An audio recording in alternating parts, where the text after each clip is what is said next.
Has everyone arrived? Everyone is already waiting inside. Well, what are we waiting for? Let's join them! Please, wait a moment. Before attending the meeting, I hope you can promise me one thing. What do you need? Promise me that you won't commit to anything too reckless. What do you think? Okay.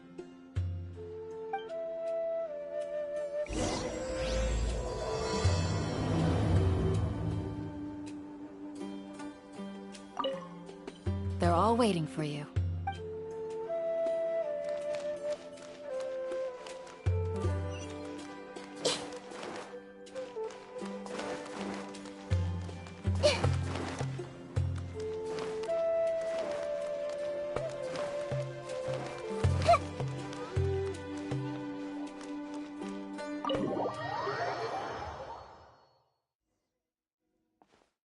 Everyone's here so early! But why isn't anybody talking? We already discussed things a bit. Hey, where have you been? I've missed you too. Are you ready?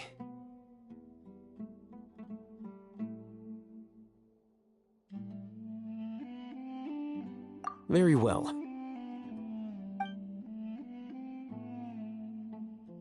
Are you sure this is gonna work? I gotta admit, it's bold. Color me impressed. It's worth a try.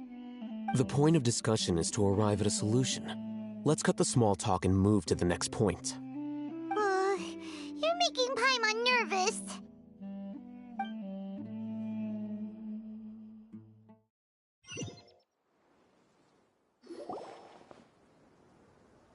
You're finally done. I have some other stuff to take care of. Catch you all later. Come on, don't give me that face. I know what you're going to say. I'll be careful. That's what I wanted to hear. Take care. Well, Traveler, Paimon, judging from your expressions, the meeting must have been quite productive. You can tell?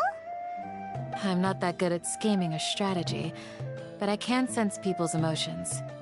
And based on your reaction, things must have gone quite well. Paimon's a little worried. Hopefully nothing will go wrong. To be honest, I feel the same. But you're already some of the most capable people I know. So you have my trust. Candace gave us a compliment! Your deeds speak for themselves. Candace, we stayed behind to tell you that, although you won't be coming with us, we'll be sure to remember your words. I'm very glad to hear that. I've said the same thing to everyone here today as I said to you when you arrived. Your safety is the most important thing. Only when you're safe can the plan be successful. So please, take care. You're welcome. And thank you for taking my advice.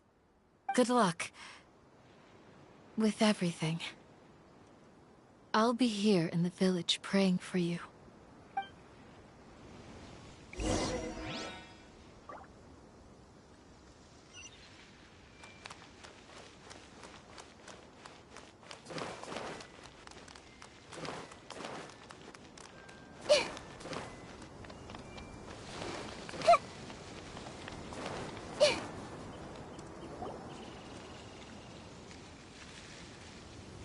Sounds good. I'll go make some preparations. Okay. I'll hit them! Have you finished saying your goodbyes? Yeah! Also, Candace told everyone to be careful. Yes, she did.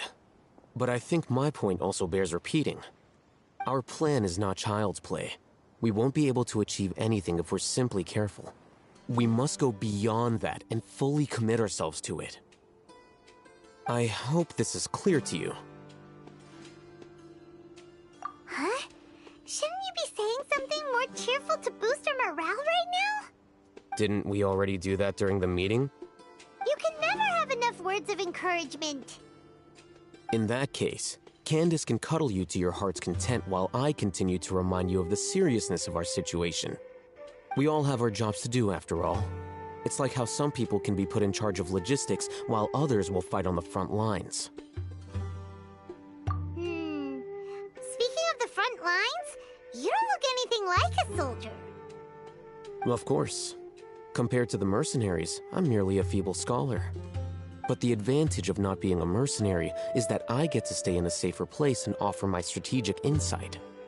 Just think about that mercenary who lost his mind. Mercenary groups are facing constant danger every single day. Well, being a scholar is also a high-risk occupation, and you are a scholar. I'm not like the rest of them. Even among members of the same species, some will exhibit far more potential than others. This guy. Hyman still remembers when those mercenaries in Port Ormos called you a lunatic.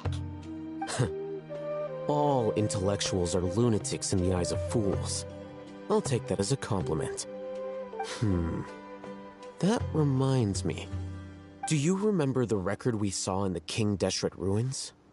It mentioned forbidden knowledge. You have a good memory.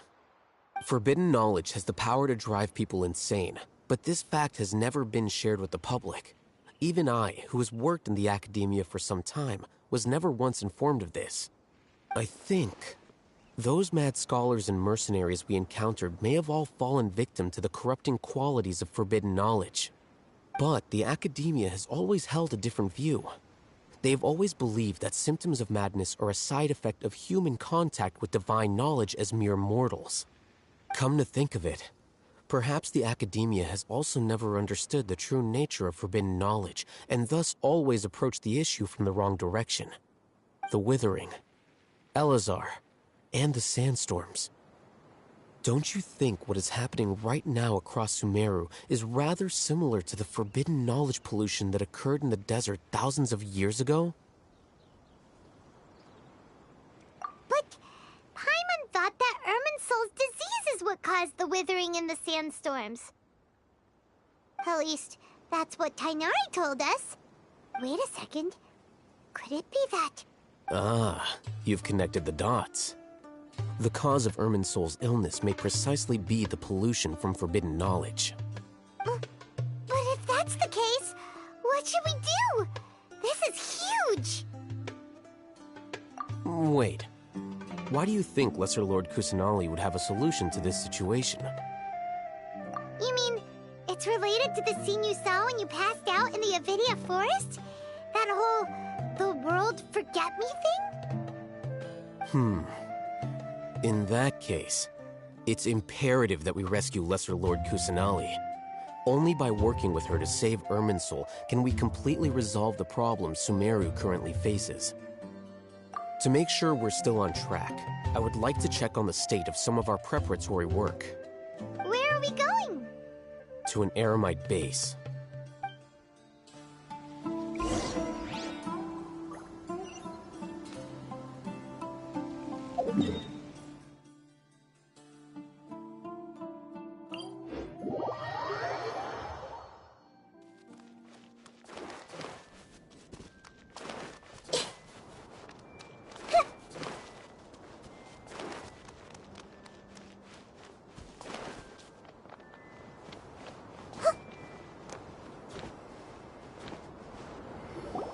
Oh, you made it.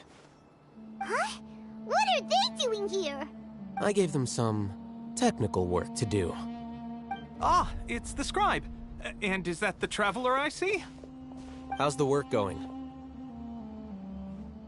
Ah, yes! We have fixed the devices according to your instructions. One of them is already ready for use, while the others are still under repair. Aren't those devices for canned knowledge extraction? What are you doing with those? Look here. Huh? More canned knowledge? Are you going to put more weird stuff into her head again? What's that look on your face? Are you scared? Paimon's a little scared, but very, very furious! That's an interesting response. Anyway, we're not going to use this just yet.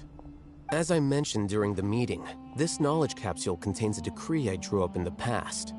The Akedemiya should also have their own copy. And according to the plan we just came up with, Traveler, I want you to record something into this capsule. Do you believe we can save Lesser Lord Kusanali? Good. Conviction is the most important part of all of this. Now, please get ready and put on this device. You want us to record our conviction into the knowledge capsule? Yes, Paimon is still really worried. I understand. But trust me, Paimon, this is something we have to do. It's best if you can do as I say. Because, to achieve this impossible task, it sounds like you'll need to fool your own heart first.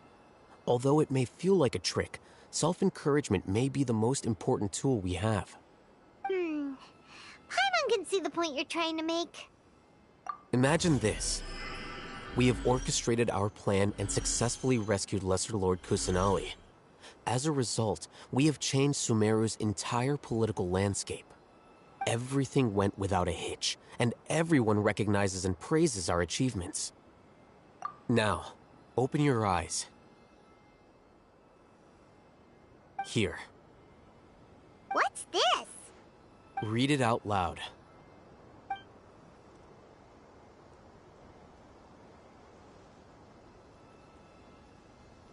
It's done. Is your head okay? Does anything hurt? It's just a recording. There should be no negative effects. But what was the point of doing this? Paimon doesn't get it. And that's perfectly fine. In any case, these capsules aren't meant to be used by you. Huh? What do you mean? Have you forgotten? Our plan needs to account for those who have long relied on the Akasha. You may find it hard to believe, but for those people, everything the Akasha transmits to them is nothing short of absolute truth. Imagine if you've been using a device like the Akasha since the day you were born, and this device has always supported you during times of need.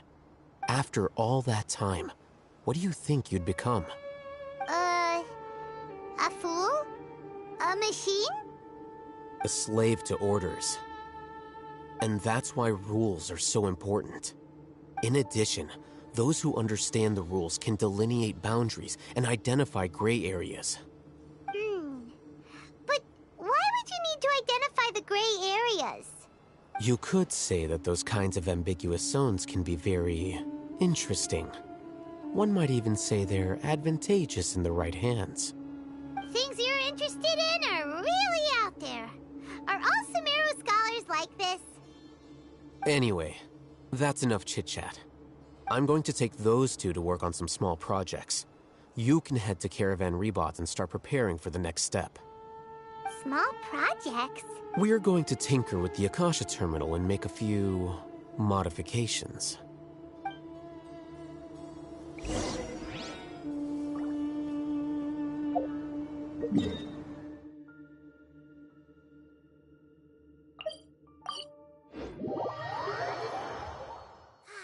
The weather is lovely and warm. Things are about to start getting lively again. I thought we agreed on a plan. How can you go back on your word? The plan is too radical and carries a high risk for casualties. I've given it a lot of thought. And in the end, I still can't agree to it. But it's still the best plan we have. As a former Matra, you of all people should be able to see the bigger picture and recognize the innate advantages of our plan. I did. And that's how I saw the danger behind these so-called advantages. Ahithem's plan is even more radical than I imagined. Huh? Why are you guys arguing? My friend, you're just in time. Why don't you help me persuade Sino? He's turned against our plan. We agreed to work out a plan at the meeting. As mercenaries, you're familiar with the local environment, so you'll take care of the specifics. But then, you went to Al-Haytham for suggestions. Had I known Al-Haytham would give you those kinds of suggestions, I would not have agreed to the plan. Look, you already know that we're all on the same side here, don't you? Mercenaries place a lot of importance on their bonds of friendship, but also will not hesitate to make sacrifices if they deem the situation to be sufficiently dire.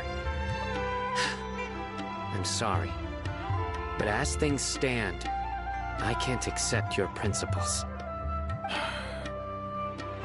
Seems you really do understand the ways of the desert. Traveler, Paimon, this is also something you should know. Ramon's plan is to have me work with the Caravan Reebok guards in my capacity as a Matra. We will arrest the mercenaries and escort them into Sumeru City. Wait, how can we work with the guards? We can't get through that wall easily, remember? Caravan Reebok would never let so many unregistered members of the Eremites enter Sumeru City.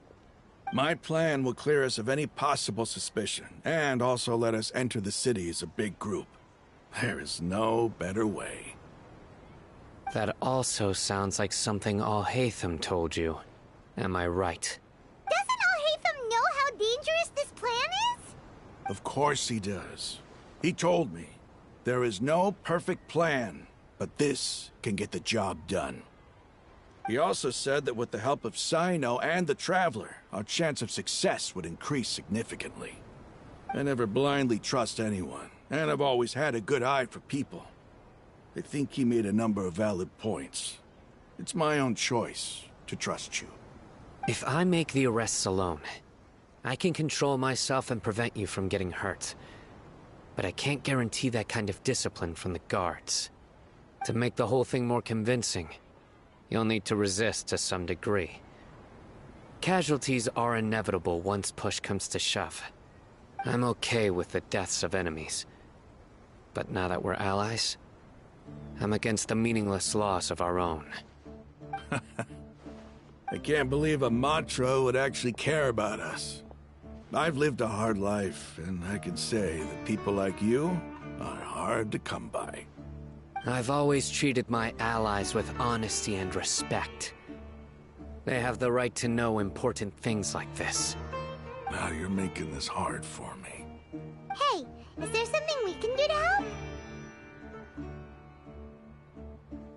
help? I knew you would say that.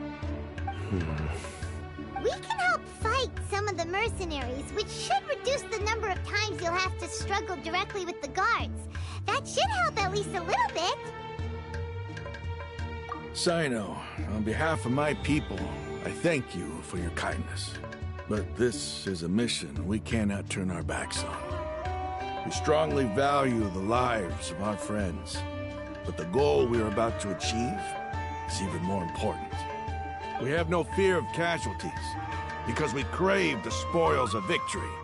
So please, lend us your support.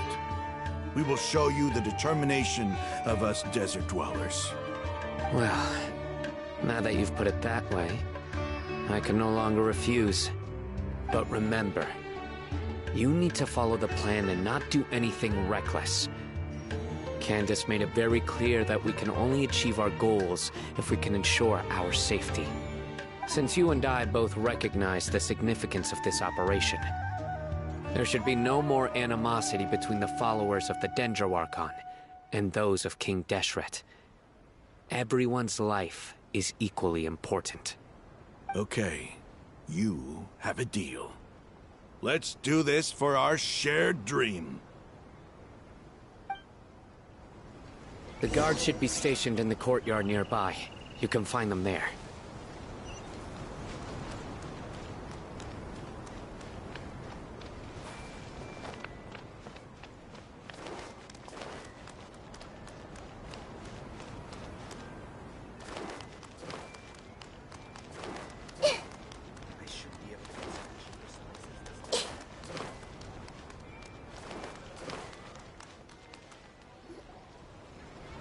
Guards! General Mahamatra! To what do we owe the honor? Keep your voice down. This is a secret operation. I'm going to arrest a large criminal gang near this location. According to the Akedemiya's Guide and Regulations on Secret Operations, I have the right to ask for the cooperation of Caravan Rebot. Ah, of course, of course. Mahamatra Sino's order is the Akedemiya's order. Just let us know what you need. But who exactly are you planning to arrest, and how many people are you expecting? Depending on the scale of this operation, we may need to report it to our superiors. They're a squad of Eremites whose number is comparable to Ain el Akmar in Port Ormos. They're involved in the theft and resale of supplies from the Akedemiya. As many as Ain al Akmar? This should definitely be classified as a joint operation. And I suggest that you report this to your superiors as soon as possible. And treat it as a top priority desert operation. I will need personnel. Got it. Please wait a moment. I'll contact them immediately.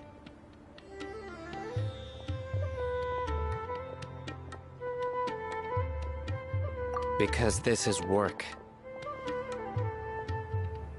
Because I trust you. Paimon can't believe you're still in the mood to chat. This whole thing has Paimon scared stiff. Aren't you even a little worried? What if these guards already know that you have betrayed the Akedemiya and are no longer their General Mahamatra? Even if that guard doesn't know, their superiors might, right? We discussed this, remember? The Caravan Rebot operation is of great importance. But don't worry, the guards there shouldn't know that Sino has stepped down. How can you be so sure? First, the other Matra still don't know why Sino has left, which proves that the Akedemiya has been covering up the matter. Second, this is a crucial moment for the Akedemiya's God creation plan. If something were to happen to the General Mahamatra, it's bound to attract a lot of unwanted attention. No matter how you look at it, they don't seem interested in sharing the news of Sino's departure. A reasonable inference. I agree. Which brings us to our next issue. I'm sure some of you have been wondering if the prediction function of the Akasha will affect our operation. The Akasha is still in operation, so I must remain on high alert. Actually, considering the power of the Akasha, it's quite strange that it hasn't already tried to interfere with my actions. I've given that a lot of thought. For now, I don't think you'll need to worry. If you remember, when you first came to Aru Village, all your actions and routes were predicted by the Akasha. It even gave that information to those who kidnapped the village keepers. But things like that never happened again after we met up with the Traveler. That's true. But why? Look at it from a different angle. Why do you think the Akasha will predict your actions? Because my personal data has been entered into the Akasha. That's true, but the key to this question is, how well can the Akasha make predictions about a person? Haven't you ever thought about it? Just how can it do this in the first place? Because the Akasha controls the entirety of Sumeru. The Akedemiya firmly believes that all human actions can be explained through logic. By sorting and analyzing entered data, the Akasha can derive behavioral logic and predict the actions of those who fit an existing logic model. However, at the risk of sounding like an advocate for fallacies, can everyone truly be considered logical at all times? Emotions are part of our behavioral logic, but can you guarantee that every experience of the same joy or pain would be equally intense? How can our feelings and opinions be predictable down to the letter in every single instance? Sino, in the past, you've always worked alone. In the absence of another person who could sway you or your thoughts, the Akasha could produce predictions that were similar to your real-life behavioral principles. Decisive and principled, you were used to solving problems alone. That's why the Akasha could figure you out. But now, you've joined a team. And I believe the Akasha hasn't yet figured out the full composition of it. Our thoughts and logic have intermingled and weaved themselves together to become a complicated, chaotic mess. Any one of us could potentially disagree with another. The Akasha lacks data on these interactions, and it's impossible for it to predict your actions in the future based on your decisions in the past. After all, there's probably a limit to just how much we can be modeled or controlled by data. So, in my opinion, you're probably safe for now. Huh. Makes sense to me. I agree. The Akasha is not alive, and I don't think we can be completely controlled by something without a mind of its own. Is that so? I guess there are things that even the Akasha cannot calculate, and people will not be forever trapped by the past. Whew. Paimon's so glad that this is settled. Next time, pay attention during our meetings. Will do. Just remember to stay vigilant. Footsteps! General Mahamatra, we were not expecting your presence here. I'm the security officer of the Grand Deshret Desert District. My name is Luxembarbo. This is my assistant, the Traveler. She will be working with me. The construct next to her is for her work. Beep! Construct! Beep! What a great honor to meet you. Your golden hair is as bright as the sun. And, is this the latest technology from the Akedemiya? Have you made a decision regarding the matter I mentioned to your subordinate? It seems to be a dire situation, so of course you will have our full cooperation. To be perfectly honest, I've always longed to go on a mission with someone as well known as yourself. There's no need for flattery. Yes, sir. Take your most elite platoon and follow me to the eastern side of the district. We will carry out the operation there. Understood. Map. Hurry, bring the map! In 2 days, we will engage Rahman's Eremites and capture all of them. Any questions about the time or location? None at all, sir. Good. See you then. Yes, sir.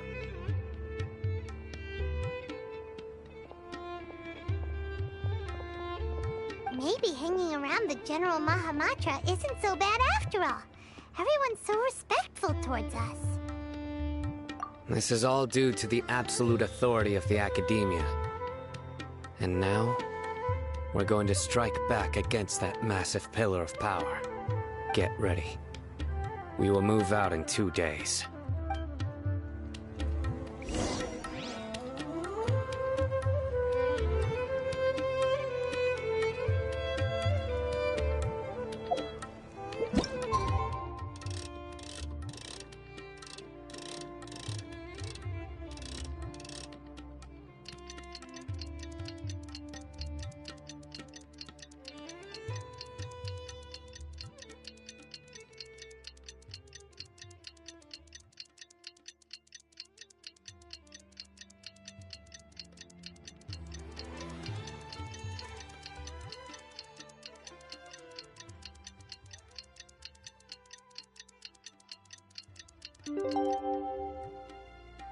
Something on your mind again? It's time for the operation! Let's go meet Sino in the desert!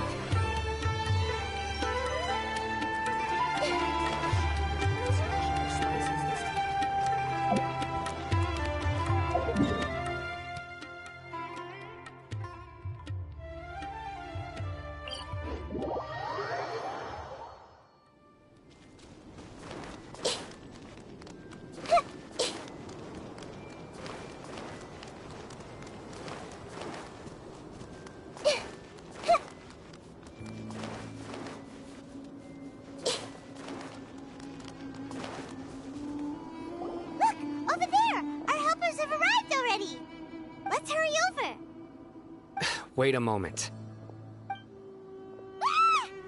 Oh, it's you. You're my assistant, remember? Being my assistant, you must stay with me. Now let's head over there. It's General Mahamatra and his assistants.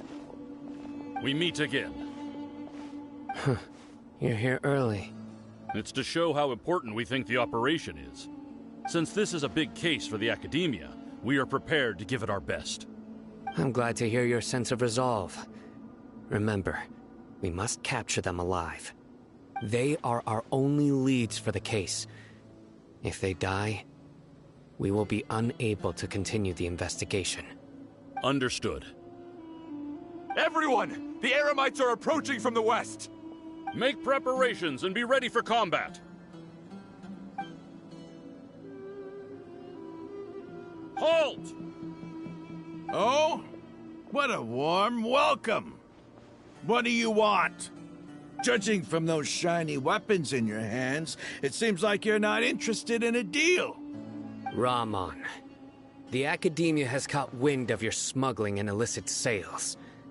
If you value your life, I advise you to surrender. Who are you supposed to be? A Matra from the Akedemiya? I can't believe you came all this way just to catch us. I'm not here to talk. Oh. Nobody's given me this much time of day since I became a mercenary. Brothers! For that slight, let's wash our blades with their blood. Let's show them we Eremites are not to be messed with.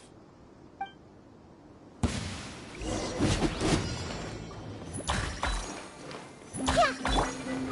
Hold the line!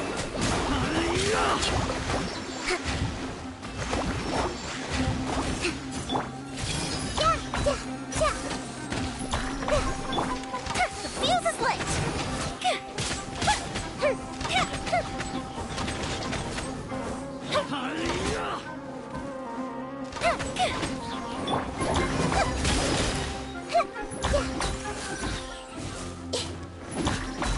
Allow me! Billowing surge!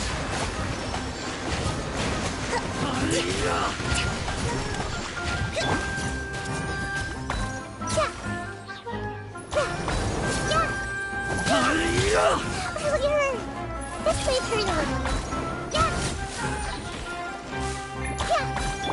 Rest and rebound. Time for a light show.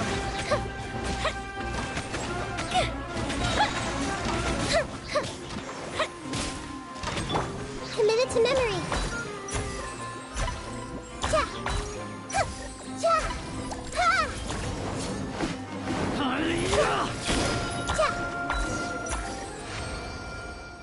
It's over. Ah! We have subdued them. The operation is now over. All Eremite mercenaries and related personnel in the area have been arrested.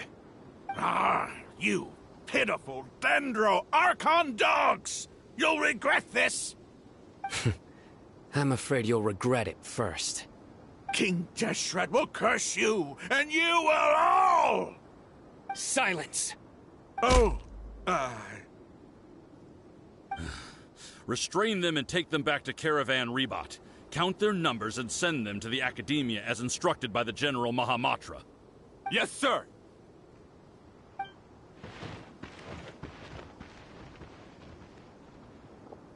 Mahamatra Sino, I will now take my leave. If you need further assistance, please come to Caravan Rebat and ask for me. Understood. You are dismissed. There they go. Let's talk elsewhere.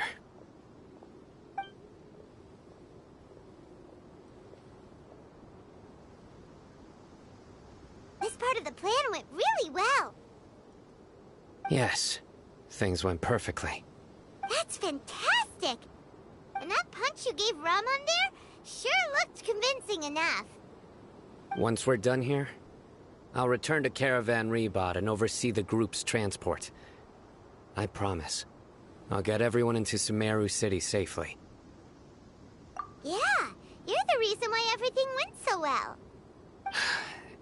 It's not the time to celebrate yet. I believe Dia should already be waiting for you. Go join up with her.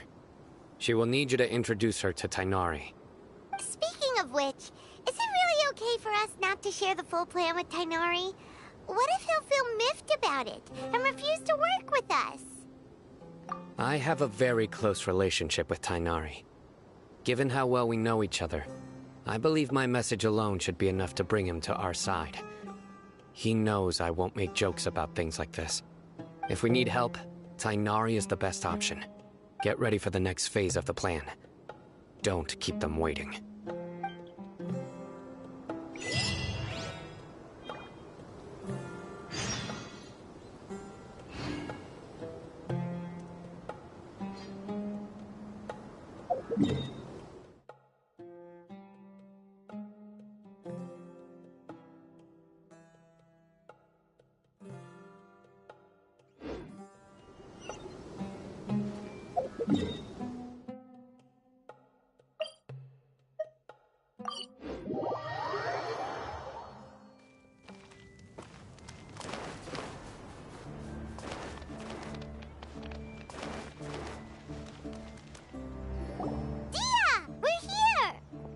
It's about time.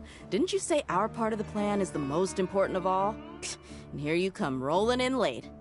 In the time it took you to get here, I already did 5 laps around the place, downed 7 drinks, and even did some clothes shopping. Sorry. We didn't mean to keep you waiting. I just wanted to fix your attitude and rub it in a little. After all, you took your sweet time getting here, and we've got important stuff to take care of.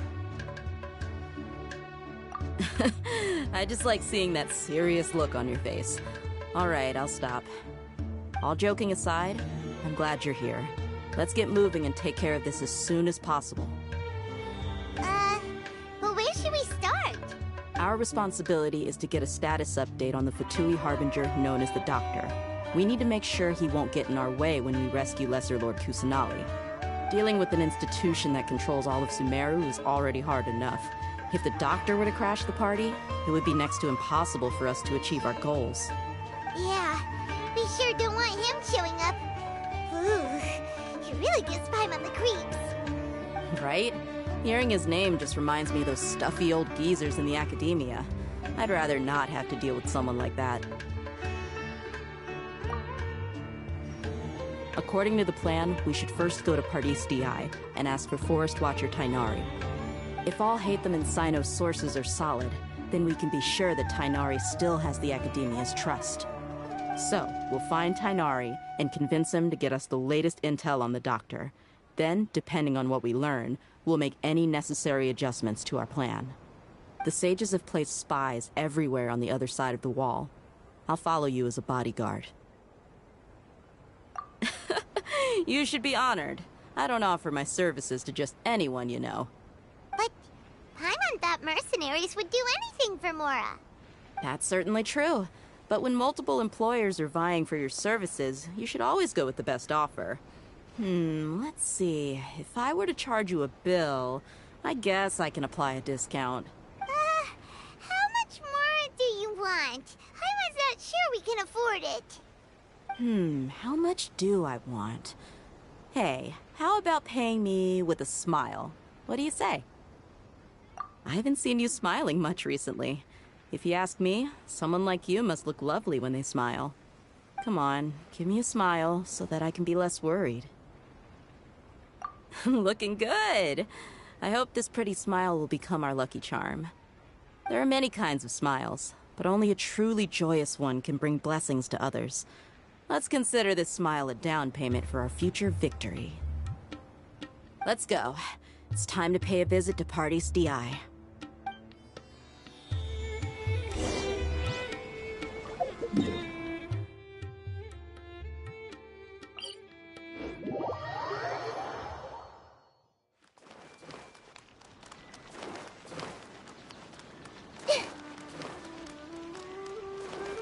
He's over there! Let's go say hi! Tainari! Ah, Traveler, Paimon. And you are? Hey there. This is our friend Dia. She's an Aramite mercenary. A mercenary? You must have some big news for me. It's something really important. Please help us out. All right, then follow me.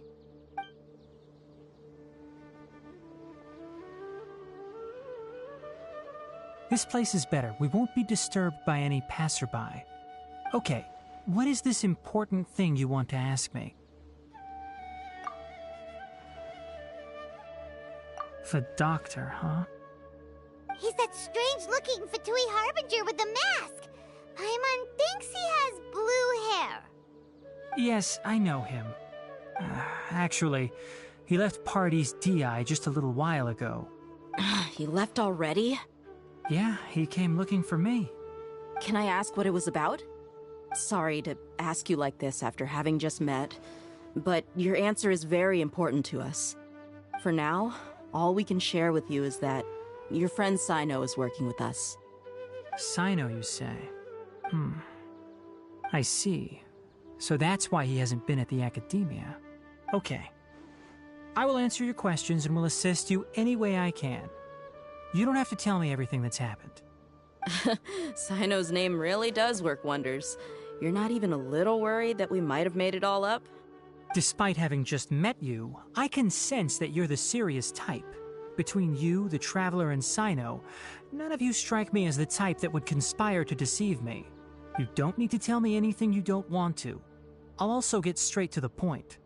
The Harbinger you mentioned came to me because he wanted to take the scholar Hypatia away with him. Hypatia? Why would he want her? And what do you mean by take away? Is he planning to leave Sumeru? Yes. He told me his return to Snezhnaya is imminent.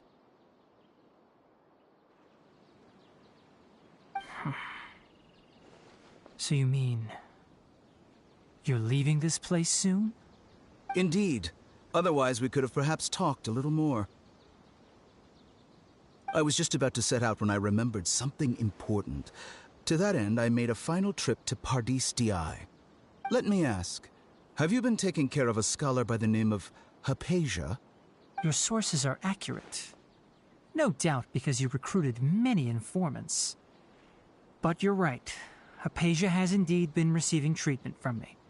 Forgive me for asking, but how's the treatment coming along? Given the way you're asking, I assume you have something to say.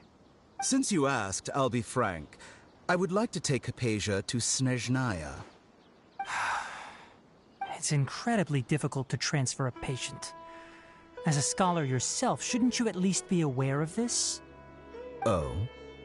I can't believe your utter lack of faith in me, to the point of even questioning my general level of knowledge. How unbefitting. Well, you're the only one who's ever made such a request. I have my ways of keeping her safe during the journey. In addition, I can also promise that under my care, Hypatia will receive the most advanced and effective treatment. I will personally supervise her treatment and see to her recovery. Would that be agreeable to you? Hypatia was born in Sumeru and remains a scholar of the Akedemiya. Her situation has not become dire enough to necessitate her transfer to another nation. Transporting her to Snezhnaya is risky, and the potential benefits are unknown. As the person currently responsible for her treatment, I cannot possibly sign off on this transfer. Your suggestion is rude and reckless. I'll pass. I don't know much about the doctor, but after talking with him, I realized that, just like many other scholars, he possesses an aura of arrogance that I've come to detest. It's not so much that he's looking down on others, but more that he's so confident in himself and his abilities, to a point of near insanity. I would never refer a patient to someone like him. I prepared myself for a protracted battle of wits, and was really surprised to see him just give up on the topic. Still, his reaction really concerned me.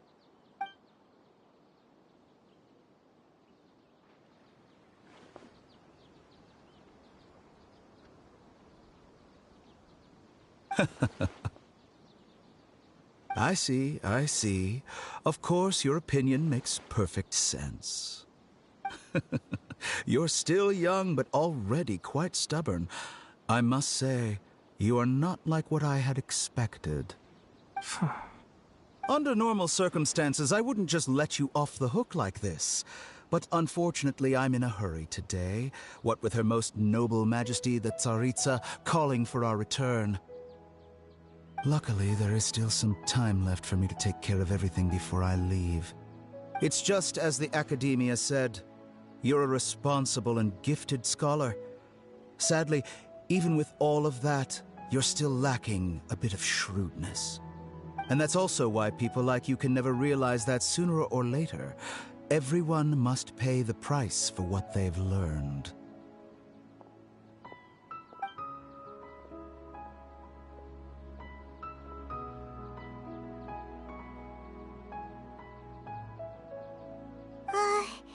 Paimon can't help but feel like he's hinting at something unpleasant.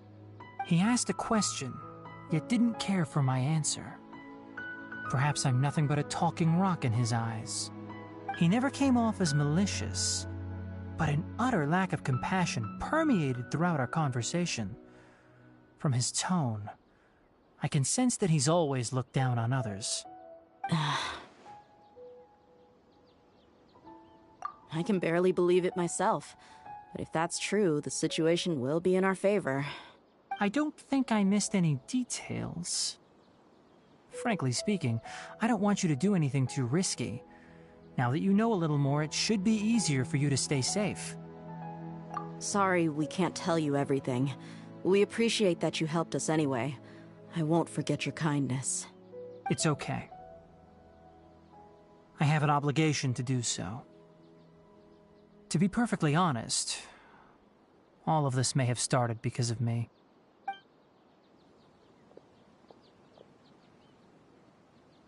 Recently, my master wrote several letters to me, asking me to return to the Akedemiya and assist him with his research.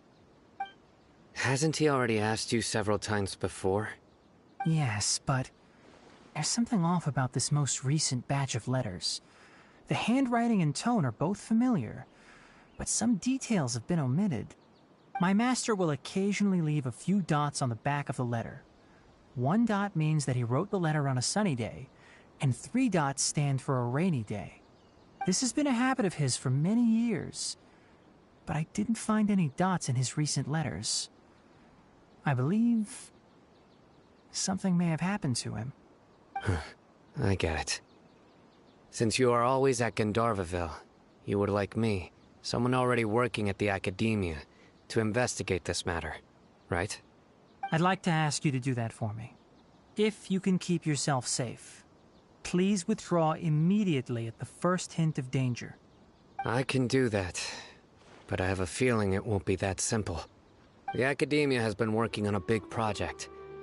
I'm not quite sure what it is, but your master might be involved with it. If the higher-ups really are hiding something, then it will be difficult to remove myself from the situation once the investigation starts. If the situation becomes critical, I'll leave the Akedemiya. If you don't see me there for an extended period, that's your cue. All right, we've got a plan. I'll stay at Gandharvaville to support you. If that scenario comes to pass, you must be extra vigilant. And be wary of any messages or direct requests from the Akedemiya. I must say, I didn't expect a warning like this from the General Mahamatra. Being loyal to the Akedemiya doesn't mean blindly doing whatever the sages say. I know what I'm doing. On that note, aren't you also being quite distrustful of your alma mater? The Akedemiya, yes, but my master is a man of integrity. Even when I was a student, I was worried he'd get in trouble for sticking to his beliefs. I suppose he's lucky to have lasted so long. But in the end, it still caught up to him.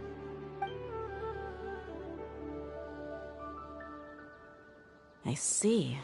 So you noticed something was up with the Akedemiya from the very beginning. This may well be how Sino became involved in all this. In that case, I must keep my promise and help you however I can. Also, if you run into Sino again, please help me pass on a message to him. Trust your own senses and experiences. I think this may be something he needs to hear right now. Okay, we'll find a chance to tell him. Thanks. Right. Now let's go hunt down this Harbinger. Oh, by the way, which way did the doctor go when he left Pardis DI? That way. Gotcha. Thanks so much. We'll be on our way.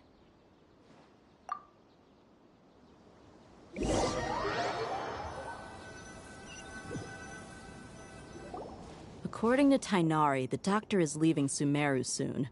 I want to check if the doctor was actually telling the truth. He also said that he'll take care of everything before he leaves. What did he mean by that? We need to be extra careful when dealing with a person like him. Just to be safe, let's chase him and see what we find. But we have no idea where he went! How can we start chasing him? We'll do it the mercenary way. I'll find leads as we go. All you have to do is just follow me. That Harbinger may have tried to cover his trail, but he still left some traces. Or perhaps he never even thought about concealing his whereabouts. Maybe that's just how arrogant he really is. Yep, we're headed in the right direction. The traces are still fresh, but there's no sign of his entourage. Clearly they're in a hurry. It's just as I thought.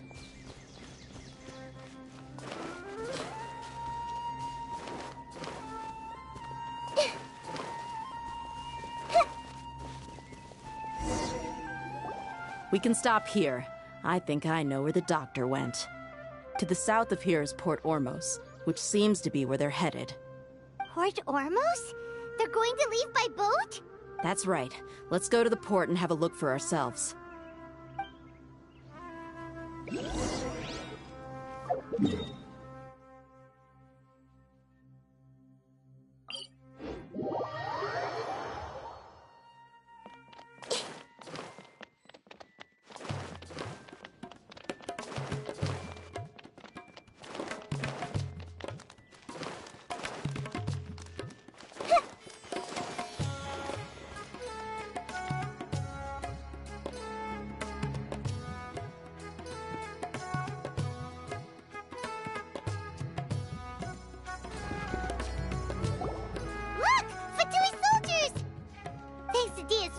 Skills seems we found the right place.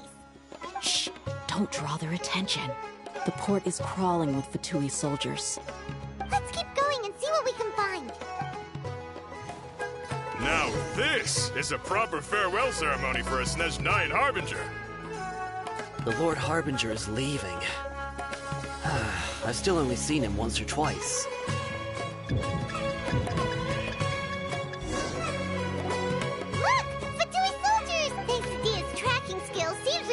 Shh! Don't drop. The port is crawling with the... Let's keep going and see what we can... Now this is a proper farewell ceremony for a Snezhnayan Harbinger. The Lord Harbinger is leaving. I've still only seen him once or twice. I used to hold a position in our homeland.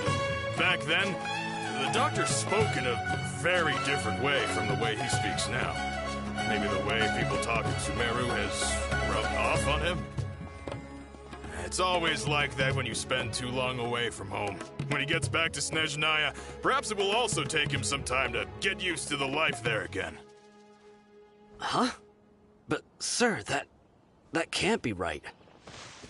No, I remember it like it was yesterday. Both his expressions and tones are now very different. Also, for some reason, he seems like he's all smiles now. You must be mistaken. Nobody's supposed to look happy when they're on a business trip.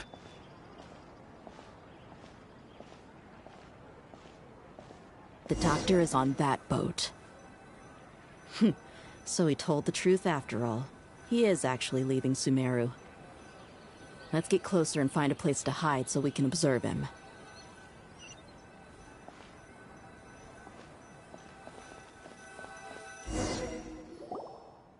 This place'll do. We can hide here while we keep an eye on the boat.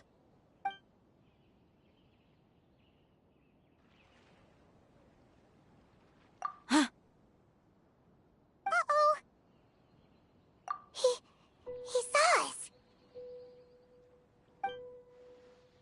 Huh? Is he waving at us? It's time to say goodbye. Wait, is he the only person on the boat? You mean there's nobody with him? And where are all the soldiers we saw in the port just now? They were all here just a few minutes ago, but now they've vanished. So this was a trap. Wait, don't tell me that... Luckily, there is still some time left for me to take care of everything before I leave. Oh no. They might be after Hypatia. Let's get back to Party's DI. Huh? What do you mean? I'm afraid that she's seen something that she wasn't supposed to see. If I were the Fatui, I would also try to take her away. And if I couldn't... Oh no! Are you saying they're going to kill her? Let's go!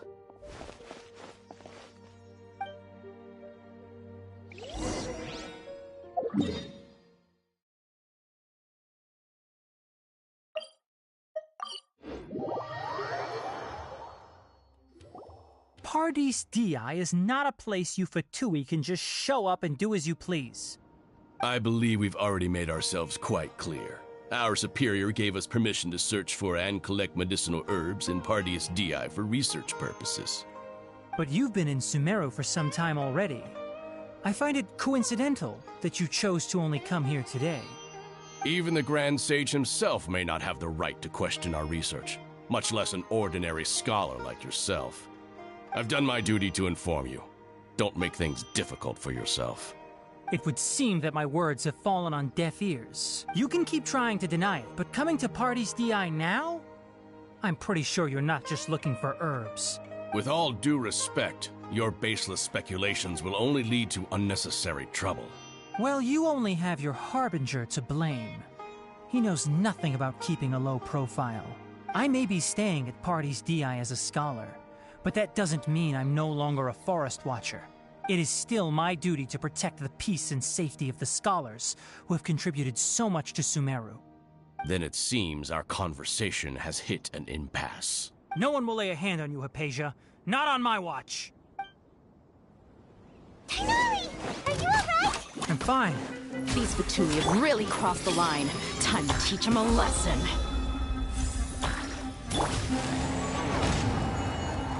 Commit it to memory. Yeah. This may hurt a little. Hurry up! There's no use resisting! Give us Hypatia! Keep dreaming! Yeah, Tighnari! Beat him up!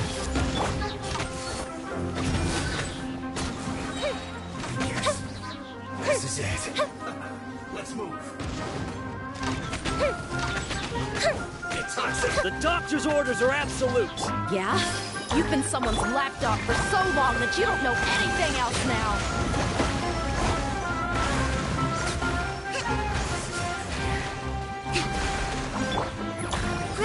Grow!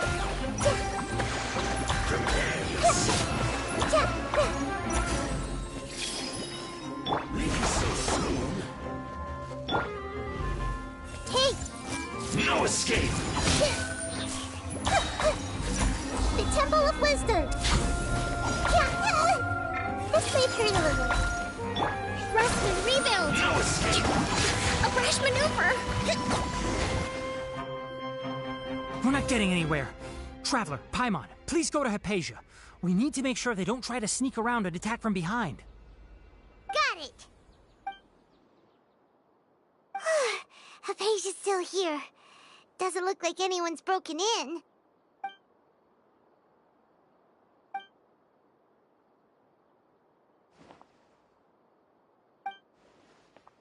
Well, how is she? Oh, that's good.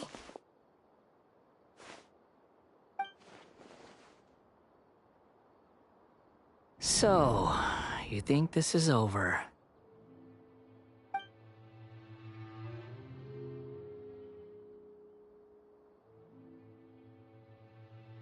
What? The Ballideer is here?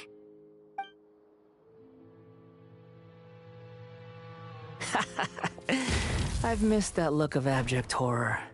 You've given me that look every time we meet. But, where is he?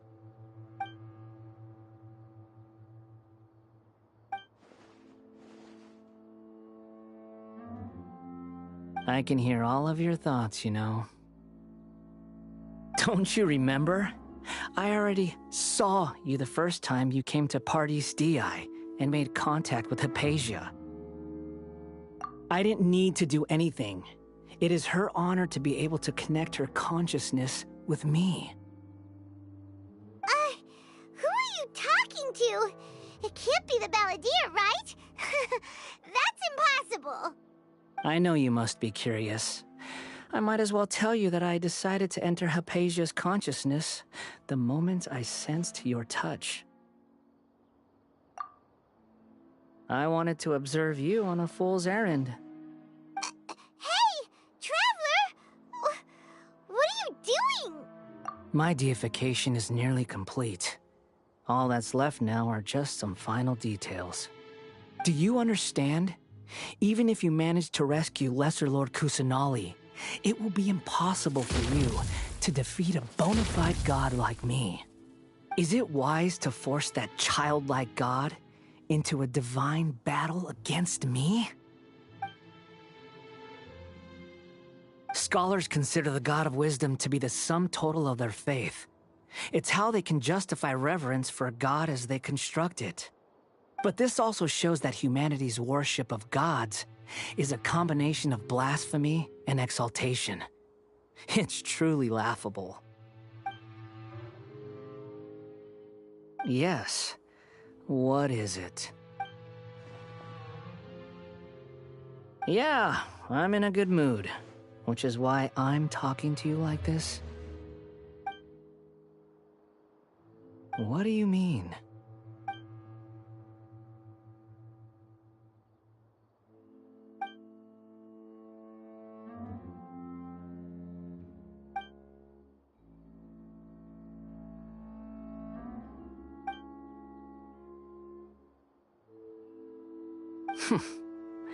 Those words almost make you sound like a friend who actually cares. But you're wrong. I'm different from all of you. I was born to become a god. My entire life up until this point has just been a meaningless routine. Just think about a sheet of paper. By itself, it holds no meaning. The content recorded on it is what gives it value. All I had recorded down before were some painful memories and boring human feelings. Such senseless drivel should have been erased a long time ago. Indeed, to me, the sight of you fools in your futile struggles is far more amusing. Tell me, just what has this world done for you to protect it with such zest and conviction? I'm connected to your consciousness, so I can hear what you're thinking and sense the depth of your determination. This is a good conversation we're having. So here's a word of advice. Let go of your misguided guardian complex. You know nothing about the truth. It'll be for your own good, as well as everyone else's. Humans are a species that can only find bliss in ignorance.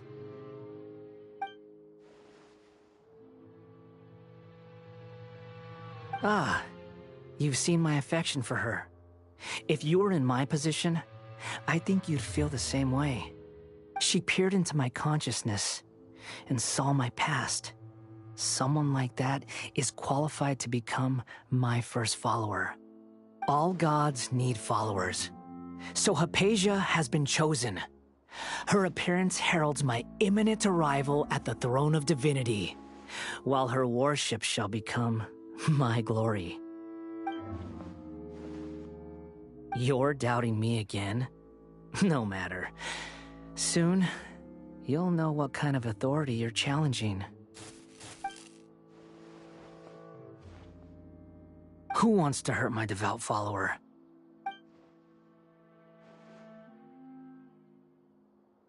The doctor wants to hurt my first follower?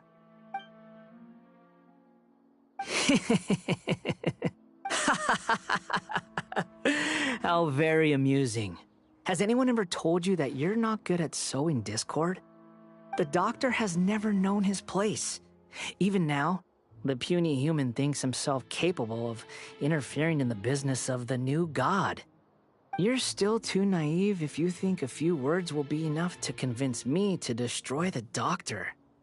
But I'm willing to give you a gift, just like my expression of affection towards Hypatia. It is an honor for you to be able to stand here and speak with me. As my listener, you will be rewarded. Both good things and bad things can be called gifts. After all, gods have never needed to be reasonable. Ah! Paimon hears thunder! That person Paimon couldn't see was the Ballideer? Oh, he sure chatted with you for a while.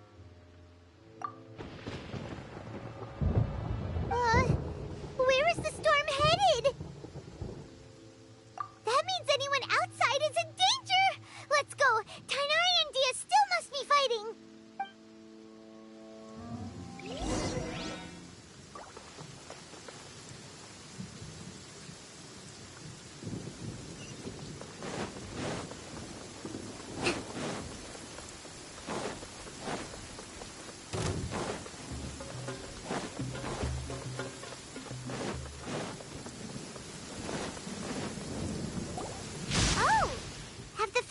Retreated? Hey, what happened to you? He's hurt. I'm fine. Don't move. I've seen eremites get struck by lightning before. You need to rest.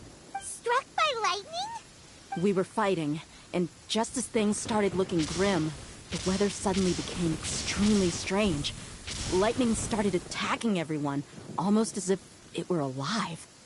Luckily, there were only two of us, and both of us were nimble enough to dodge most of the strikes. There were a lot of Fatui, though, and they were being torn to shreds by the bolts of lightning. With that, all the Fatui soldiers were forced to retreat. It's all right. My wound aside, you look like you've seen something unpleasant. Is Hypatia all right? Hey, didn't I tell you not to move? Just in case. Let's go to Hypatia's place and talk about things there.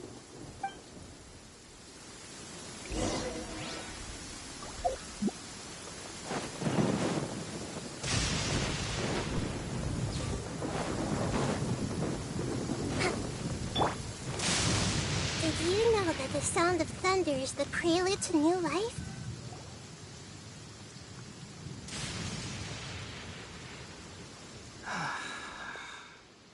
Thank goodness she's fine. Hey, how about taking care of yourself first? I understand my condition. The wound is not fatal. I'll be all right. Ugh. The more you understand medicine, the worse of a patient you become. I know. They always think they can push through the pain. Oh, he sat down. Let me rest for a bit. Sorry, traveler. Now you may start.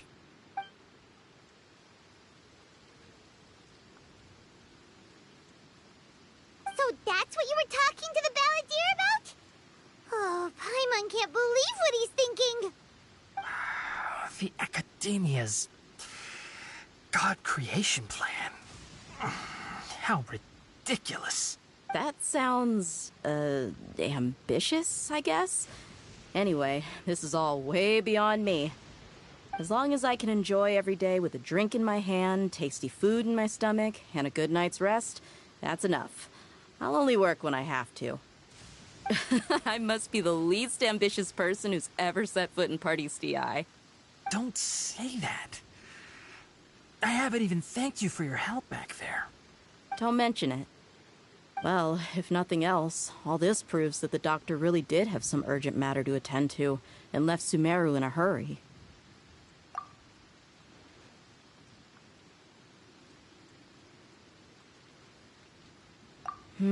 Maybe the Fatui want to cover up some secret of the Ballideer.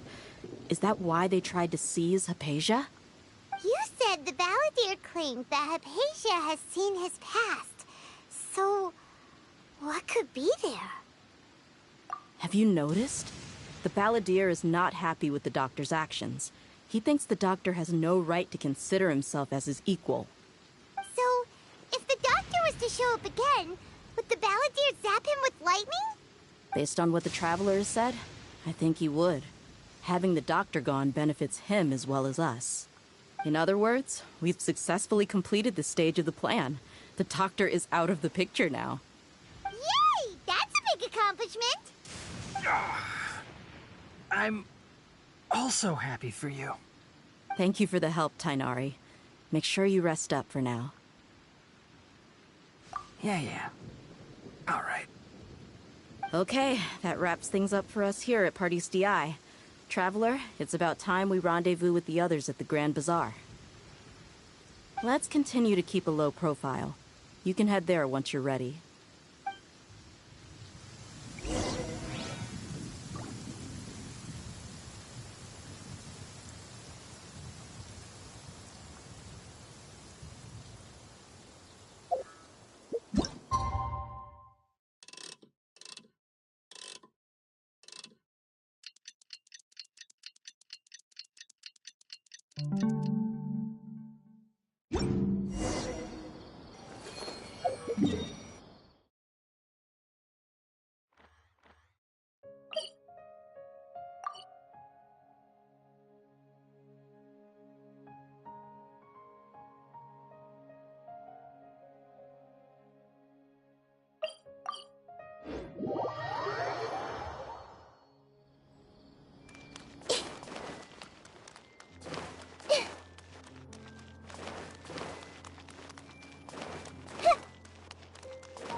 All right, everyone is here. How did everything go? Any luck with your missions? Let's report back one by one. I'll start first. We've made the necessary modifications to the Akasha terminal. In addition, the props required are also ready. I'll go next. The Traveler and I went to Parties DI. The situation was a bit complicated, but we found Tainari. Unfortunately, he was wounded during a fight. Who was behind it? Well, that's the tough part. What should I say, Traveler? The Fatui or the Ballideer? After some back and forth, we confirmed that the Doctor has left Sumeru by boat. He has something urgent to attend to back in Snezhnaya. So, we've successfully removed the Doctor from the picture. Also, Tainari's already resting, so he'll be okay. Good. Oh, Tainari also asked us to tell you this message. Trust your own senses and experiences. All right. I'll remember that. Everything also went smoothly on my side. The Eremites should have arrived at their destination by now. To avoid alerting the quarry, they will stay there for now. I can't believe you actually got so many Eremites into Sumeru City. It's all thanks to Rahman and his brave team, as well as their bold strategy. It appears to have been very effective. I'm glad to hear it. Well, is that everything? Okay, this meeting is adjourned. Huh? Wait, you mean that's it? Well, what else is there to discuss? Shouldn't you end with some words of encouragement? You know, to fire us up now? Personally, I'd rather we all go home and get some rest. I'll hate them. Ugh. Oh, and if you wanted someone to say something to that effect, then I must reiterate that I'm here to strategize and not to lead. So you should find someone more suitable to do that. But I thought all of you Akedemiya big shots were great speakers. Then I should remind you that I'm the scribe. I know that. So what? A scribe is responsible for recording meetings, not speaking. Fine, whatever. Well, Cyno doesn't seem to be much of a talker either. I guess that leaves it to my employer. Employer? Yep, the Traveler hired me. That's right. So come on, boss. What do you have to say for the team? Yeah, say something to boost morale. Huh? What are you all doing here? Oh, it's Nilu! Hey, everyone. I'm not disturbing you, am I? Not at all. I was actually just about to go find you.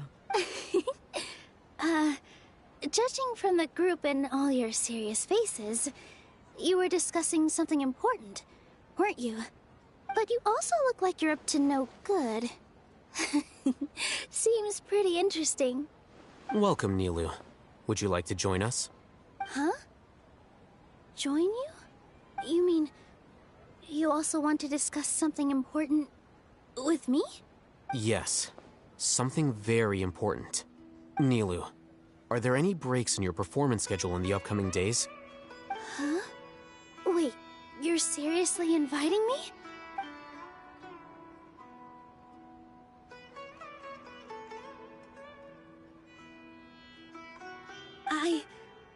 I can't believe my ears. You are truly the bravest and most passionate people of Sumeru, well, that I've ever met. Ahem. Oh, right. The Traveler and Paimon are not from Sumeru, but you are awesome as well. That's right. I must admit that I'm a little scared, but I'll try my best for Lesser Lord Kusanali. If I can somehow use my abilities to help you, then count me in. Remember, believe in yourself. Okay. I'll get my friends at the Grand Bazaar to help us tomorrow.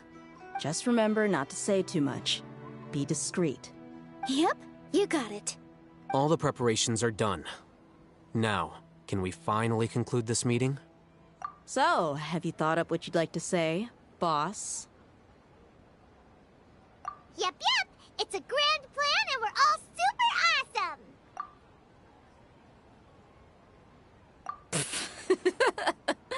Well said. A good night's rest before an operation can be the difference between success and failure. Thankfully, I've had my place to myself recently. It's been nice and quiet. Huh?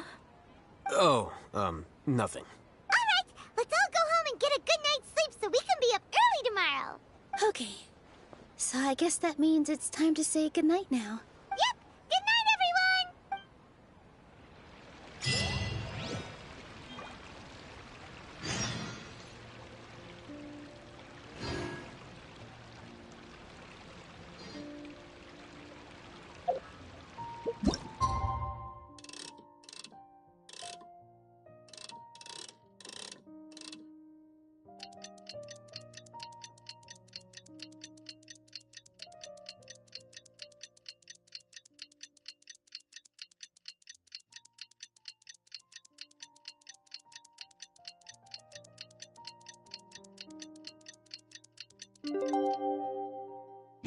Today's the Akedemiya's Nia Garbaha Day. We can finally put our plan into action. Ahitham should be waiting for us. Let's go to the Akedemiya and find him. What's so great about staying?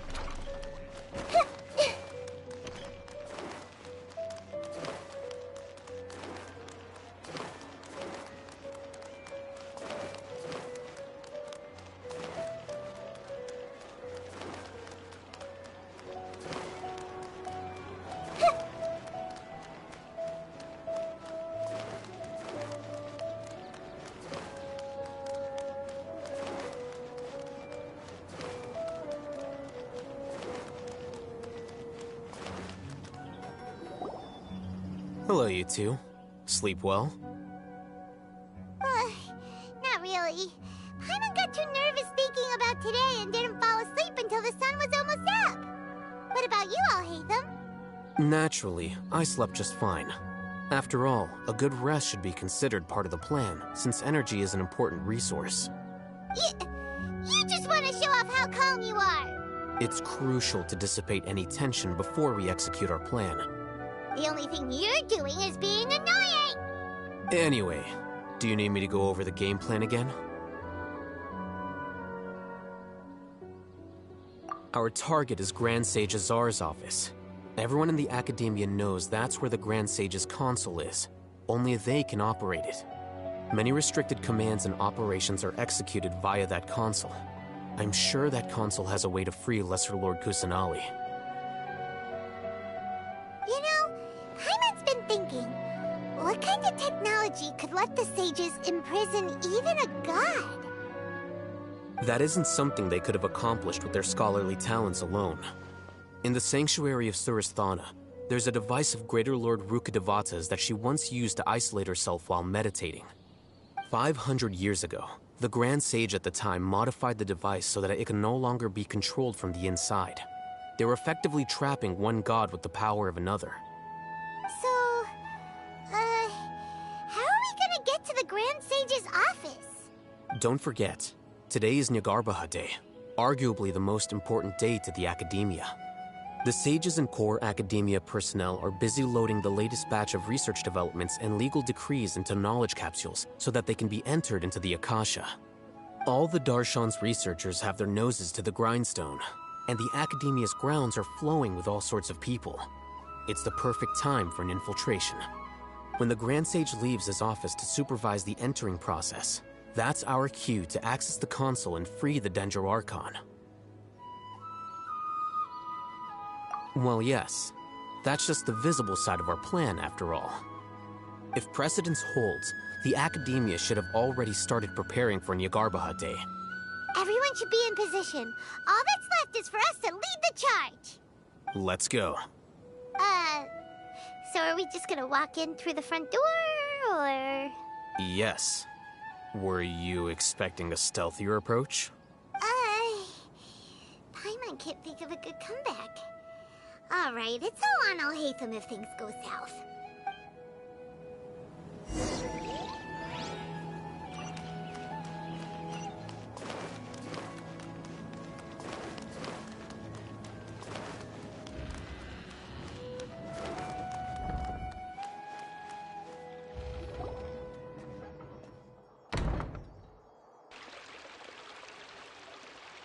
Scribe? Please, wait. Are you Scribe Alhaitham? That's me. Is something the matter? I'm in a hurry. No. I was just surprised to see you here. I had heard that the sages were looking for you not long ago, but I didn't know what for. And, also, please don't bring outside guests into the Akedemiya. Outside guests? How did you arrive at such a conclusion? Your groundless inference shames the Haravatat Darshan. What did you say? I'm the top student in Haravatat, and I earned 3rd place at the last Inter-Darshan debate. Don't look down on me! That wasn't my intention. As your Haravatat senior, I just assumed that you possessed a greater aptitude for critical thinking. Look, based on what you already know, the purpose of my return and the reason they're here should be obvious. Is that so? Wait a moment. Let me think. Don't tell me the answer. The sages search for you. A blonde-haired traveler. Outside guests. So, from the start, the sages weren't looking for you, but this traveler? And you were gone from the Akedemiya for so long because... Hey, shh. Yes, you've proven yourself as the top student in Haravatat. I surmise you've arrived at the correct conclusion. As I expected. Please, forgive me. I wasn't thinking clearly just now. Thank you for getting me back on track. It's nothing. We'll be on our way then. All right. Thank you for your contributions to the Akedemiya, Scribe.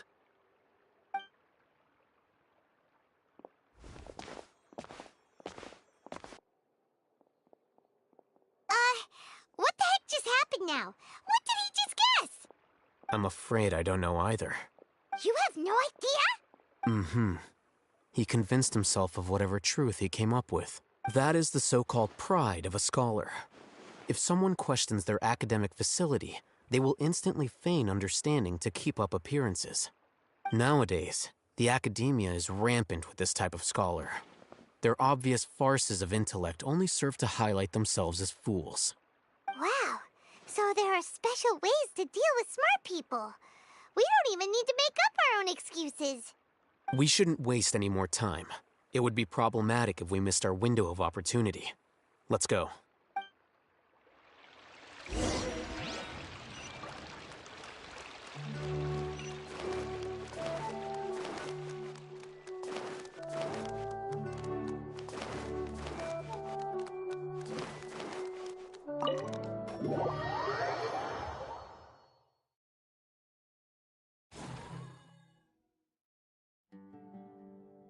Is this the Akedemiya's library? Indeed. Known as the House of Dana, it is quite possibly the most extensive special collections library in Teyvat. There are a lot of students going through here. Is it really okay just to waltz right in? The Akedemiya marches to a fast beat, especially since it's Nagarbaha Day. They're all occupied with their own matters. Just act natural. Now, hurry along.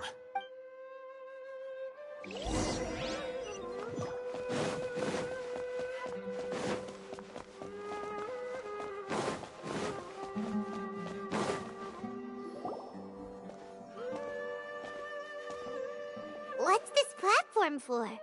It's a lift that Akedemiya personnel use to access higher floors. Are we gonna take it then? The Grand Sage's office is up there somewhere. No, not right now. We can't guarantee that we won't run into the Great Sage. Let's step back and observe for now.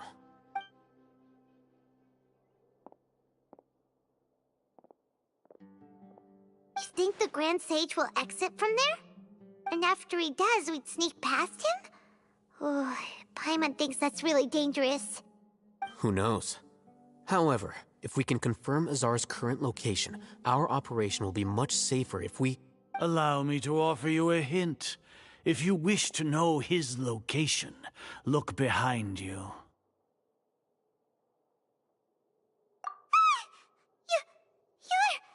What's Grand Sage Azar doing here? Do not tell me you believed the Akedemiya would not grow suspicious of you after such a prolonged absence, scribe. An eyewitness had informed me of your whereabouts, so I came to personally welcome you. Great Sage, I didn't expect you to care so much about me. I'm truly flattered. I'm sure, but compared to you, I am far more interested in these two unexpected guests. You are the Traveler and Paimon, correct? It's a pity that only now have I been afforded the opportunity to formally meet two of Sumeru's most esteemed guests. I do apologize for my lack of decorum. Excellent. You immediately initiated discussion instead of attempting to prepare some perfunctory excuse. You clearly understand the situation at hand, and have no intention of making a reckless stand. The foot traffic here renders this place unsuitable for discussion. Please, follow me to my office.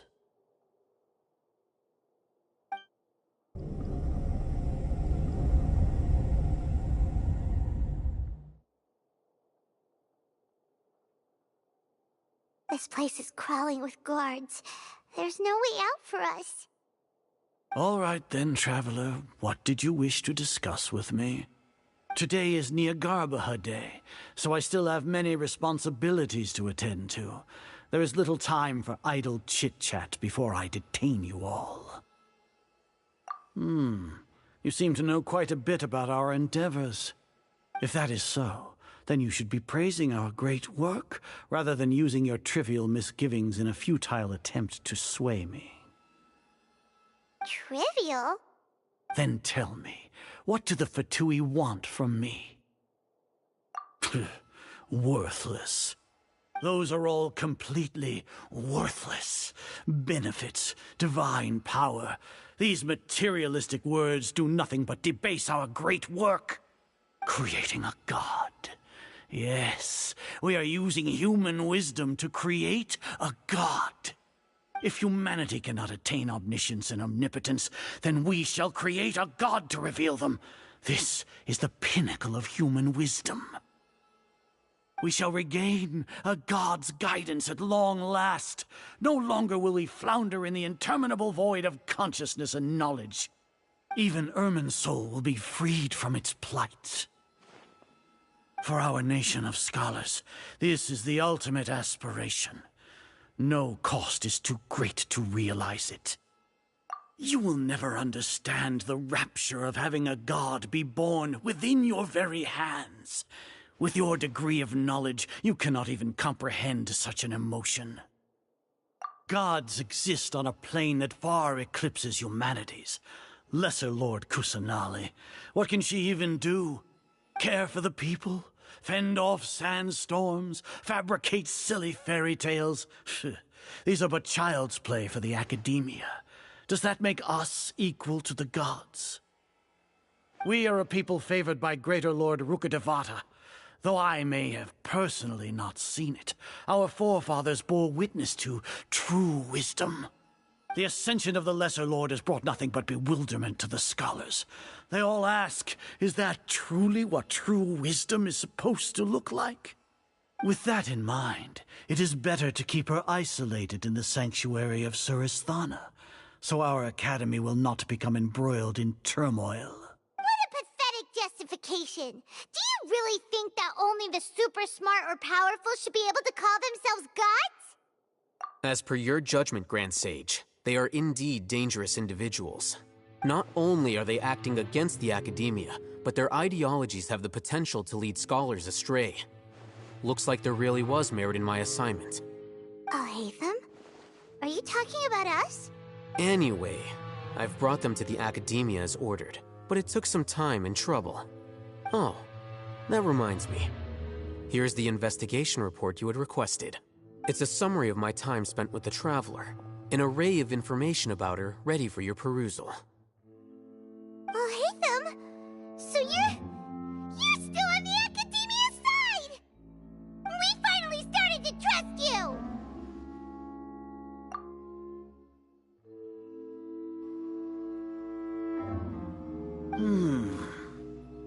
Excellent.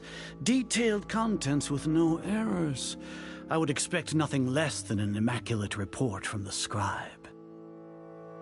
As it is Niagarbaha Day, I'll enter the information on you into the Akasha. Surely you know what that means. We'll be monitored, just like Sino. With the Akasha's calculation prowess, all of your actions will be predicted with an accuracy of at least 98%. Furthermore, your data will be updated in real time whenever new information presents itself. To put it into words you can understand, wherever you go, you will be walking under an invisible leash. This is Sumeru's greatest penalty for dishonest persons. Are you not familiar with the concept that great responsibility begets an equally great suspicion? In any case, you are Sumeru's most concerning external variable. Locking you down will greatly decrease the chance of any undesirable outcomes coming to pass. You're despicable! Despicable? Perhaps from your perspective, but I suppose you had mentally prepared yourselves for this, no? Your ploy was to sacrifice the Traveler here, was it not? Lord Azar, I know what you're trying to say, but I've been following your plan this entire time. Why are you doubting me at this juncture? Must I delineate your entire plan? Very well. I will spell things out. First off, I received an eyewitness report that you were spotted with the Traveler at Caravan Ribat. However, you immediately departed for the desert and escaped surveillance range. Judging by the time, you all likely encountered the truant General Mahamatra in the desert. Am I correct? Maybe Paimon shouldn't have mentioned Sino just now. The Akedemiya had not received correspondence from its scribe for a prolonged time. You were also in the company of the Traveler, a close associate of Lesser Lord Kusanali and General Mahamatra Sino, who had defected from the Akedemiya. With their instigation, what was the probability that you would betray the Akedemiya? Rationally speaking, 50%? 70%? What do you think? Regardless, that's only a guess.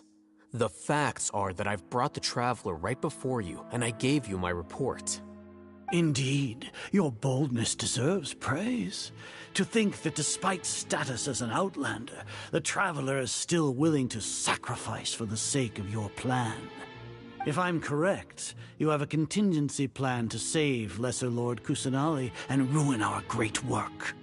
Sneak into the Akedemiya on Niagarbaha Day, using Alhaitham's status as the scribe. For there is a good chance that an opportunity to save the Lesser Lord will arise. Should your intentions be discovered, Alhaitham will turn traitor and sacrifice the Traveler, thus proving his innocence. He can then stay inside the Akedemiya and continue searching for a way to proceed forward. As for Sino, according to the Akasha's calculations, he will soon return to the Akedemiya and confront me in person. I suppose this is also a part of your plan? You'll see me as a traitor regardless of what I say. No, even if you impugn me, it would have little effect on you all. You misunderstand. Losing our scribe would irreparably damage the Akedemiya's regular operations and the development of Sumeru's future academic systems. However, under the current circumstances, even that is trivial compared to what we stand to gain from our great work. You said that I betrayed the Akedemiya, but you, Azar, you've betrayed all of Sumeru, betrayed its Archon. So flight has turned to fight at long last. Guards!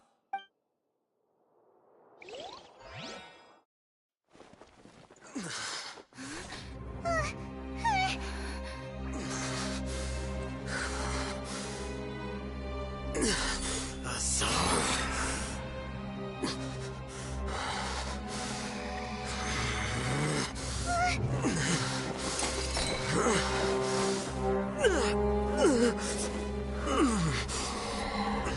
Well, what do we have here? So you stole that divine knowledge capsule? Traitor! You traitor! Even the most rational scholar will yearn for the power of a god in a moment of desperation. Aren't you doing the exact same thing as me, Alhaitham? Unfortunately for you, no god will lend you their power. Azar!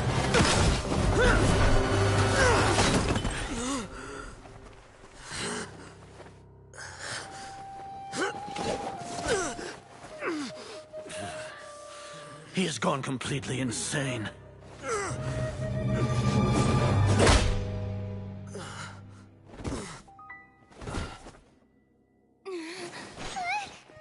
Take him to the Matra and exile him to Aru village. Then find someone to take these two to the confinement room. I'll deal with them later. Grand Sage, we've finished all required preparations for Niagarbaha Day. We may begin to enter the capsules now. Excellent. You may begin.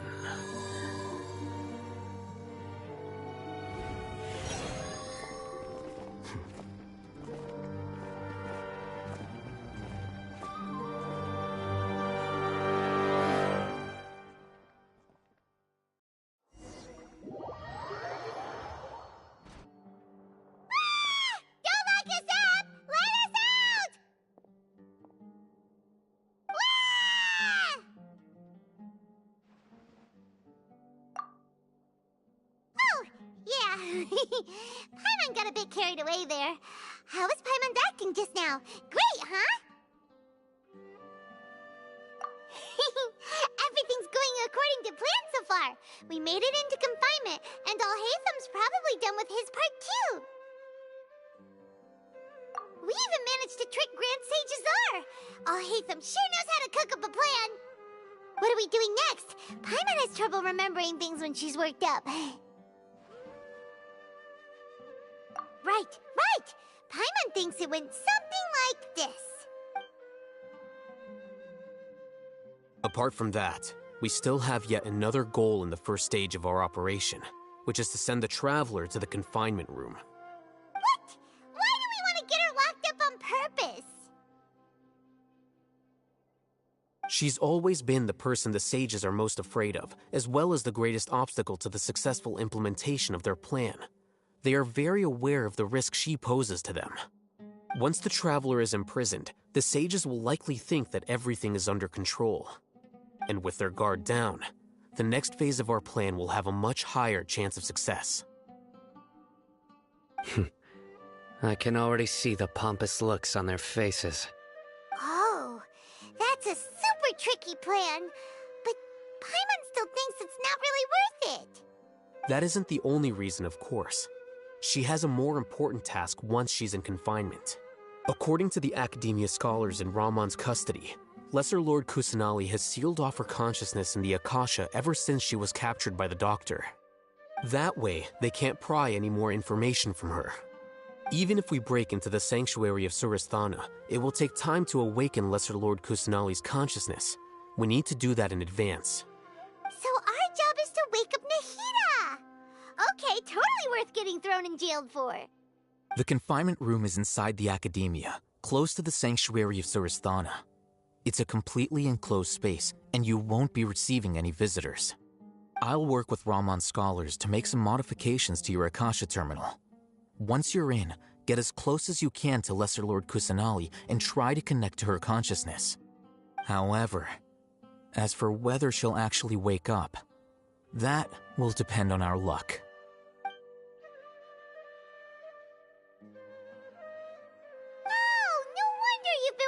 Akasha terminal today. It's the one that all Hatham modified. Paimon thought they'd take our Akasha terminals when they locked us up in here. Were they being careless? Alright, so what now? Sounds easy enough. We can finally talk with Nahida after all this time. Let's do it. There's a light flashing on your Akasha terminal. It's almost like... the faster it blinks, the better the signal!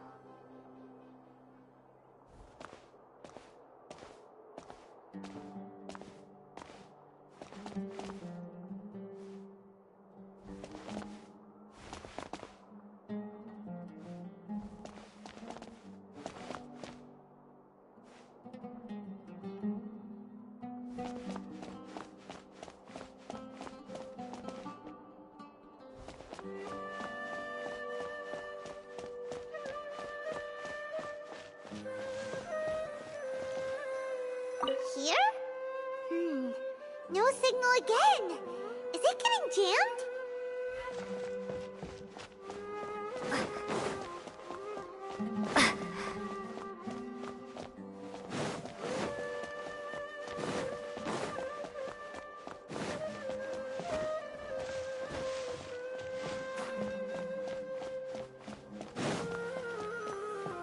Whoa, it's Mora! Ooh, Mora! No, Paimon, we're not here to hunt for treasure.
When did it first start?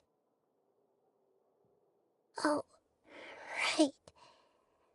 It started from the moment I was born. I want to become a worthy Archon.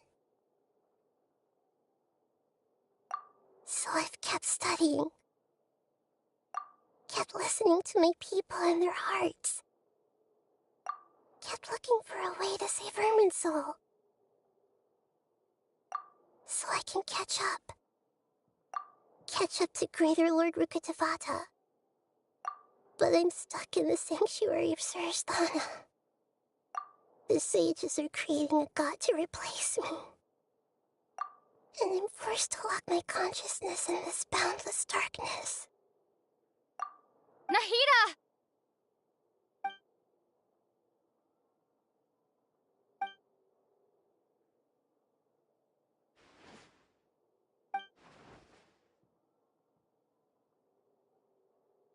Nahida!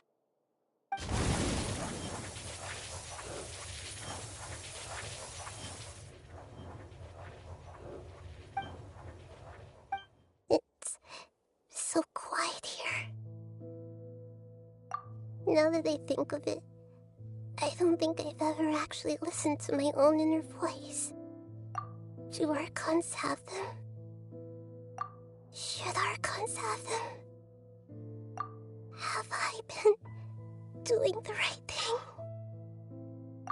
Am I really not needed? How do I really feel about all of this? It's so quiet here. Since you're the god of wisdom, you've known the answers to all these questions since the very beginning, haven't you? Who are you? Whose voice is that? It sounds familiar. You're right, though. I won't ignore my own voice anymore.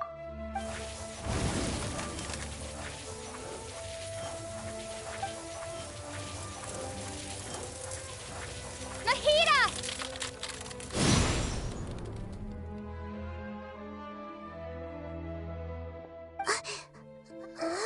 Nahida? Did you wake me up? Thank you. Why are you here? We're here to rescue you. Are you alright? I'm fine. It's just... when I think of everything that's happened to me, I feel really angry now. You should have been angry ages ago.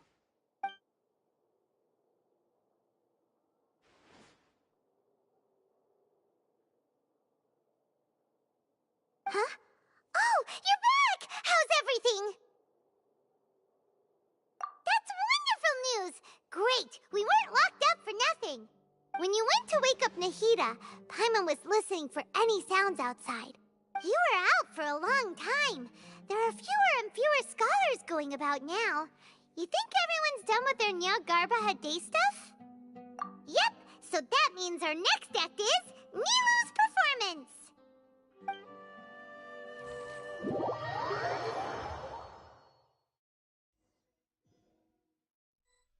Nilu, are you sure about this? You're taking such a great risk for them. I'm sure, and I'm going. You know that I don't like to pass up any opportunity to dance, and this one is especially important. All right. You seem to have a lot of trust in them, so I won't say more on the subject. But if anything happens, the few of us here may not be able to help you. Don't worry. They've been through worse. Everything's going to be fine. All right. You know, if you really do get arrested, we'll do everything we can to get you back. Be careful, even if it's only for our sakes. Thanks, Mr. Zubair. You're so very kind.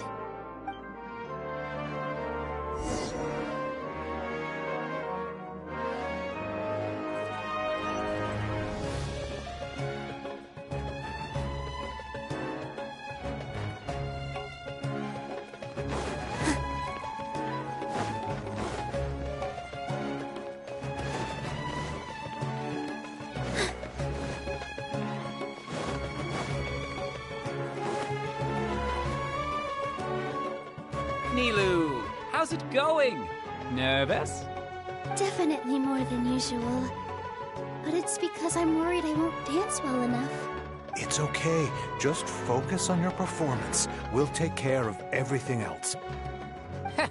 You sure know how to talk. Taking all the credit, even though we came here together to help out. Well, thank you both. I'll have to treat you to a meal after all this ends. I really, really appreciate all of your help. Ooh, that sounds great. Huh? How can we say no to that? All right, let's get back to business. Nilou, we'll be here to keep people from going to the Akedemiya so they don't interrupt your performance. I was planning on telling them something like, the Akedemiya's been conducting a weird experiment, and some of their test subjects escaped. It's really dangerous there, so stay away.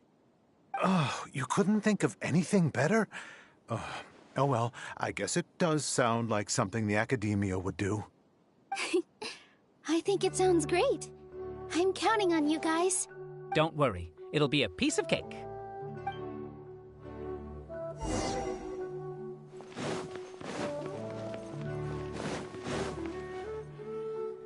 Hey, Nilou!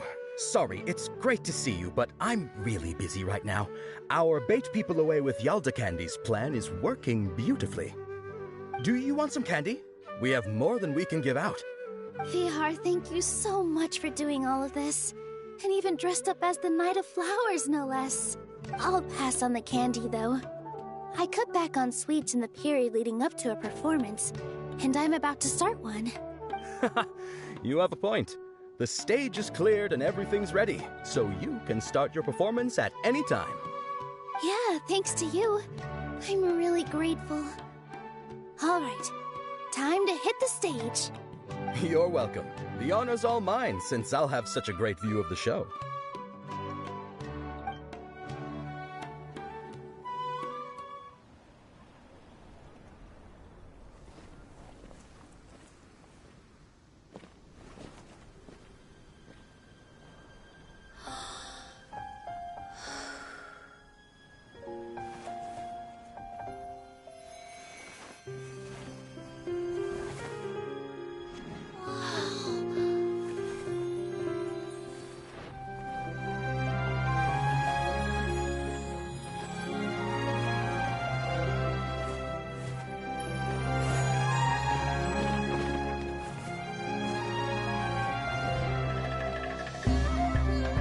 I've never seen a performance like this.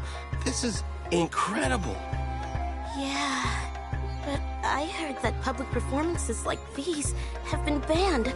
I can't believe she's doing this here.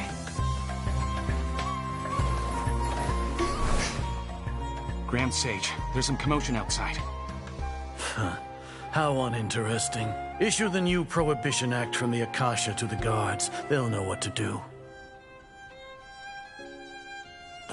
Do you think we should, stop her? Let's just watch for a little bit longer.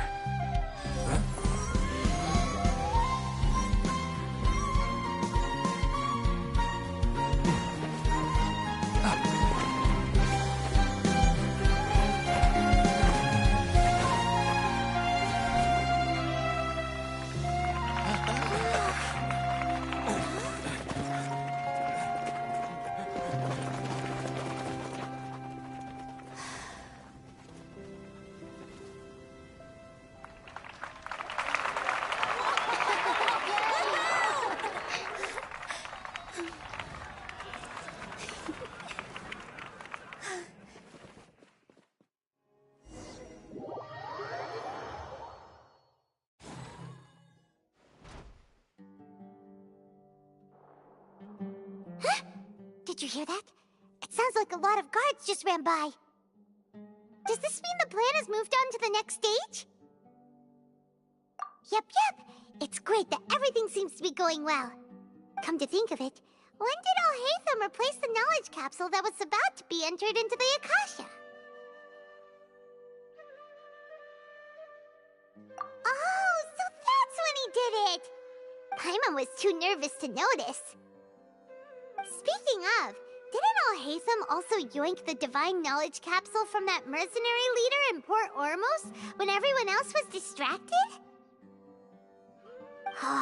It's a time-tested trick of his. Why are we complimenting him?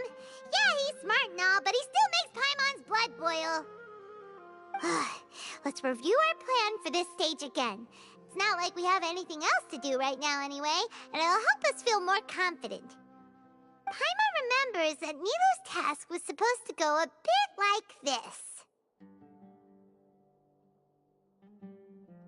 Now that Lesser Lord Kusanali's consciousness has been forcefully sealed, the core figures of the Akedemiya and their guards have started to wear their Akasha terminals again.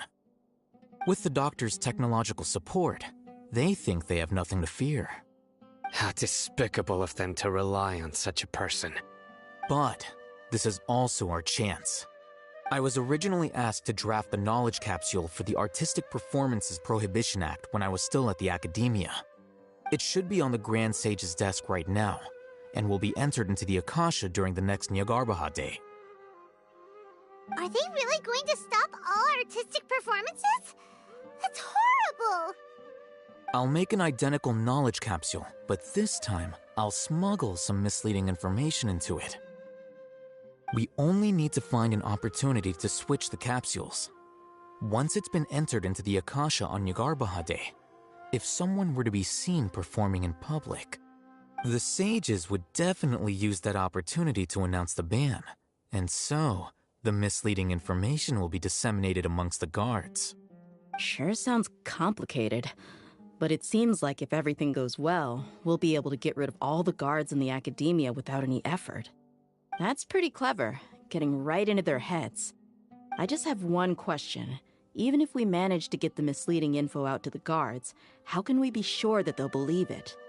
People who are used to relying on the Akasha become less inquisitive, and their ability to distinguish truth from misinformation is significantly reduced. They will view everything the Akasha releases to them as the unequivocal truth. The Akasha will turn humans into machines. I've seen it happen many times. Yikes. Good thing I didn't wear it for long when I was working in Sumeru City. At first, I thought it was a good thing, too. By the way, this plan still requires a performer, right? Do you have someone in mind? Nilu of Zubair Theater. I know her really well. We can trust her. I'm kinda hesitant to ask her to participate in a dangerous plan like this, but we can ask her in person. All right. After the guards and the Akedemiya are gone, then it'll be time for me and my stowaway brothers to shine.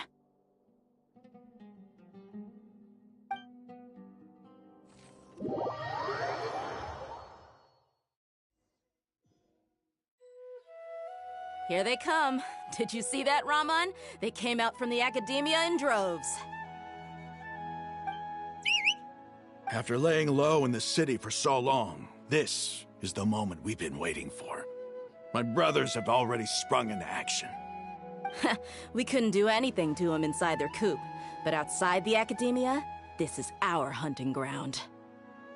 With a lioness like you, the prey sure won't be able to run far. We still need to eliminate the guards as soon as possible. If we give the sages enough time to realize what's happening, the plan's doomed. Yeah, all they've done is to sit on their cushy salaries and twiddle their thumbs all day while we fought and struggled every day in the desert.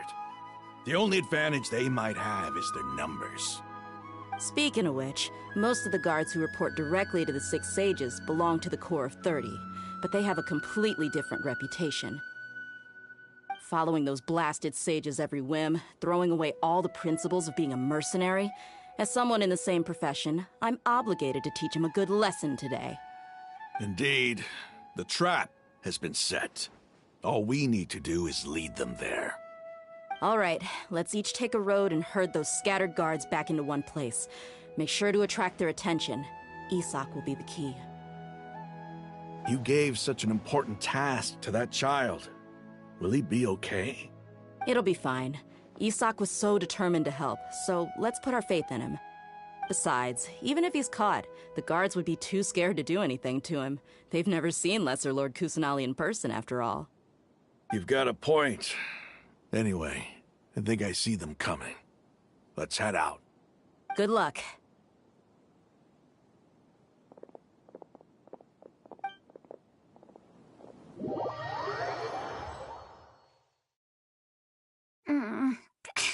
This outfit. Hey, do you remember what you need to do, Isaac? When the guards get here, you'll pretend to be Lesser Lord Kusanali and run away from them.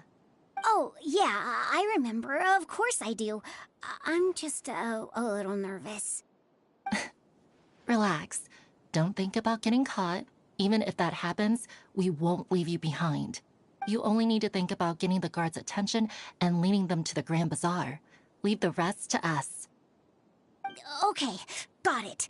I'm here to pay back Lesser Lord Kusanali for helping Grandpa. I won't get cold feet. Hey, they're here. I can see the Akedemiya guard. All right, it's time, Isaac. Take a deep breath and go. You can do this.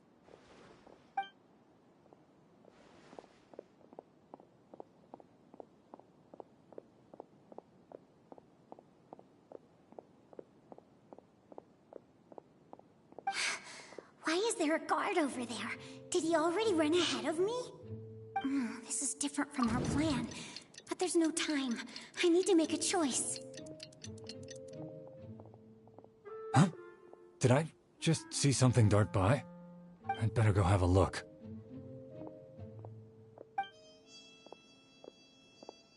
Were my eyes playing tricks on me? I should go check to see if someone's hiding over there.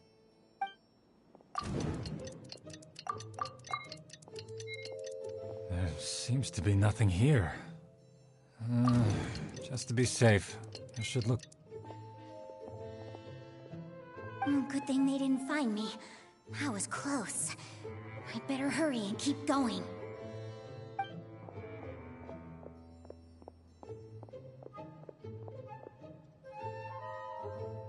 Hey! Lesser Lord Kusanali's over there! Stop! What? Lesser Lord Kusanali? How did I not see anything just now? Oh no, they found me. Where should I go?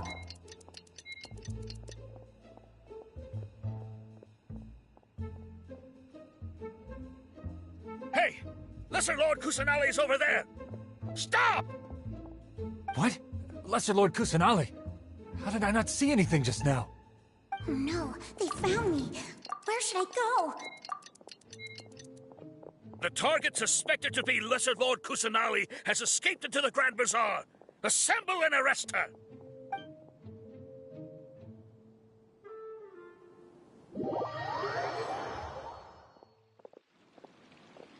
Where did she go? How did she disappear? Did we lose her? Hurry up and find her! Hey, why is your team here? Didn't we say to split up our search? Hurry! Hurry! This place is... Why are you all here? Yeah, isn't it one heck of a coincidence? Everybody's here. What on earth is going on? I suppose that's all of you? Who are you? Did you set us up? What are you planning? Phew, that was rough. I almost got caught. Little brat! So you're not actually Lesser Lord Kusanali. Who exactly are you all? Eremites from the desert?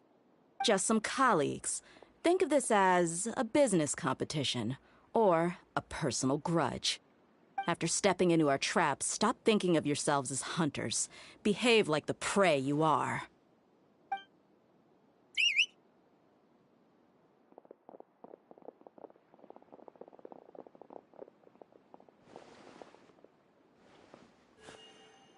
An ambush?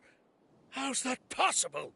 This is Sumeru City, but mercenaries from the desert somehow ambushed us! You've spent all your time hiding away in the Akedemiya.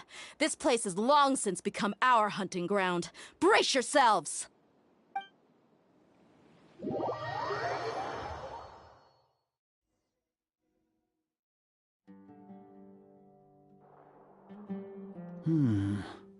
This is odd. The Akedemiya has quieted down after the conclusion of the Nahida Day ceremonies, but it's much quieter than usual. Where are the guards? Why have I not seen a single one? Guards? Guards! Grand Sage, how may I be of assistance? I called for the guards. Why did you come? My apologies, Grand Sage. Right now, all Akedemiya guards have entered the city to perform the ordered arrest. I thought you knew. Arrest? Who is there to arrest? I have an ominous feeling. Arrest Lesser Lord Kusanali, right? Is that not what the order was? Lesser Lord Kusanali? You mean she has disappeared? Yes. I wouldn't dare make up something like that. Right now, everyone is in a panic, and many are saying that Lesser Lord Kusanali will take revenge on us. What happened? Just what is going on? Lesser Lord Kusanali somehow escaped? Was it Alhaitham and his party that freed her? That's impossible. The Akedemiya is heavily guarded today, and any order to release Lesser Lord Kusanali would be strictly confidential. Besides, Alhaitham and the Traveler are already in our hands. What manner of trickery did they employ? How could Lesser Lord Kusanali disappear into thin air? Disappear? Wait. How was the arrest order distributed to the guards?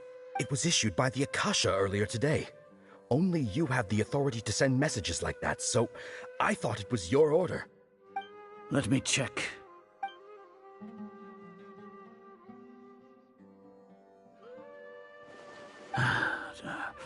Here.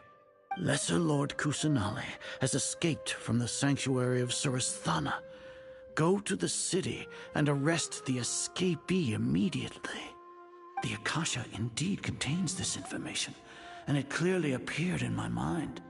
How did they bypass my permissions to issue this kind of message? Was it the report about the Traveler that Alhaitham submitted? No. I specifically checked that knowledge capsule before entering it into the Akasha. Could that have been a red herring?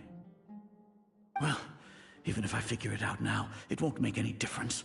The important thing now is to confirm Lesser Lord Kusanali's status. Have you been to the sanctuary of Surasthana to confirm that Lesser Lord Kusanali has indeed escaped? Confirm? No, I haven't. It may be a bit offensive to say this, but Grand Sage, what you're saying doesn't make any sense. How can the information in the Akasha be inaccurate? What the Akasha decrees is fact. That is common knowledge to all of us. If we have to confirm the information and knowledge from the Akasha ourselves, then how is that any different from us learning that information ourselves? Wouldn't Greater Lord Rukkhadevata's legacy lose its meaning that way?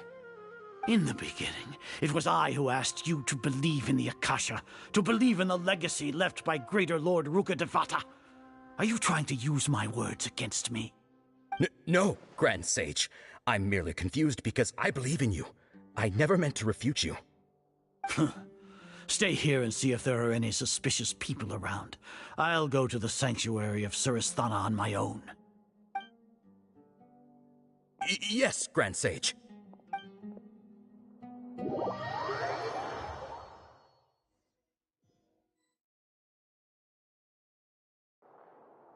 Lesser Lord Kusanali has escaped from the sanctuary of Surasthana.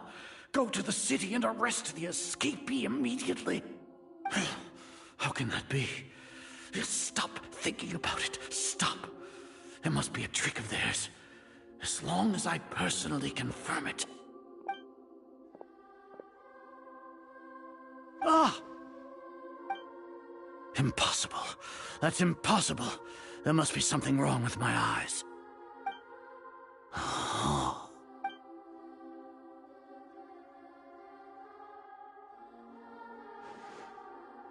What a comical sight, Azar.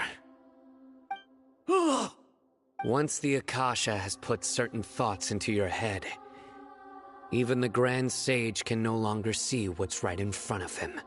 You all can only see the world in your mind, the one you think you know. And precisely because of this, you disregarded Lesser Lord Kusanali's existence. She has been a wise and worthy Archon. Sino, have you been waiting for a chance like this? The Akasha predicted that you would return to the Akedemiya to confront me, but I didn't expect it to turn out like this. I was careless. No, you were blinded. Your faults stem from your reliance on the Akasha. You're still the same as always. I truly did not expect a proud person like you to cooperate with Alhaitham and the Traveler. People change, Azar. Admit it. The Akasha can't predict my actions anymore. Then tell me, what have you found during your investigation? You want to buy time? This is the sanctuary of Surasthana. Under your own regulations, even Akedemiya staff are forbidden to come here. No one will come to save you. As for the investigation, I've at least confirmed that you are guilty of insurgency against the Archon. A serious crime. So what? Did you do all of this so I would plead guilty in front of you, General Mahamatra? No. I want you to plead guilty in front of the Archon herself. You once said that I had no standing to judge you. So now, how about judgment in the name of a god?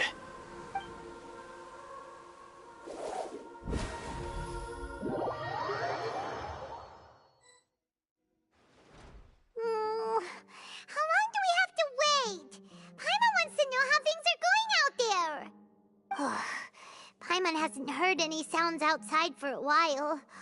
Hopefully something bad didn't happen. Yeah, but aren't you scared that we might be locked up in here for the rest of our lives? Thinking about it, at least Paimon has you. We could still chat like this. When Paimon thinks of Nahida being imprisoned alone in the sanctuary of Surasthana, Paimon can't help but feel sorry for her.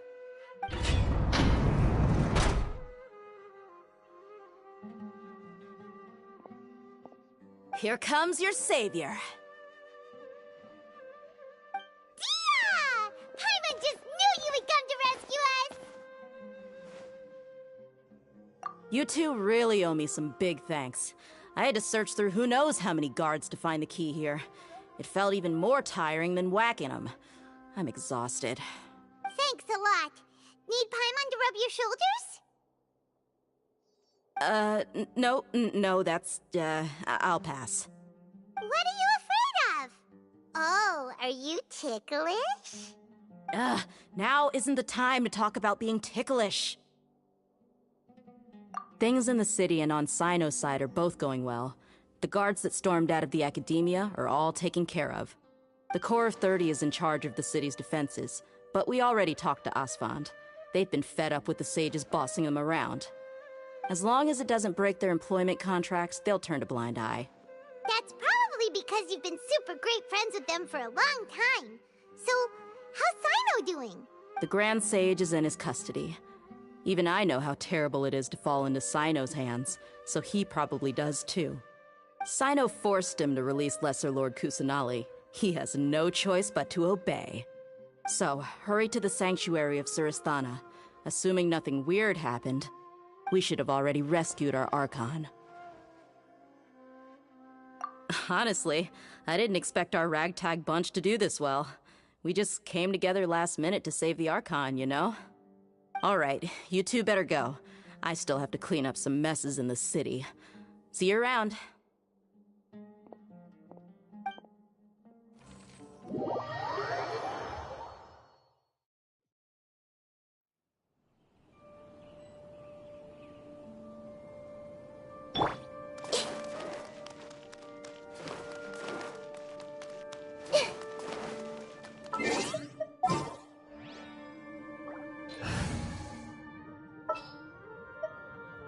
A pleasure to be...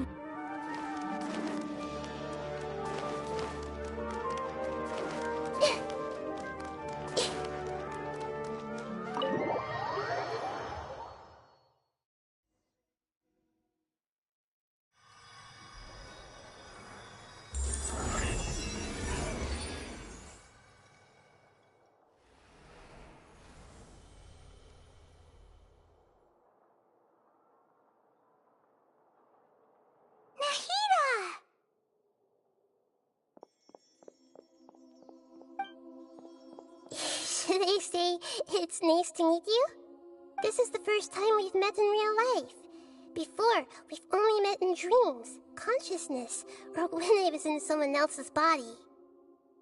Thank you so much for coming to rescue me, but I also need to apologize. During this time, I did some self-reflection. My sense of inferiority and yielding to the Akedemiya led to all of this, and created so much trouble for you all. Exactly! We're here because you're a good Archon and one of our friends! Thanks, you two. Amazing. So this is how it feels to walk out of that cage with my own body. It's like I just had an endlessly long dream. I can't even tell if I just woke up or was only now born into this world. My concept of self has become so clear. But now doesn't seem to be the time to indulge in this feeling. This is really embarrassing.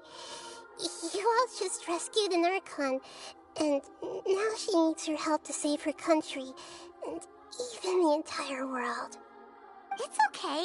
With you here, Paimon's sure that everything will work out. There's one more thing. What is it?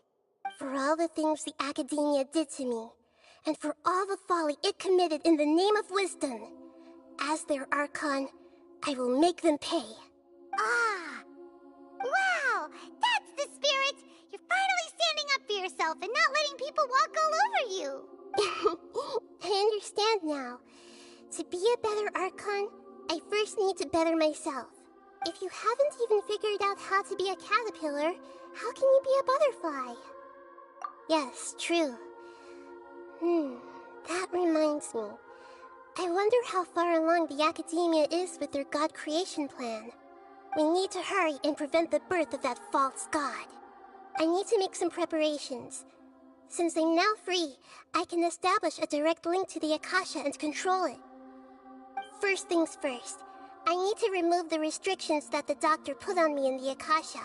After that, I'll make some adjustments and revoke the sage's permissions. The Akasha will then be like how it originally was, only operable by the Archon. After all, the Akedemiya betrayed Greater Lord Rukkhadevata's trust. This might take some time. In the meantime, you should also work on your own preparations. If we don't stop the god creation plan in time, we'll be in for a tough fight.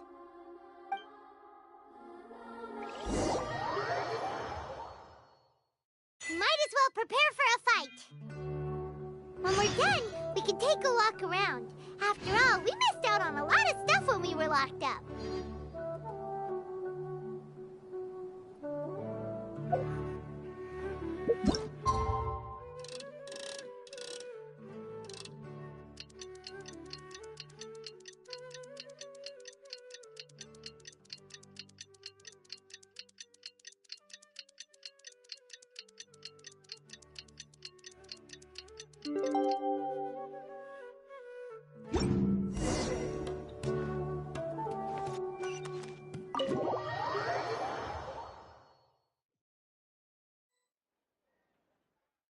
How's it going, Nahida? I'm done with the parts that needed my involvement to complete. Although it's my first time working with the Akasha like this, its internal structure and operation procedures are easy for me to understand. Greater Lord Rukkhadevata's design is truly brilliant. Oh, also, this is for you.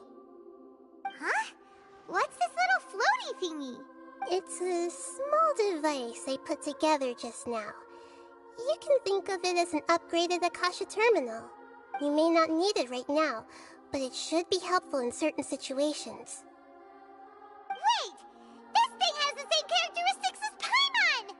We're both small things that float! Oh, all the things that make Paimon special got copied! When Paimon appears with the Traveler from now on, people won't remember Paimon because she isn't unique anymore! It's alright, Paimon. It can't replace you. It's only a flying device, but you're the Traveler's irreplaceable friend. You're so good at comforting people, Nahida. If only the Traveler was as smart as you. I was simply telling you what I feel to be the truth. I wasn't trying to comfort you. Nahida, you're natural at this. What you just said made Paimon even happier. By the way, there's something I need to confess. Even though I'm the Archon and in control of myself again, I'm not very good at fighting. You may have heard that an Archon's power is derived from their people's faith. However, I'm not as well loved as Greater Lord Rukkhadevata. If we get into a situation where combat is our only option, I'll have to count on you, and I'll do my best to provide support. I'm glad I can rely on you. So the God of Wisdom isn't good at fighting?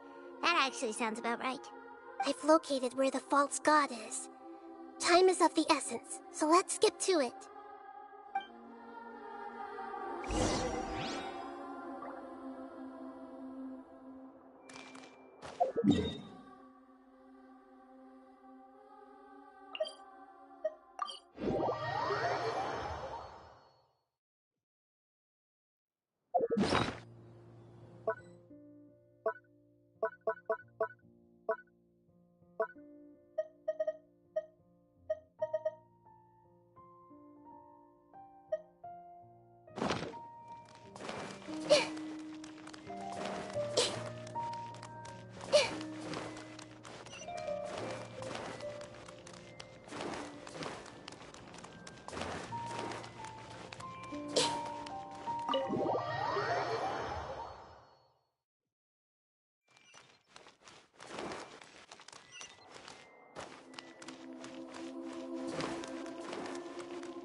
What is this place?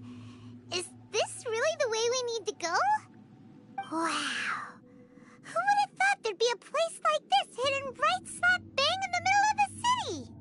The sages wanted to realize their god creation plan without being discovered. The safest and most convenient way would be to build within the Akedemiya itself. That's true. They were already hiding one god, so why not two?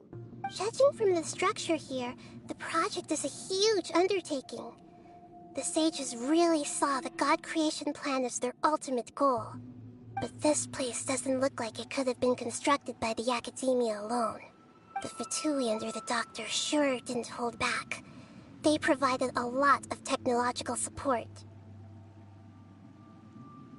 Yeah, or else they wouldn't have been that generous. Is that it, though? I've always felt that this Doctor is different from the Akedemiya sages. He doesn't seem to share their sense of urgency. Instead of being interested in the end product, it's like he's enjoying the experimental process. The Fatui Harbingers are all such weirdos. So, the Doctor being weird is actually normal. So, this Fatui that they're trying to turn into a god is called the Ballideer? We had previously come into contact with his consciousness. He harbors particularly strong obsessions.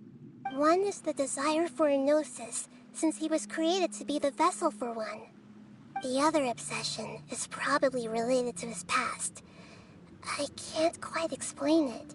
Paimon knows that he was a prototype puppet for the Raiden Shogun before he became a Fatui Harbinger. That's why he wants a gnosis so badly. There's no way he'd willingly be a test subject. Now with that temper and ego of his. It sounds like you know the Ballideer quite well. I see. Tell me more about him and what he's like. The more we know now, the better we can plan for and react to any future situation.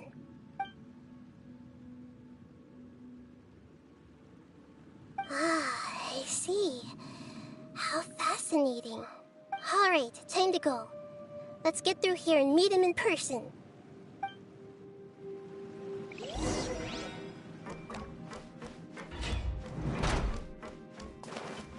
Time to work. Allow me! No excuse for nothing. Whirling snow! time to fulfill my duty. It isn't time for a break yet. Grow! My apologies. Kami-san's art. Let's end this quickly. This is bad. This isn't good.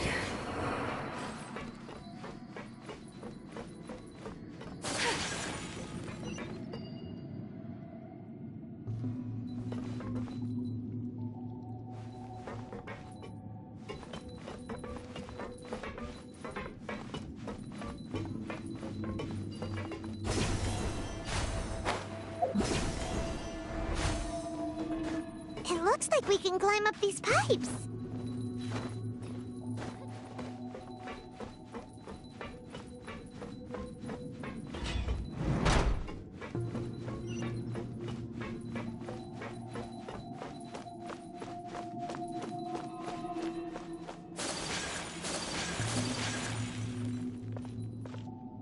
The pattern on the ground seems all messed up. Let's go around and see if there's a way to fix it.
Hold the line!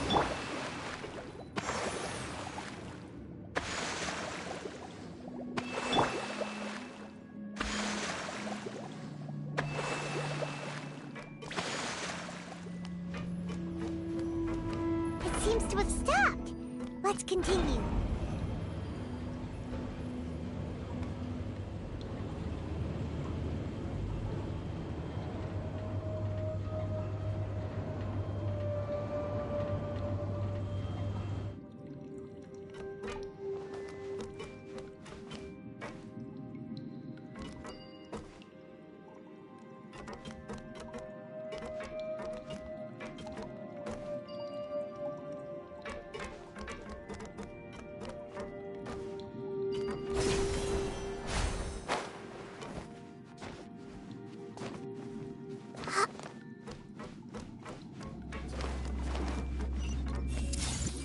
Let's begin. Whirling snow. I will end you. Fire hazard. This isn't good.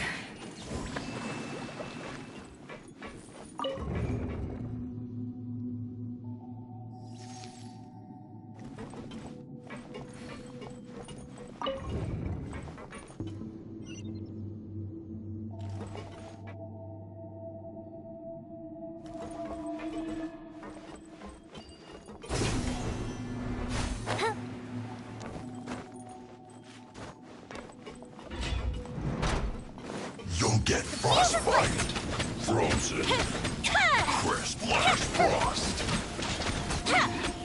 To pay your dues.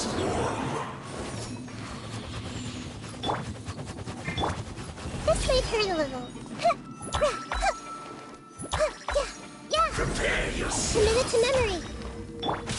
My apologies. Yeah.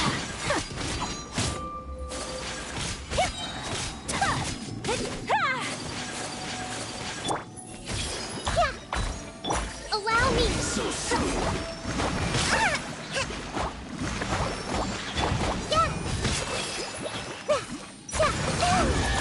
Can't run from death.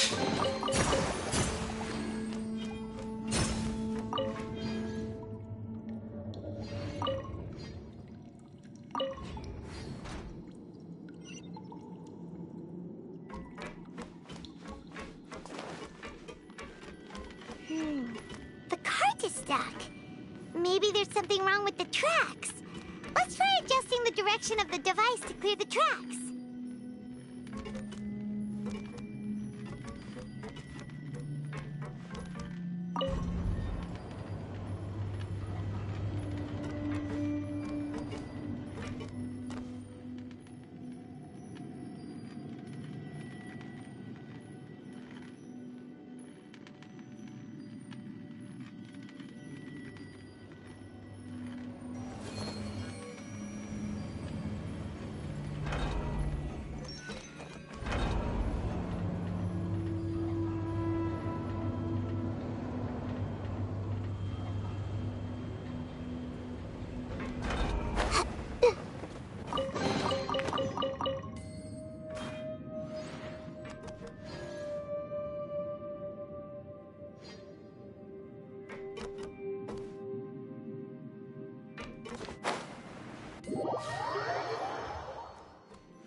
What they say is true. You have to see the world for yourself to appreciate how beautiful it is.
Let's move.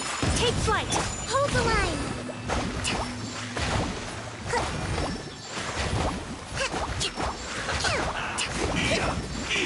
You need to hurry up. Unfortunate fault.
words. Use this. Let's end this quickly. My apologies.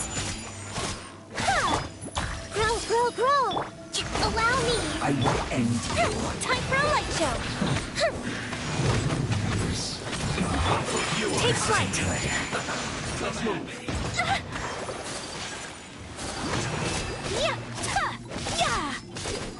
Be a killjoy. They've only just Commit it to memory. Rest and rebound. My apologies.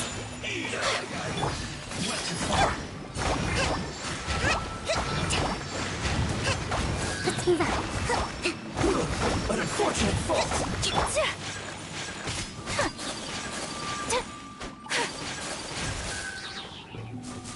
Take flight.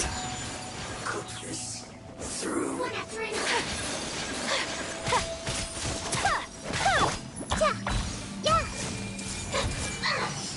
Allow me. The fuse is lit.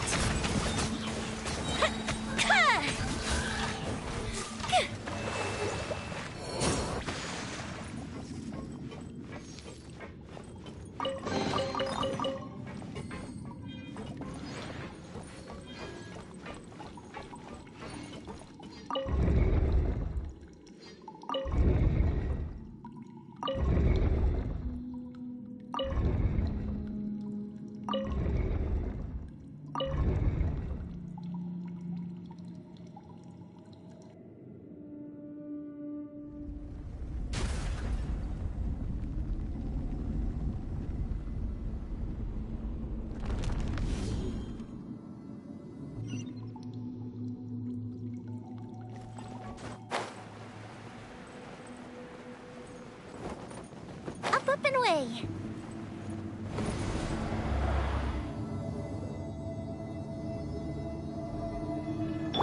Rest and rebound.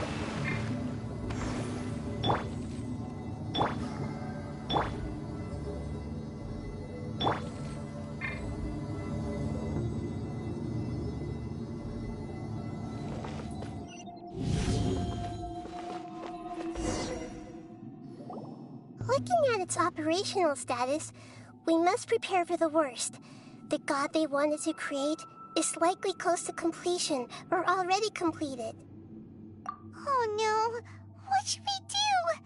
Paimon can't imagine how hard it would be to fight against a Fatui Harbinger with a Gnosis. Are you nervous, Paimon? If you really want to know, of course Paimon's nervous.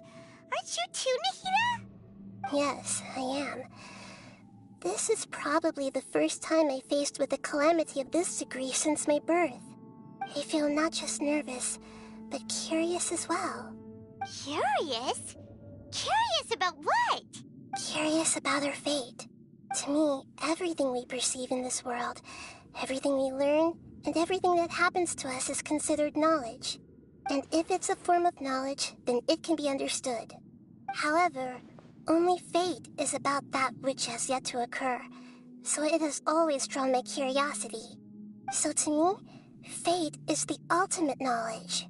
That's also why I love observing humans and all the things that happen to them. It all brings me great satisfaction. And now, at long last, I'm not just an observer anymore. I will personally experience my own fate with you by my side. Isn't this such a wonderfully exciting thing? Ah, so that's what you mean. Paimon thinks she understands what you're feeling. Agreed. Okay, let's continue on. I can sense his aura from here.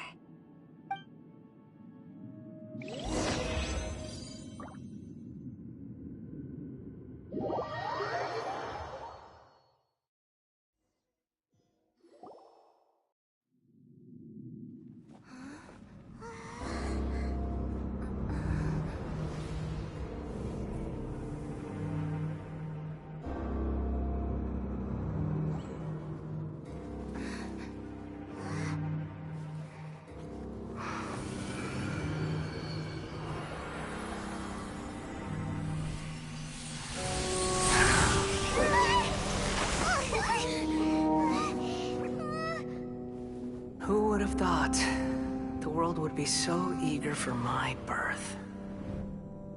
I remember you, Booer, the god of wisdom, and standing beside you, the traveler. Is he all-knowing and powerful now, like Greater Lord Rukkhadevata? No, I can't feel the same kind of divinity I felt from the Greater Lord. It seems that the sages didn't get the chance to infuse the divine knowledge capsules into him. But even still, he has undoubtedly become a true god now. So we're too late? The Ballideer has already become a god? The Ballideer. A long bygone title. When my spirit ascended to divinity, I felt as if I had existed for the same number of epochs as heaven and earth. Looking back, the existence of what once called itself Kunikazushi appears infinitely small and ugly.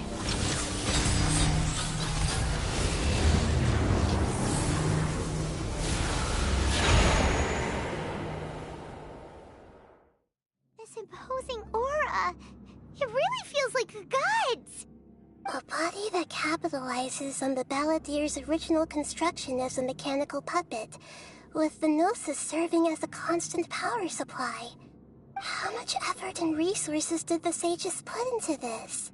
From a purely technological perspective, it's a commendable achievement indeed. It's no exaggeration to say, this is the culmination of human wisdom. You sure are something! Dishing out compliments at a time like this? But I don't think he's reached the spiritual height of a god. Strife is engraved upon every god and every gnosis brought forth into this world. Can you feel it? The exhilaration of such power, and the thrill of anticipation for our contention. Nahida wouldn't feel the same things as you! Do you not realize that you are interrupting a conversation between gods? Lowly creature, know your place! The strife engraved upon a gnosis. You're talking about the Archon War. Tevat's current peace was not easily won. I didn't personally participate in the Archon War, but the way I see it, all those losses were meaningless, driven by the demands of the laws. There's no point in bringing it up again. Is that so? Yet I am deeply disappointed that I was never allowed the fortuity to personally participate in the Archon War. This is a first. Encountering a god in this world who does not crave power. No wonder your own people have abandoned you, god of wisdom. Your judgment is as your existence, unsubstantial. This is where everything ends, Booer, the god of wisdom.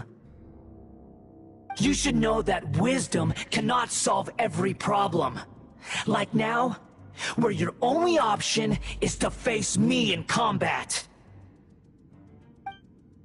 Come! Let us reenact a scene of the Archon War. Come and inaugurate my birth as a god.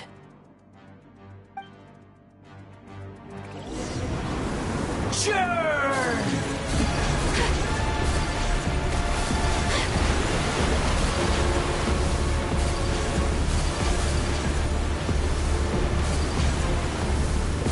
Feeble human!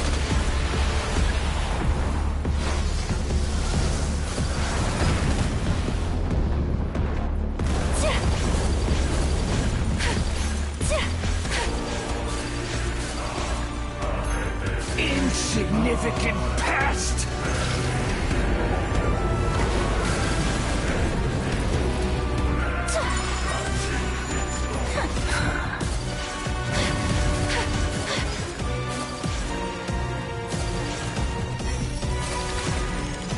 At my command, you shall fall!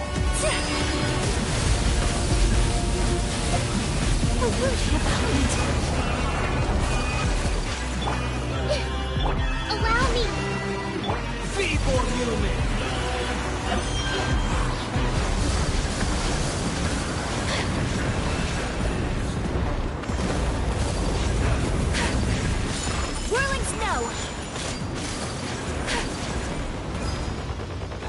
Insignificant pest! Embrace the ice! My apologies!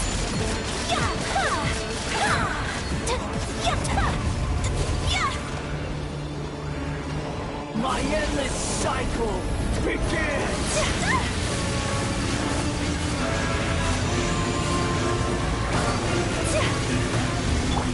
Rest and rebuild!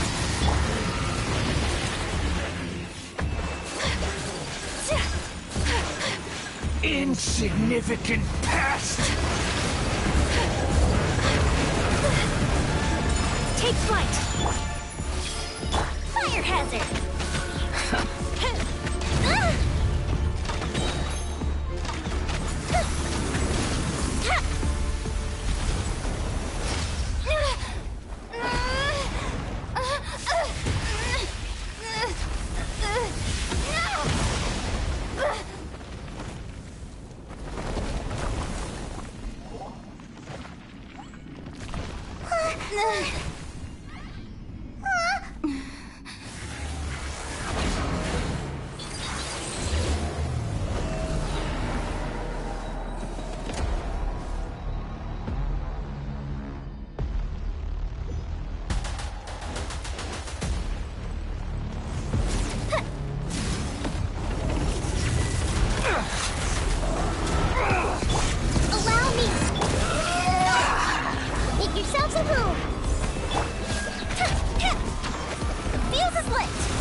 To oblivion!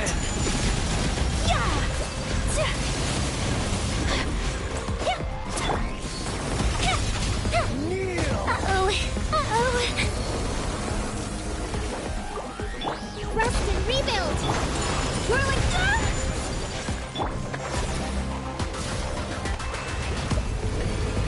Reality is pain!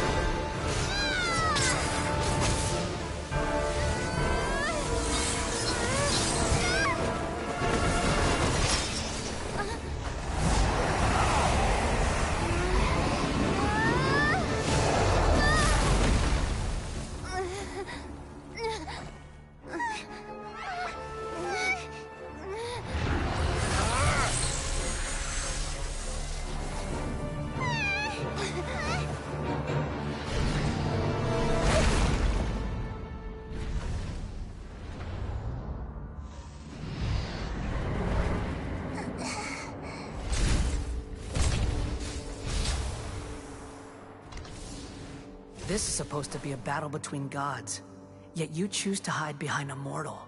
And now, you're acting like you'd sacrifice yourself for a human. Are you having fun proving a false sense of heroism to yourself, Booer?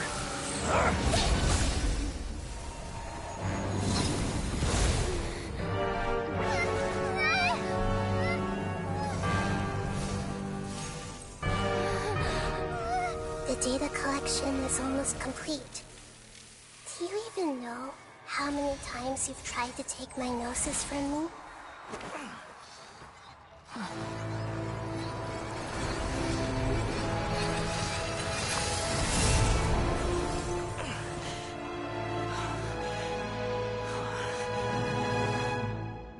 We just concluded the 168th loop. Did you know that in the effort to create you, the people of Sumeru were forced to live through the exact same number of Sub-Zerus festivals and Samsara cycles? The power of dreams. When did you use it on me?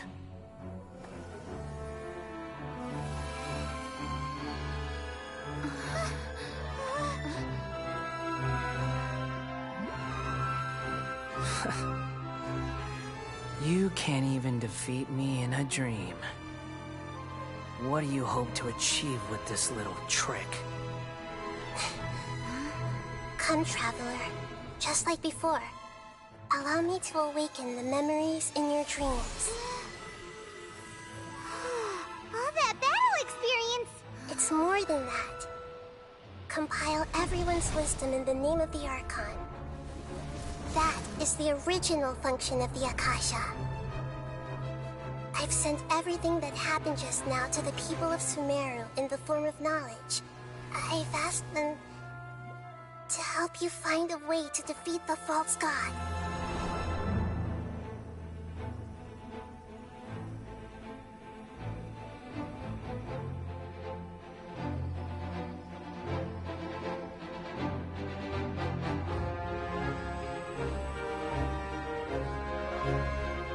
Now, all of Sumeru's wisdom is at your disposal. Meaningless tricks won't save you.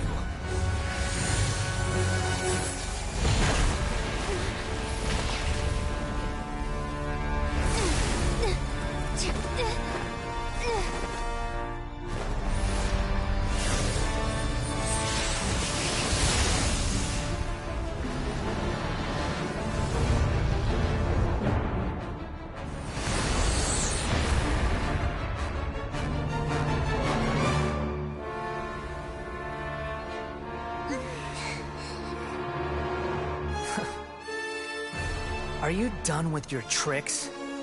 Can I finally take this as a real battle between gods? I'll leave this to you, the first sage of Booer.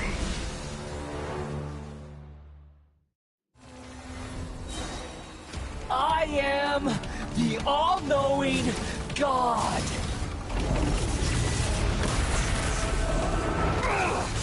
Fire hazard! Hold the line! Burn to oblivion!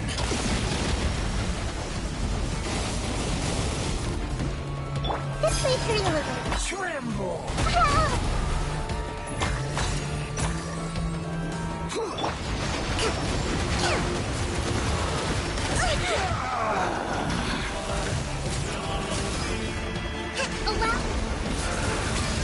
Kneel!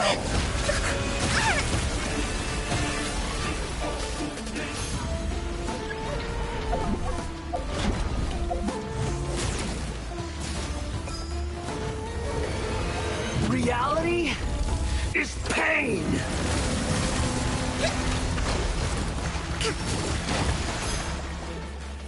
Good riddance, cruel world.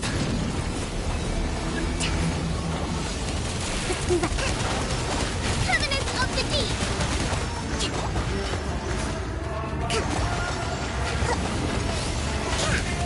Committed to memory. Yeah.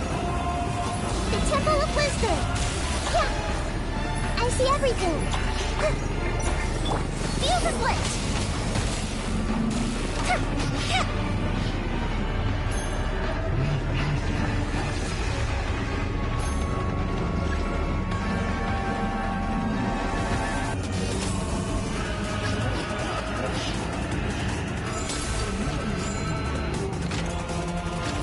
Your new god awakens! Now, your eyes have been opened. Rebuild!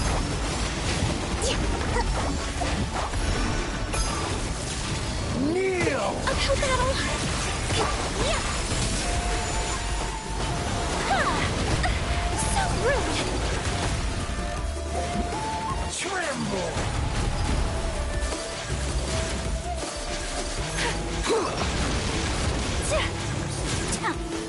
Take flight!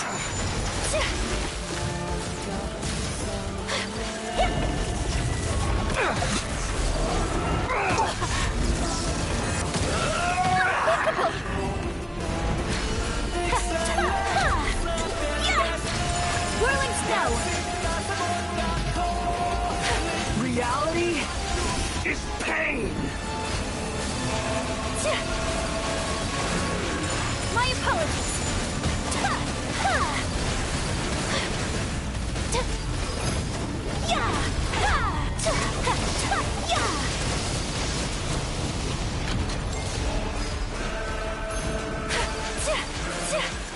Whirling snow! Burn to oblivion!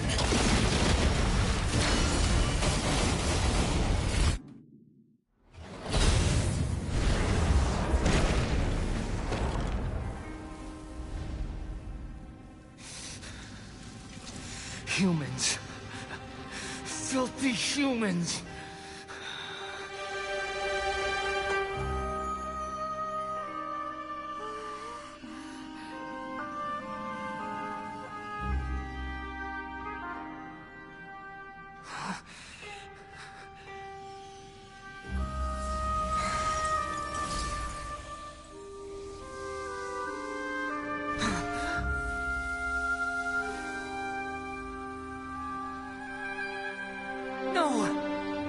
Wait! Please! Anything but the Gnosis!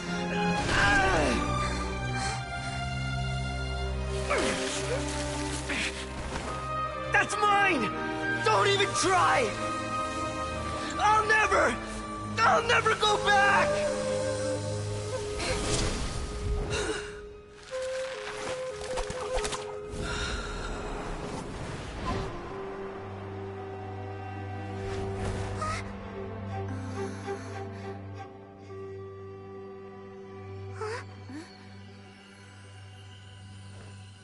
We haven't yet found the answer to the most important mystery. Irminsul is still waiting to be saved. With the power of another Gnosis, we may now finally understand the last memory of Greater Lord Rukkhadevata.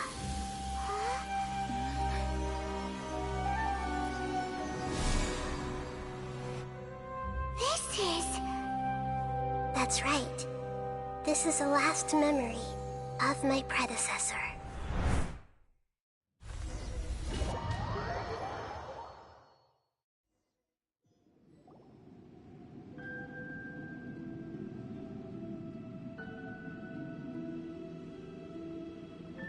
Huh. This sure seems very different from what Paimon imagined. Shouldn't Irminsul be in this realm of consciousness? Yes, that is our destination. But I didn't expect the remaining consciousness of Greater Lord Rukkhadevata to be as polluted as this. Forbidden knowledge? It seems you know about a concept that even I don't completely understand. Could you tell me what you know?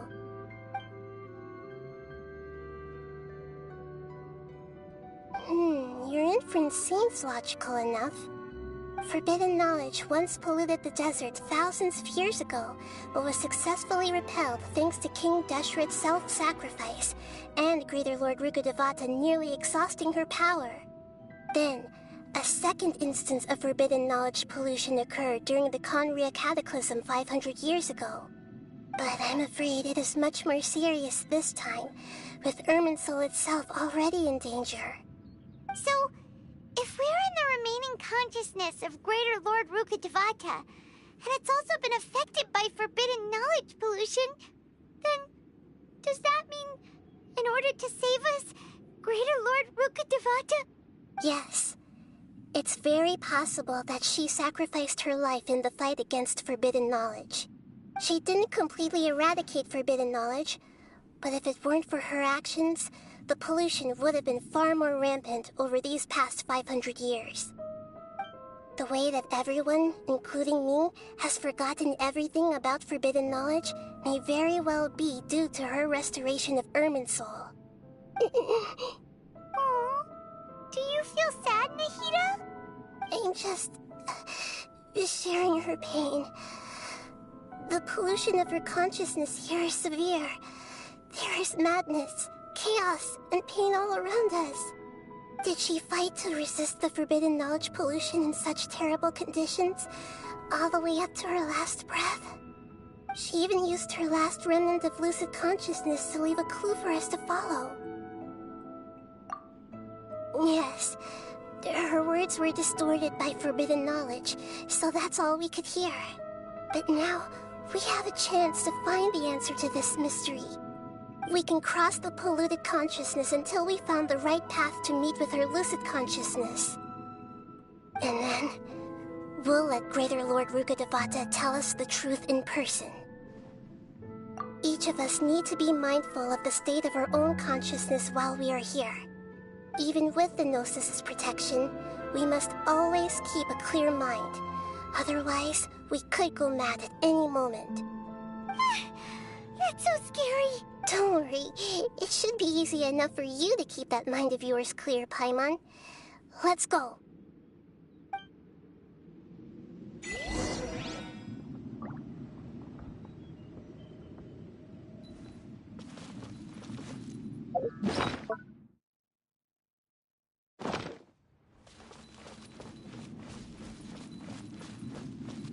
Are we in the air?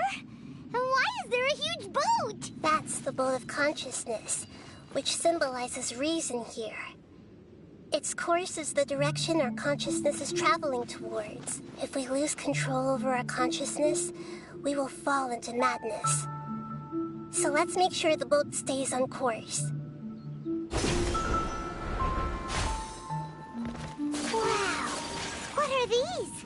The monsters seem to have been affected by them.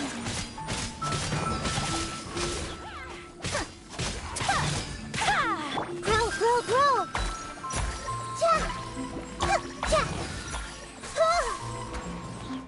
Yeah! Take flight! Yeah!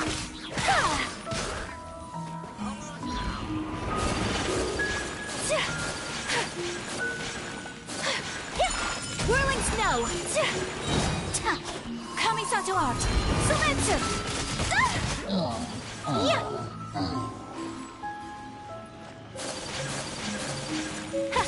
My apologies!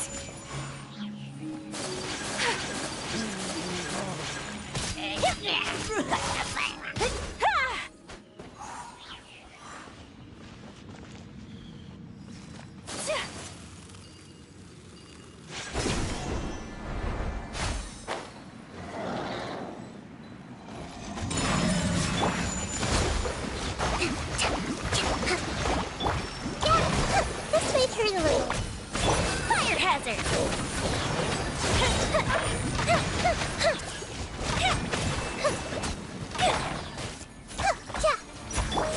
Take flight! Embrace the ice!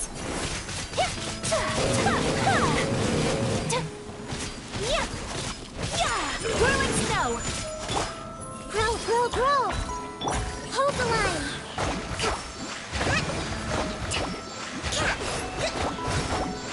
Look! A four-leaf sigil has appeared in the sky!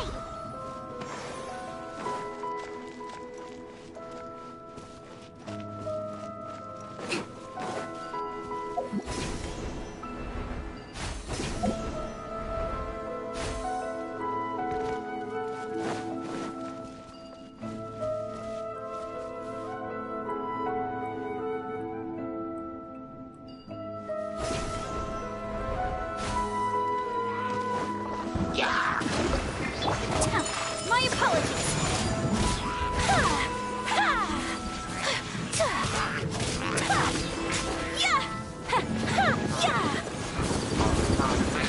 Take flight!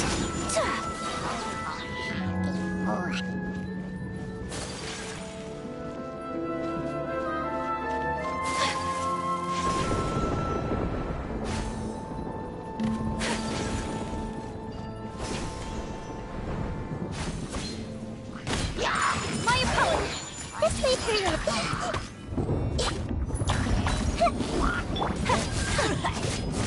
Allow me!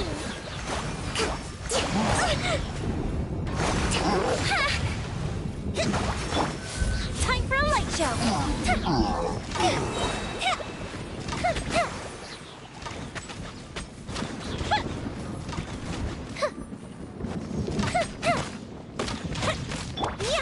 Whirling snow!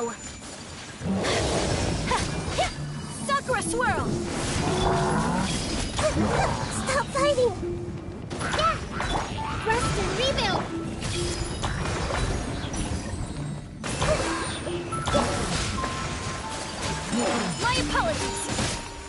control the boat of consciousness, we need to find the helm first.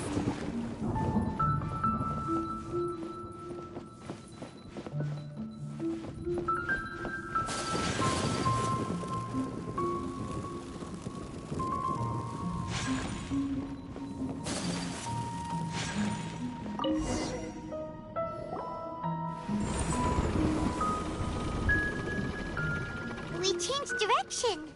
Are we still going the right way, Nahida? Mm-hmm. Judging from the current route, the boat of consciousness will soon take us out of here.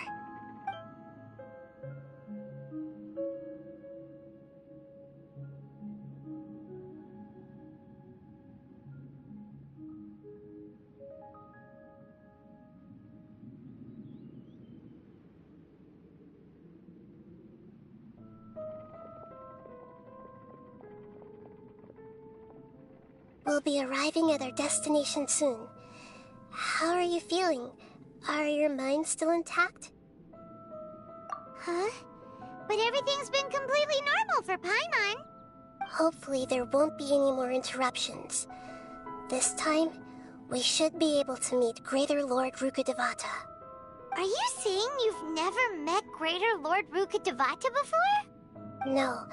It seems that my birth and her death took place at the same time. Otherwise, I think she would have given me a little more guidance, and I could have done a better job. Hey, you've done a great job, Nahida. Let's get out of this creepy place and go meet her.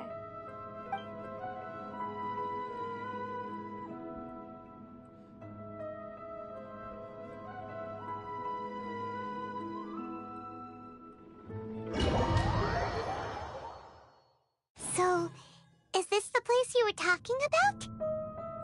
The base of Irminsul?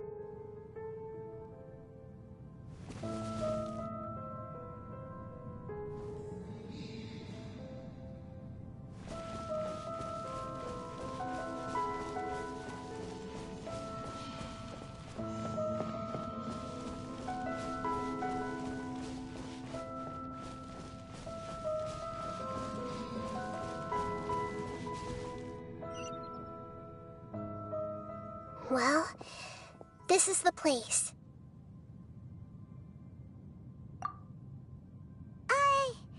We're here to find Greater Lord Rukkhadevata, right?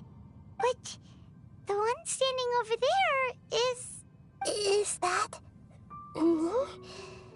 She looks exactly like me. Are you Greater Lord Rukkhadevata? Yes, that's me. Are you surprised by my appearance? Irminsul and the surrounding lands have been reproduced here as they were years ago. But this is just a realm of consciousness. We are manifestations of the same nature. Hence why we would appear exactly the same. We're of the same nature? Why? Because you are me, and I am you. You are me in the new samsara. The new samsara? As Greater Lord Rukkhadevata, I'm the avatar of Irminsul. And you are the purest branch snapped from Irminsul. Imagine it this way. Even if a tree dies, its branches will eventually take root and grow, continuing the tree's life in another form. I'm merely the remaining consciousness of Greater Lord Rukkhadevata. The real me has presumably died a long time ago.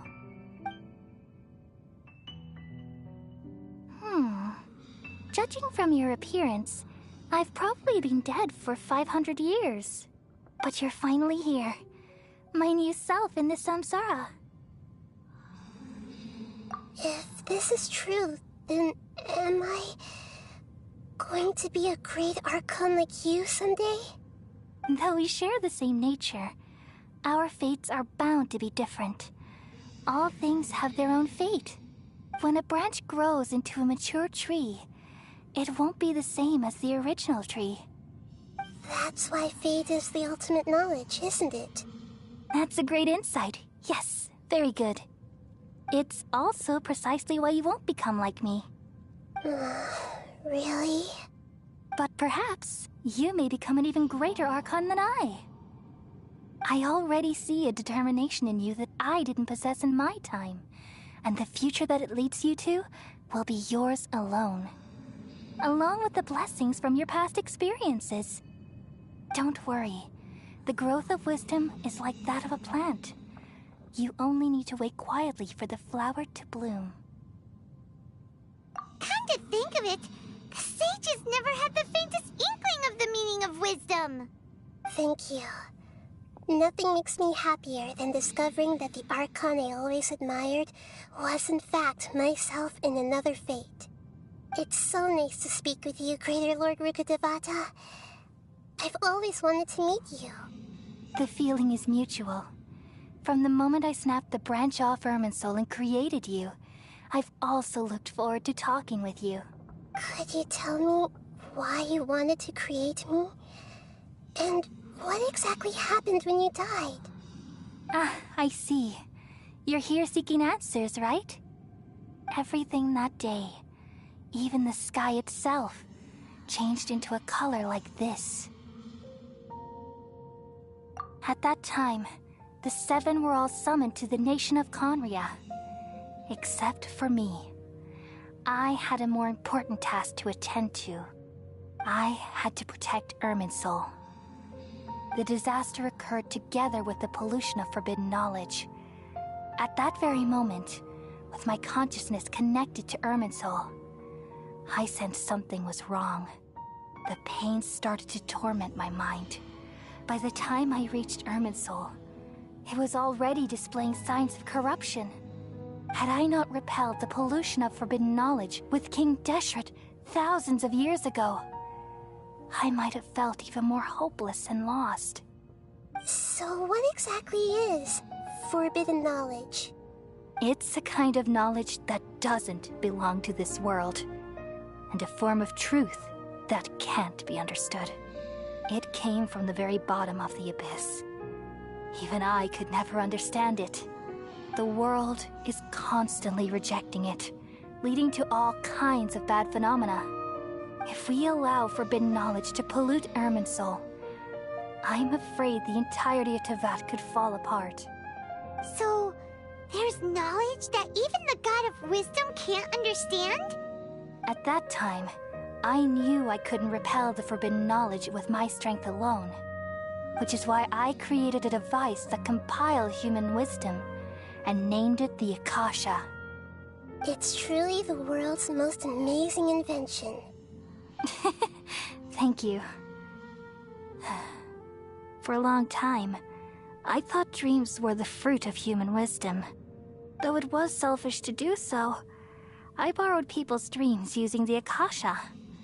Then I compiled their wisdom and all of my own power. Well, did it work? Thanks to the wisdom of the people of Sumeru, almost all the forbidden knowledge was cleared from Irminsul.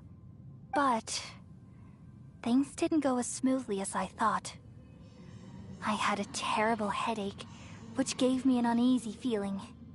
And then I remembered that my consciousness was also connected with Irminsul. It brought me knowledge and wisdom, but vile corruption as well.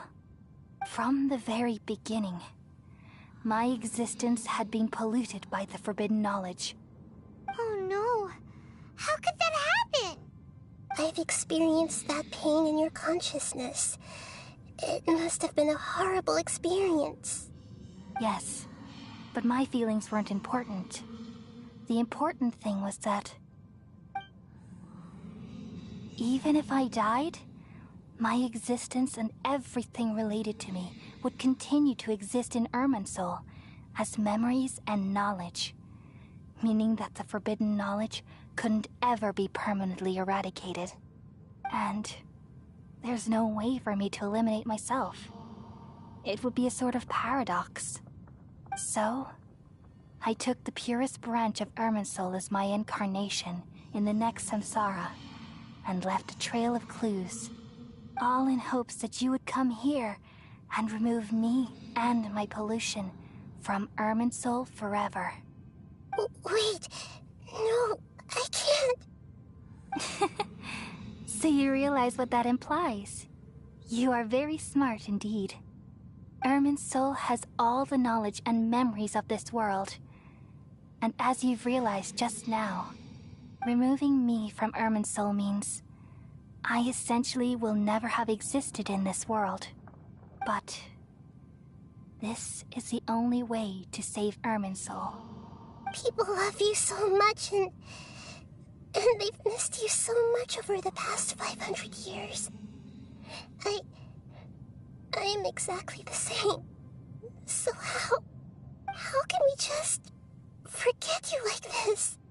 Is there really no other way?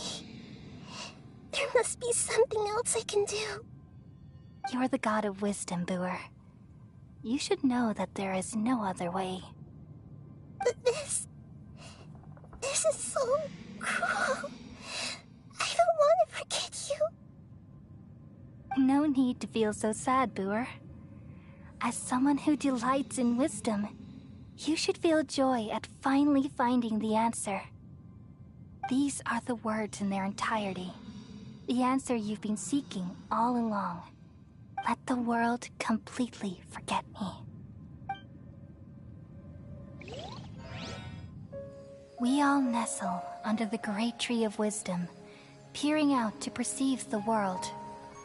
From the earth and from the rain, we perceive its wonders, until we become a white bird to perch atop a branch, and finally snap off the most important leaf. Once upon a time, I alone dreamed in this world. In my dreams, everybody would also dream after they fell asleep. Wild and wonderful thoughts would emerge from their minds. Some tumbled to the ground, and others floated to the sky, connecting all things in the world into one dazzling net. Among a plethora of worlds were numerous smaller worlds, all of fate, finding within the tapestry their brilliant glow. I gradually understood that these indescribable and constantly changing things are the most profound things in the world. Only they can completely repel the madness. Only dreams can awaken consciousness from the deepest darkness.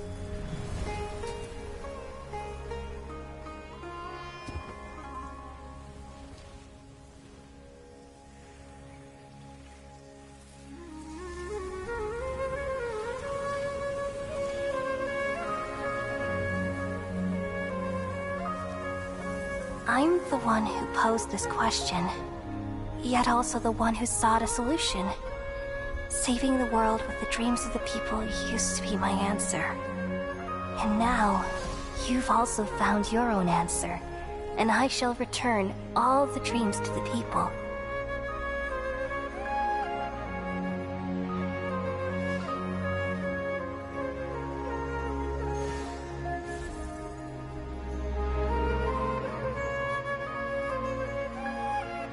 Goodbye, people of Sumeru. May you be blessed tonight with the sweetest of dreams.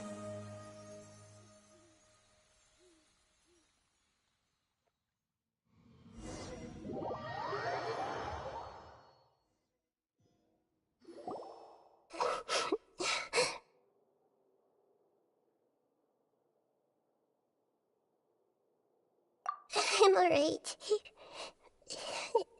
I'm just a little confused.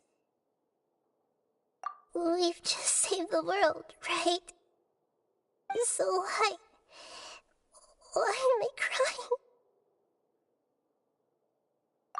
I don't know where this feeling inside of me is coming from, but I feel very sad.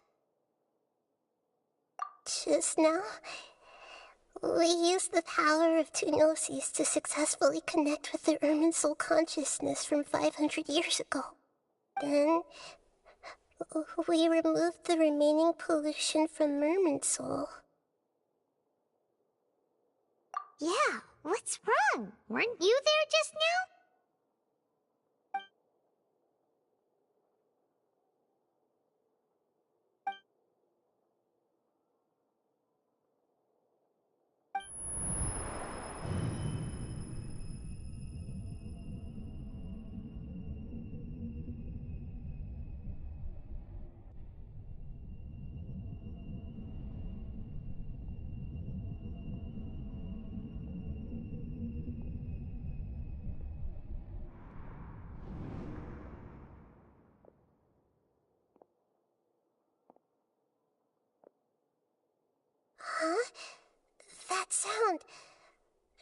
Traveler! Paimon! I've been waiting here far too long. But finally I have the chance to be alone with you. All the precious time I wasted has finally paid off. The doctor! What have you done? Just a type of sound wave that can quickly put defenseless people into a dream. As I expected, it doesn't have any effect on gods. This is the only thing of interest I found among the sage's research. I thought I'd take it for a little spin. Don't worry. I know you would never forgive me if I actually killed them. I'm here to negotiate with you. Naturally, I won't do anything dangerous that could potentially damage our relationship. Negotiate with me? I heard you had already left Sumeru. Why are you here again now? I left Sumeru, but I also stayed in Sumeru. Even the God of Wisdom is restricted by the habits of cognition. How disappointing. You mean there are many different versions of you in this world? An astute guess. Even the same individual will have different cognitions at different ages. A long time ago, I made a major decision in hopes of preserving all my perspectives of how I observed the world. Observation is the first step of any experiment, but observing the current world doesn't satisfy me. It lacks an important dimension, that of time. So I saved segments of all my ages and made them into independent individuals. That's all there is to it. Indulge me. How does the God of Wisdom find my method of seeking knowledge? It's an insult to the very concept of life. Life inherently has many rules and restrictions, each with its own significance and reason to exist. They can't be broken on a whim. Good. Amazing, even. Indeed, it's difficult for humans to make peace with themselves, not to mention oneself from a different period. Since you were in the Akedemiya, why wait until now to show up? You could very well have stopped us and helped that fake god. Simple. Let me ask you this. Would any staff member ever help the subject in the middle of an experiment? It was my experiment. So why should I interfere with the results? The Akedemiya saw the plan to create a god as their ultimate goal, yet you only saw it as an ordinary experiment. You really are crazy. If the experiment succeeded, you would have had a new god on your hands. How would you have faced your own god then? Would you still take the same stance? Would you still hold the same view of yourself? I'm first and foremost a scholar. These results should be left to the judgment of the hypothetical me confronted with that outcome. But you're right. And that's exactly why I'm disappointed with the conclusion of this experiment. As an individual, you don't have any sense of belonging. You seem to have even fewer convictions than a typical scholar. Oh no, I certainly have my own convictions. They just don't fit your standards, that's all. All right, that's enough conversation for today. The experiment is over, and it's time to tidy up the equipment and reclaim any useful materials. For example, the Gnosis. Lesser Lord Kusanali, you're an intelligent Archon. I'm sure you understand the disparity in our combat abilities at this time. Besides, you have no way to use that Electro-Gnosis in battle. Didn't you say you were here to negotiate with me? Somehow, it's starting to seem like you intend to take it by force now. I'm merely stating a fact. After all, I'm also a scholar. Naturally, I hope to show proper respect and dignity to the God of Wisdom. Your hypocrisy is built on absolute confidence. I understand your scheme, but... what if I were to destroy the Gnosis now and awaken the heavenly principles? Awaken. The heavenly principles? Do you think that's really possible? The heavenly principles have been silent for many years, but the Gnosis are symbols of their control over Tevat and all the laws. Will the destruction of a Gnosis attract the attention of the heavenly principles? And if so, how do the Fatui plan to deal with the consequences? Do you dare to gamble such a possibility with me? Gamble? How surprising. I thought you would show evidence or use rigorous reasoning to prove your point. The word gamble is the last thing I expected to hear from the God of Wisdom.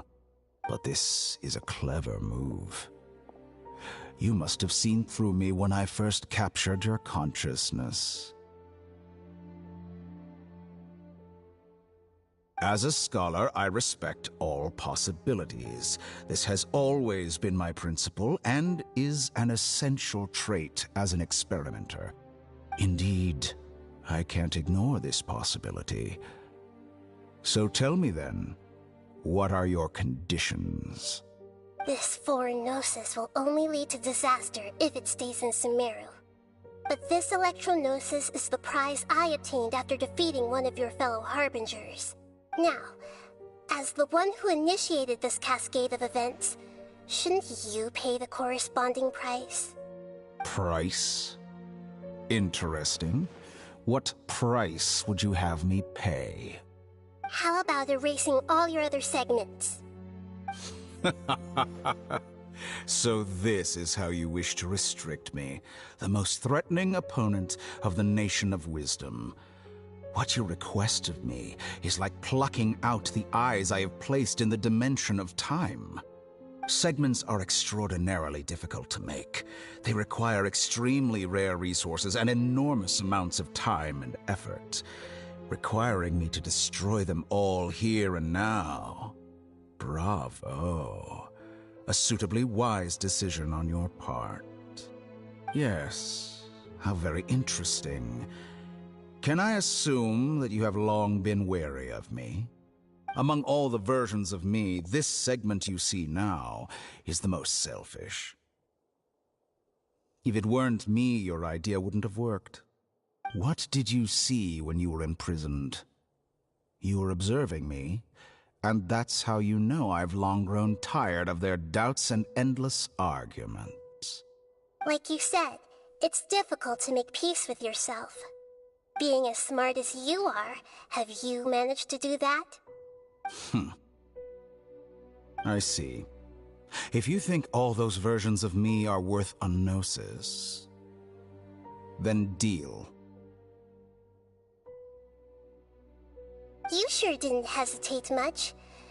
Is the relationship between all the versions of you really that bad? I don't think there's any need to dwell on that. The surplus versions of me can be exchanged for a gnosis. Do you think anyone can offer themselves at a higher price? Besides, with my abilities, it's only a matter of time until I find better perspectives. Perhaps it's best to say, you're just temporarily ahead. But what I'd like to know is, how can you be sure that I've really erased them? I can see your remaining honesty.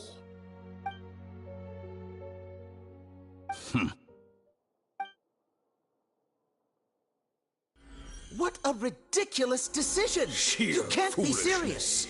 How could I have been so short-sighted? You think this is the end? Wait, I'll have my revenge. You'll make this moment count. You will regret this.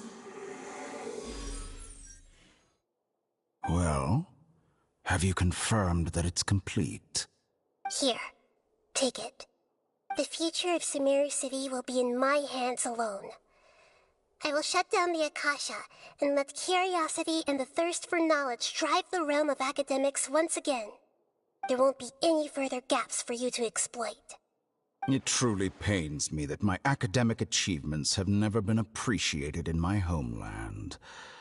Of course, I have no interest in being rejected by this city for a third time. Another chess piece. And where is your dendronosis? Don't be greedy, Harbinger of Snezhnaya. No, this is a different transaction. If you intend to turn off the Akasha anyway, then there's no further use for the Gnosis of Sumeru, is there? Besides, isn't it the Archon's duty to deliver what's desired of the Seeker? Oh, judging from your expression, you don't seem to find the idea very agreeable. Then let's think of it this way. Since you're the god of wisdom, how about I exchange some knowledge with you? People exchanging knowledge with the God of Wisdom is the stuff of legends. Yet here you wish to exchange knowledge for the God of Wisdom's property. Arrogant as that is, it has piqued my interest. Let me ask you, have you in all your mighty knowledge ever heard the rumor that the skies of Tevat are fake? Huh? That's the secret hidden by Irminsul concerning the truth of this world.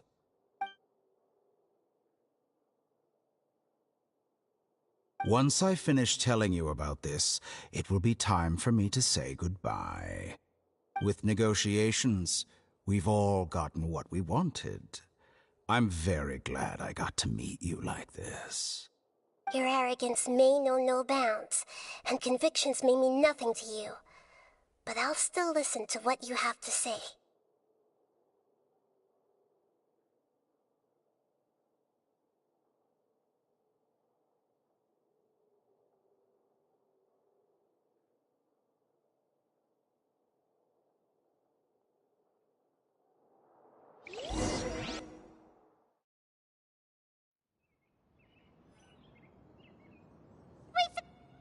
Together!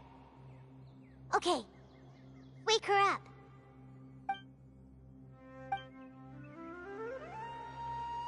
Are you awake? Kali says it's time for breakfast.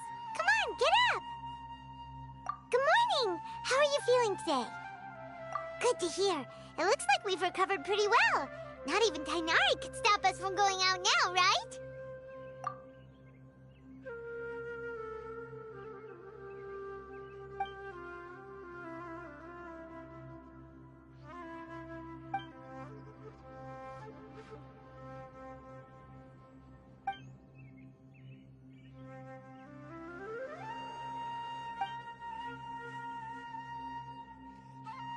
Come on, Traveler, let's go!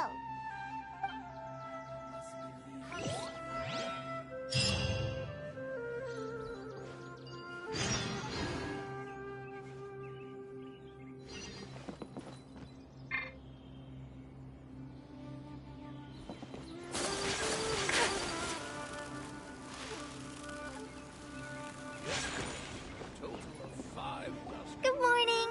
Looks like you're awake. Yep, yep. I prepared some breakfast today. Please have a taste. I hope you'll like it. It's nice to have you here so we can eat something yummy. Well, now that I've recovered from Alizar, I'm feeling better than ever. I can even prepare 4 or 5 meals a day now. And Paimon bets they're all delicious. Oh, by the way, someone brought a letter for you after you went to sleep last night. Nope. Paimon wanted to read the letter with you after you woke up. So Paimon didn't open it. Alright, let's read it now.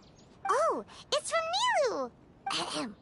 We're going to hold a feast at the Grand Bazaar and celebrate Cyano's reinstatement as the General Mahamatra. As heroes of Sumeru, please be sure to attend. I'll wait for you. The date of the banquet is written on the back. It's in 2 days. Oh, I've also heard that you've become heroes here as well. That's amazing. Sometimes I'm really envious of strong and confident people like you. Oh, you're embarrassing me. Anyway, let's go to the Grand Bazaar to have a look. Oh, before you leave, be sure to inform Master Tainari.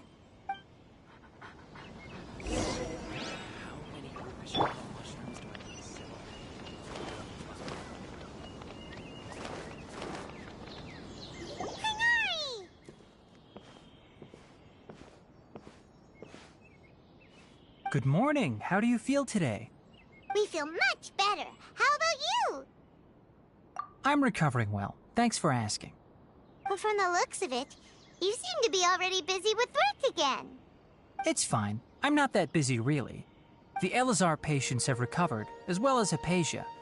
For now, I only need to tend to my Forest Watcher duties. It seems once Irminsul started getting better, everything else started to recover too. Yes, but there are still some residual effects. The withering is one example. Though it won't spread anymore, the existing zones won't just disappear. We forest rangers will still need to do the work. By the way, we have some good news. Sino got his position back. This news is hardly new. He had already mentioned it to me before. Huh? You mean he was already here? Why didn't he come to say hi to us? He visited once, but he was afraid of disturbing you while you were resting. He just asked me a few questions and left. Then you probably already know all about the celebration feast. Celebration feast? No, I haven't heard anything about that. Huh? But didn't Nilu say in her letter that they would celebrate Sino? He didn't tell you? Perhaps, or alternatively, he doesn't know about it either. Come to think of it, Sino doesn't seem like the type who'd enjoy a celebration feast. You and Kale are both Sino's close friends. Why don't you come to the feast with us? Kala has taken over some of my tasks these days. I don't think she'll have time for it. Not to mention me. You see, some VIPs have come to the forest recently. Huh? VIPs? Very important Paimons? Well, technically speaking, they are former VIPs. The sages involved in recent incidents have begun their training in the Avidya forest, and the people they had previously imprisoned have all been released. Huh? Yes, he's a little weak, but he isn't injured and his condition is stable. Lesser Lord Kusanali, in her boundless mercy, has decided to spare Azar and the other wrongdoers. Supposedly, they were ashamed of their shallow ideologies and have decided to dedicate the rest of their lives to cultivating wisdom in the Avidya forest. When they learned that Lesser Lord Kusanali had defeated the Ballideer and saved Irminsul, they were shocked at first, but also became happy, feeling that the sacred light guiding them on the path of discovering wisdom had begun to shine once again. As a result, work has increased for the forest rangers.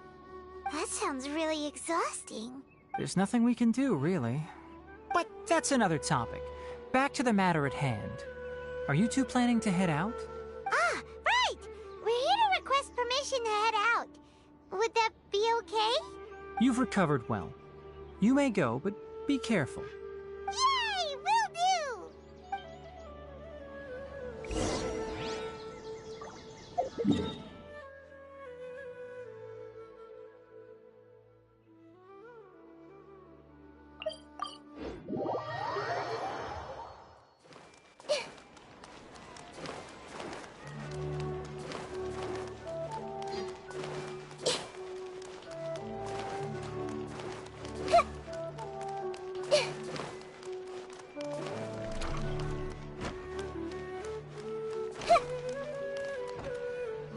Well, there won't be any problems if the feast starts at that time. Everything has already been prepared. Mr. Zubair, I finished tallying things up here. Well, except for the guests. Is a simple reply really that much to ask of our guests? It's affecting our arrangements. Oh, it'll be fine. Besides, it never hurts to get things ready in advance. I was thinking the same thing. The feast will be held sooner or later, right? Hey, Nilu! Traveler, Paimon! We got your letter, so here we are! You're the best! The other guests haven't even replied yet. Huh? Are we the only ones that have arrived? Yeah. I had someone deliver letters to all of our guests. But maybe everyone is still busy with other things. Look, I get it. Sumeru is in an extremely important period of transition right now, but even if your friends are important figures, they shouldn't just ignore your request like this. Nilu is Sumeru's #1 celebrity, after all. You have no idea how happy I am to talk to people with good taste! If you consider enjoying Nilu's dances having good taste, then almost everybody has good taste. Because Paimon thinks everybody will love her performance. That's right.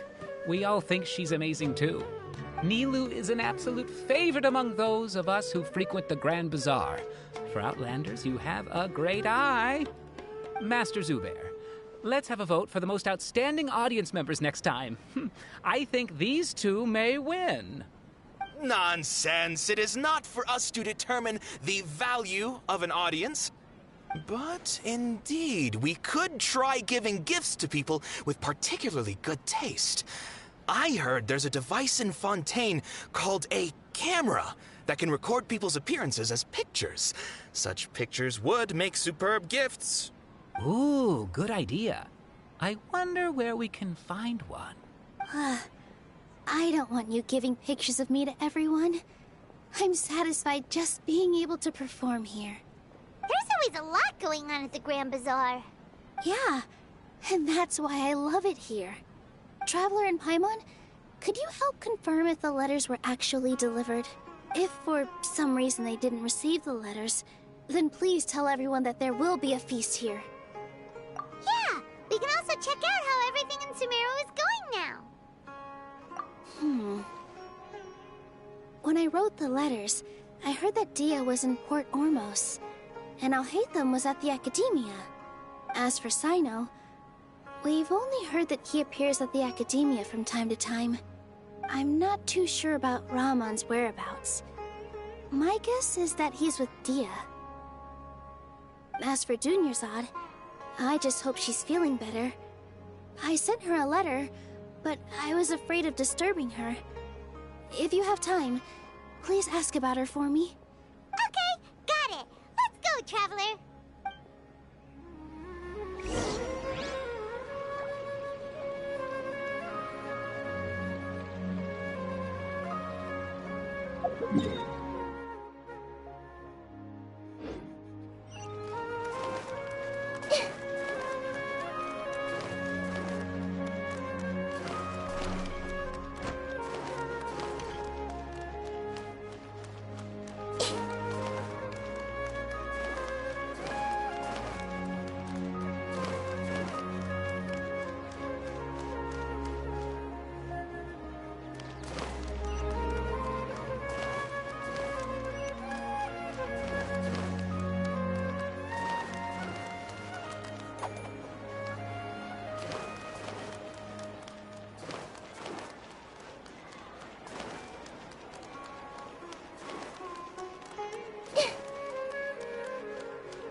We haven't seen Alhaitham anywhere. Let's ask that person over there.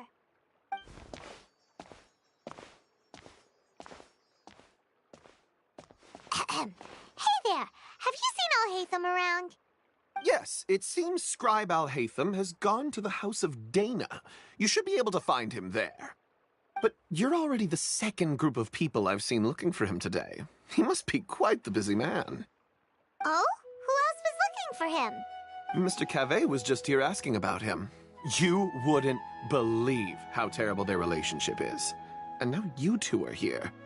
Don't tell me everyone's here looking for gossip about the sages. No way! We're strictly here on business. Ah, I see. Sorry, I thought maybe everyone's as interested in rumors about the sages as I am.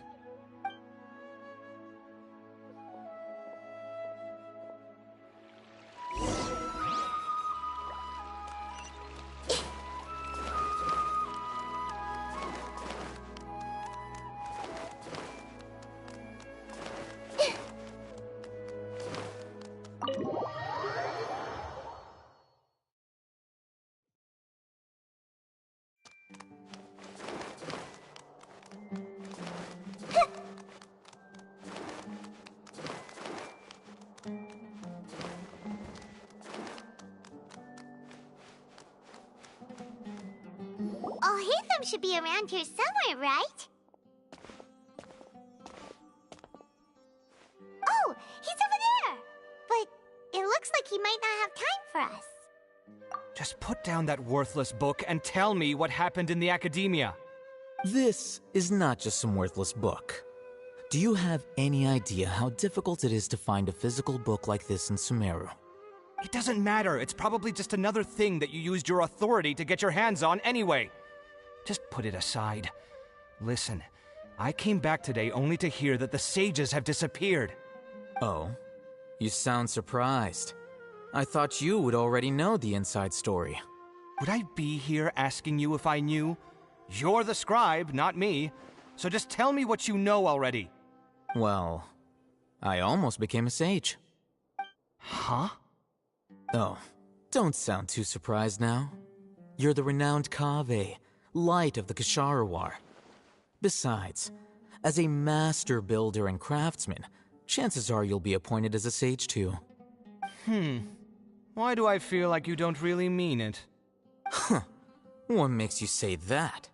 Why would you question my heartfelt sincerity?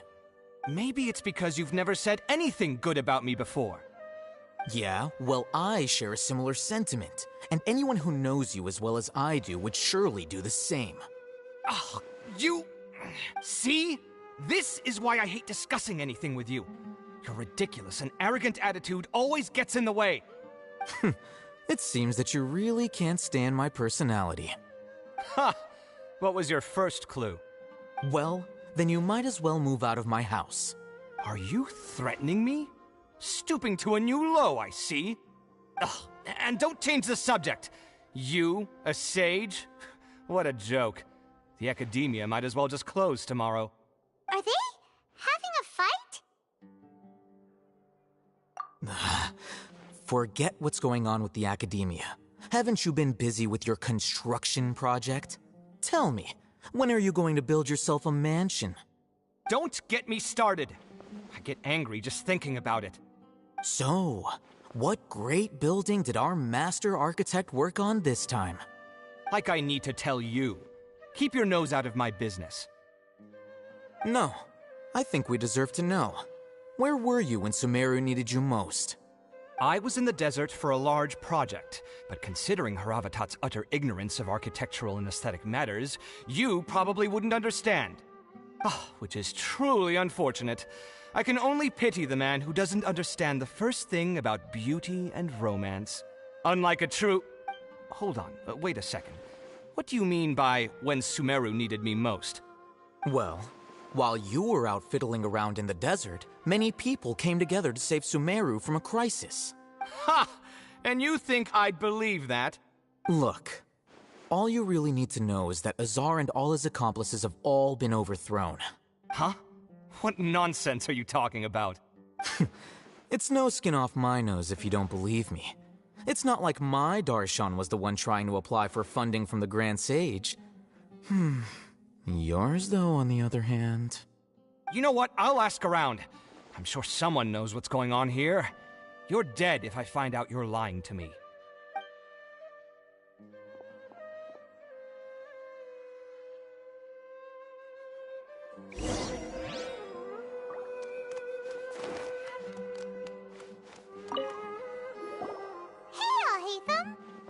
Oh, it's you two. What's the matter? We're running some errands for Nilou. Have you received her letter? Letter? Nilou said she sent out a letter inviting everyone to a celebration feast in 2 days at the Grand Bazaar. We'll also be celebrating Zaino's reinstatement as General Mahamatra. If she addressed the letter to all Hatham of the Akedemiya, then the letter should have gone to my office. I've been busy these days, so I haven't had time to check for any new mail at my office. I only now have some free time to attend to personal matters. Have you always been so busy with your work? Of course not. I'm only busy these days because several sages have been dismissed recently and the whole Akedemiya was practically turned upside down. Tainari told us they all went to train in the Avidya forest. Apparently they will spend the rest of their lives there. That is already the best possible ending for the likes of them. 4 of the 6 great sages were possessed by their desire for power and attempted to create a new god. In order to pull it off, they even imprisoned the other 2 rational sages. To imagine such things could take place in the Akedemiya. I don't know where to begin. Yeah, you're right. Huh. Feels kind of strange to hear them called that after all this time. But then again, the 6th grade schools sounded pretty impressive too. Yes, at least that's how they're supposed to sound. It's said that when the Akedemiya was first founded, the Dendro Archon herself established the 6 great schools, each representing one of the 6 different types of wisdom. Numerous Darshans have sprung up and faded. Only the 6 Darshans attaching themselves to the 6 great schools have stood the test of time and obtained permanent seats in the Akedemiya. Now, the 6 Darshans are nearly synonymous with the 6 great schools, and the leaders selected for the schools are the 6 great sages. Among the 6 great sages, there is one central leader, the Grand Sage. Unfortunately, only the sages from Vahumana and Amorta remain now. They were imprisoned for opposing Azar and were only rescued after Azar's downfall. So who's managing things in the other 4 schools now? Do they need to find someone new? Yes. Normally, new sages are selected based on a strict set of criteria. Oh, didn't you just say something about becoming a sage? If they pick you, then we'd have a huge connection in Sumeru. Yes, about that. You didn't let me finish my sentence. The person in charge of personnel affairs nominated me to be the Grand Sage in place of Azar and help Lesser Lord Kusanali manage the Akedemiya. But I refused. Huh? But why? Can't you be a little more ambitious? I'm not even interested in being one of the 6 great sages. Like I said before, I don't like being a leader. Oh, all right. So are you busy these days trying to find others to take the job? That's not my job either. I'm only responsible for handling important affairs within the Akedemiya before the new sages take office. And the first thing I'll do is reject Kasharawar's application for funding. By the way, who was that other person just now? Is he your friend? Do we look like friends? Paimon doesn't know. That's why Paimon's asking. His name is Kaveh, my roommate. You could say he's the representative for Ksharawar scholars. Which is exactly why he always has so many problems. So everything that's happened recently must be a huge change for the people of Sumeru. Such is the work of the Akedemiya scribe. Well, anyway, no matter how busy you are, since you are our planner, remember to attend the celebration feast in 2 days. All right, I'll see you there.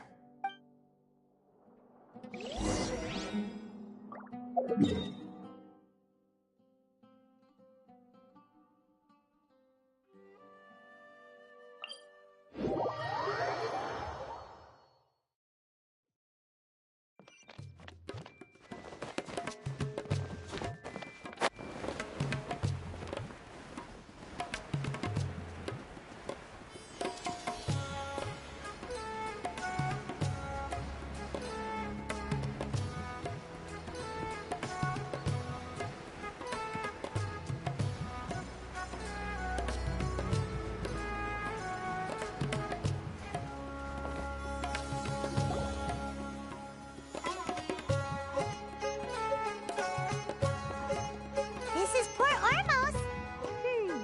Now where could... Is that Paimon I hear? Huh? Oh, it's been a while. How are you doing? Dinyarzad! It's been so long since we've seen you! I'm doing well. I can go as far as saying I have never been happier in my entire life. I don't know if you've heard, but Alazar has completely disappeared, and all the patients have recovered. You kidding? Knowing them and the connections they've got, I'm sure they've heard about it. Yeah!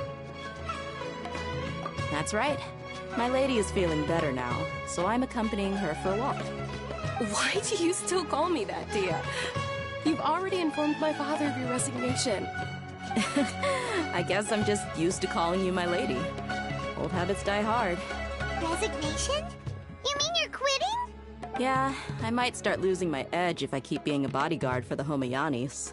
You know that my parents and I are fond of you, and we appreciate you very much. It wouldn't be a problem if you wish to continue to be our bodyguard. I'm not a woman that's easily persuaded. You should know that by now, my lady. When I took this job, I had already decided that I'd quit as soon as you'd recovered. It's time for me to get back out there and chase that horizon. So what are you gonna do now if you're not gonna be a bodyguard anymore? I want to take a risky job and put my body to the test again. Huh? But we literally just finished one of the most dangerous jobs ever. Are you getting bored already? I know. If I hadn't joined in that plan with you, I wouldn't have come up with this idea. I guess I still get fired up by that feeling of going all out in a fight. It made me realize that I'm still a mercenary through and through. Life is short, and I'm happy that I got to be a part of that operation. But the whole thing also made me realize that there are still many problems in Sumeru. And as a desert dweller, I'm still not completely ready to settle down on this side of the wall. Well, I remember a friend had someone bring you a message. You mean I'll hate them? I didn't expect him to still remember that. I thought he was joking. We just came from talking with Alhaitham at the Akedemiya. Did he tell you that he suggested that I come work at the Akedemiya? What? I heard that Azar and his cronies fell from power, and Alhaitham told me that now was a good time to find a job in the Akedemiya, but only if I wanted to. Whoa. Paimon can't see you being anything other than a mercenary. Me neither. But I think Dia would look great dressed up as a scholar. Ugh, forget about it. I wouldn't last 10 seconds in there. Alhaitham probably just liked the way I worked and knew I'm good in a fight. So he suggested I find some work in the Akedemiya. But you know, if you take him up on the offer, Sino might actually agree and let you become a Matra. Because you're super amazing! The Matra have all the talent they need as long as they have Sino. I prefer to be free to live however I choose. In fact, I chose this job from the very start because I knew it'd be right up my alley. Even if being a mercenary means facing all kinds of danger. A lion has to return to the wild sooner or later. If anything, being your bodyguard has been unfamiliar territory for me. I don't want to see you go, but I'll respect your decision. I'm glad to hear you say that. Come on, no need for the sad face. It's not like we'll never meet again. Once the whole Dendro Archon thing is settled, everything in Sumeru will take a turn for the better. That makes me happy too. But a peaceful society will probably mean less demand for mercenaries like me. Before long, we'll be a dying breed. So I'd better get to work while I still can. Huh? But wait a second! You make it sound like you're leaving now! Well, no, not yet at least. I promised my lady I'd stick around until next week. So, have you been in Port Ormos this entire time? We were wondering if you had received a letter from Nilou. Oh, did Nilou write to us? She heard that you were seen in Port Ormos, so she sent the letter here. Huh. It was probably sent to the inn that we're staying at. My lady has been very energetic lately, and keeps taking me on hikes, staying out even into the night. By the time we get back, the receptionist is usually off napping on the job. Right, and we tend to leave quite early in the morning, so the old man on duty is also usually dozing off. So what it really sounds like is that the person on duty is always asleep. I bet the letter's at the reception desk. I'll go check later. No wonder there wasn't a reply. You never received the letter. Good thing Nilou asked us to come and check on that. Sorry to make you two come all the way out here. It must be something important for Nilou to specifically write to us like that. Yes, she said they were preparing a victory feast in the Grand Bazaar, and will also be celebrating Sino's reinstatement as General Mahamatra. She was hoping you could come. Great! I'll be sure to attend. Count me in too. But is there some sort of dress code or anything for the feast? Can I just show up looking like this? Since it's being organized by Nilou, I don't think she'll be too picky about that. If anything, I think she wants to see us as our most natural selves. All right, then this is how I'll show up. The feast will be held in 2 days, so don't forget. Sure. Thank you so much for letting us know. We'll see you there. Oh, by the way, do you happen to know where Sino and Raman are? The General Mahamatra always comes and goes without a trace. Normally no one knows his whereabouts. Oh. But last time we met, he mentioned that he had something to do in Aru village. You can try your luck there. As for Raman, your guess is as good as mine. I only remember he said that he had something to discuss with Sino. You can ask Sino when you meet him. Don't mention it. You better get going. All right, on to our next stop.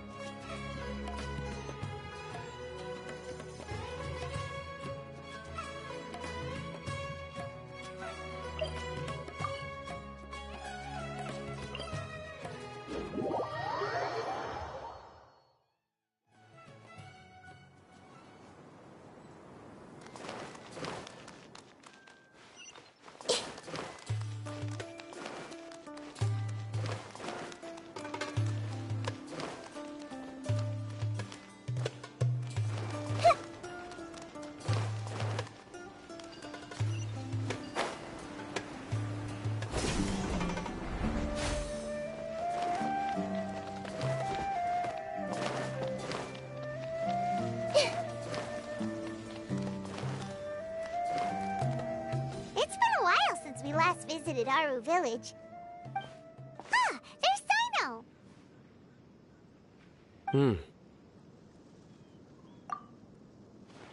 What brings you here?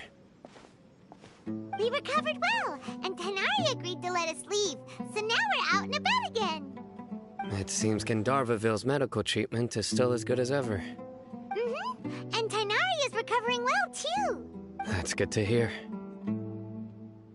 Yeah, you're the one who brought us to him when we lost consciousness, right? Thanks for that. You're welcome. Tainari has excellent medical skills, and Kale is quite attentive. It was the best place for you. But why are you just standing here like a dead tree? I'm meeting some people. Oh, you mean Candace? I've already talked with Candace and the village chief. They're still at the usual place. You can go there if you'd like to see them. But you know one of the people I'm meeting as well. Oh, by King Deshret's blessing, my friend suddenly appears in the desert. Don't tell me you've run into trouble and need us to help now. Roman! And... huh? Sataria? Oh, you know me? Oh, well, you're pretty famous in the Akedemiya. Don't worry, these are our friends. No need to be so guarded. I see. I'm doing well. Many good things have happened recently. Same here. Really, I feel that my whole life has started to shine after suddenly finding a new direction. Oh, tell us everything. Yeah, you go ahead. Alright, well, I suppose I should start by saying I've decided to leave the Akedemiya. What? It's not that I've given up on being a scholar. Instead, you could say I've found a new identity. I will no longer pursue research like a typical scholar, but I have not completely given up on my relationship to knowledge either. I can see what you're saying now.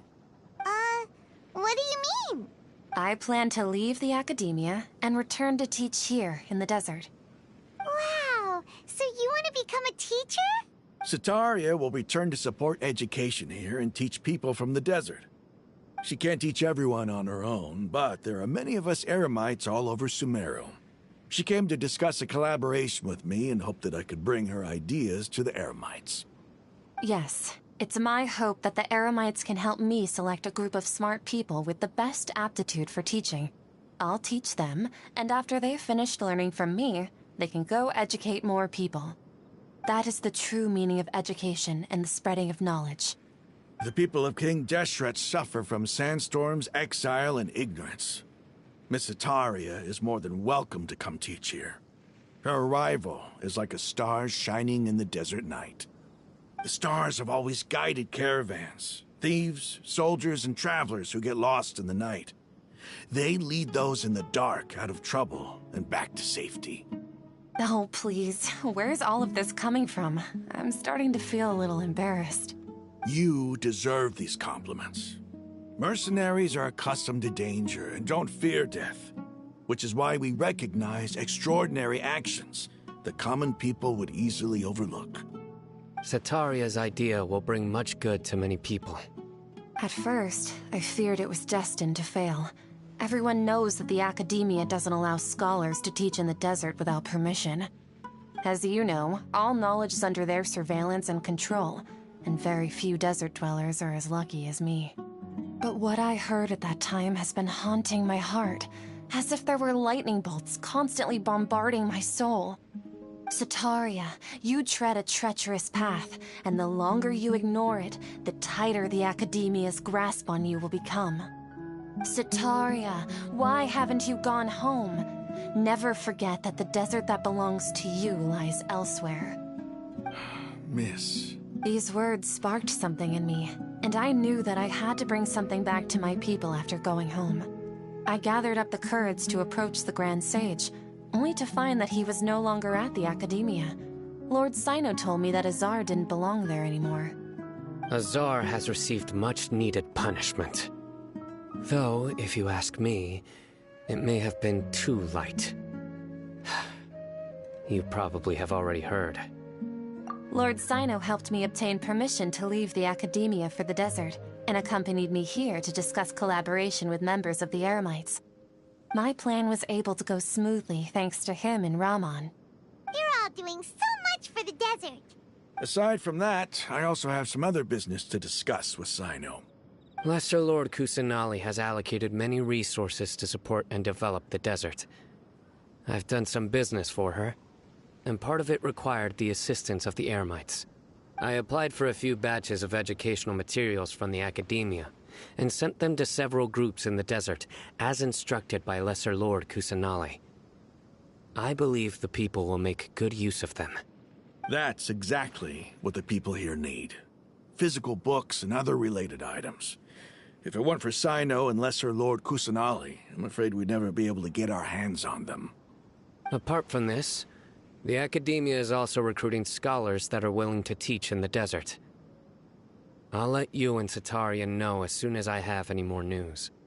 We must be persistent about this, and maintain these resources to ensure long-term effectiveness. This is the first time in hundreds of years we've had a glimmer of hope. I think this may be the turning point for the desert. Remember these words. Here lies our faithful priest, Kasala. His wisdom is a miracle among the people, deserving of high praise and admiration. I hope people with wisdom like that priest will rise again among the desert dwellers. Then we'll once again see the wisdom and glory that once shook the world. Enough about us. Are you here to discuss some business too? No, not at all. We're actually here on behalf of Nilou. Nilou wanted to write to everyone, but she wasn't sure where the letters should be sent, so she asked us to come find everyone personally. A celebration feast will be held in 2 days at the Grand Bazaar. She hopes that all of you will be able to attend. At the feast, we'll also be celebrating Sino's reinstatement as General Mahamatra. Although, judging from your appearance, it seems you've already been reinstated. Paimon thought you would only start working for the Akedemiya after the feast. Celebration? Feast? It's the first I've heard of it. Tighnari was right. He really didn't know. This feast is for you, Sino. Sounds to me like you'll have to be there. It's rare to see that kind of expression from Lord Sino. You must not like feasts very much. No, not really. But I'll go. Well, I still have a lot to handle here. Besides, I need to look after Miss Setaria in the desert, so I'll have to pass. I'm afraid I won't be able to join you. Although, if you'd be so kind, please give a message to Miss Nilou for me. The message is, I'm sorry for how I treated you before, but now I understand the beauty of your dance. It's like a light shining in the sky. You and the art you symbolize are not only beautiful, but also lively and powerful. So much so that it was prohibited. Please keep dancing, and someday I'll be able to appreciate your art in person. Okay, we've got all that down. Our job here is complete as well. Oh, Sino, remember, party's in 2 days. Make sure you're there. Got it.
Today's the big day! Let's go to the Grand Bazaar and see how the celebration's coming along.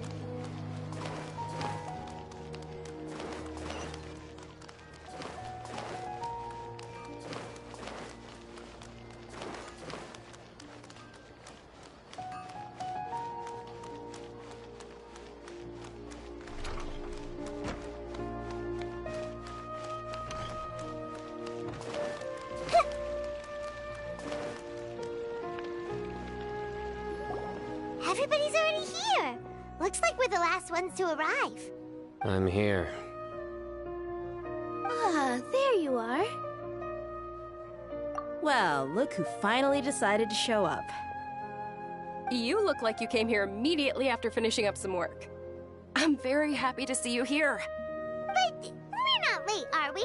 It's just that everyone else arrived ahead of time. I propose that the last one who arrived be put in charge of today's speeches. Nah, there won't be any speeches today. Oh, really? Well, even better. Come join us over here. Let's share some great food and drinks, and chat about all sorts of fun things. Everything looks quite good. Wow! Paimon can't wait! Traveler, just look at all the delicious food here!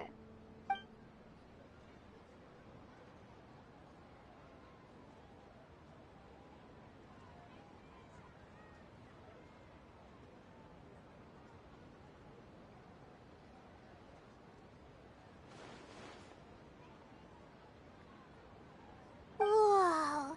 It's so delicious! Oh, this grilled meat tastes amazing! The food was specially prepared for you by everyone in the Grand Bazaar. And we have gifts that were sent by the residents of Sumeru City when they heard we were holding a feast. Everyone that came said that you saved Sumeru, and wanted me to thank you all on their behalf. Ah, feels kinda nice to be seen as a hero. I could get used to this. Being a bodyguard is also a hero's job. You've always been amazing, Dia. My lady sure has a way with words. Thanks. I'm glad to hear it. And I'm happy to meet everyone that participated in the great plan. Don't mention it. Come to think of it, we've really done something impressive together. It's unbelievable! We owe it to our abilities. And luck. Really? Why do I remember everybody thinking that luck was against us and feeling like we hardly had a chance of succeeding? That's how I remember it too. It's luck that brought us together, and it was luck that let us form a team. Then, it took even more luck for us to formulate a plan and implement it successfully. Moreover, judging from the results, everything worked out well. Yeah, everyone gave it their all when it mattered most. It was almost like a performance. We took the stage and put on our best show. Everyone played their part, and thanks to everyone's efforts, the performance was a great success. So, would you say we're good actors too? It's such a blessing that Lesser Lord Kusanali was able to return to power at the Akedemiya. Yes! Even after being abandoned and neglected so many times, she's finally returned. Uh-huh. Lesser Lord Kusanali once used all her power in a great disaster, which resulted in her losing all her wisdom and memories of the past. The Akedemiya basically abandoned her because of it. This should be something everybody should remember. Huh? You look surprised. I didn't say anything wrong, did I? No, everything you said is correct. That's good. Something wrong? Yeah, what's with that face? You knew all of this already. Even if those two giants of the Akedemiya are here, I still have to say it. Those sages really have some nerve. 500 years ago, Lesser Lord Kusanali used all her power for the people of Sumeru, and what did they do in return?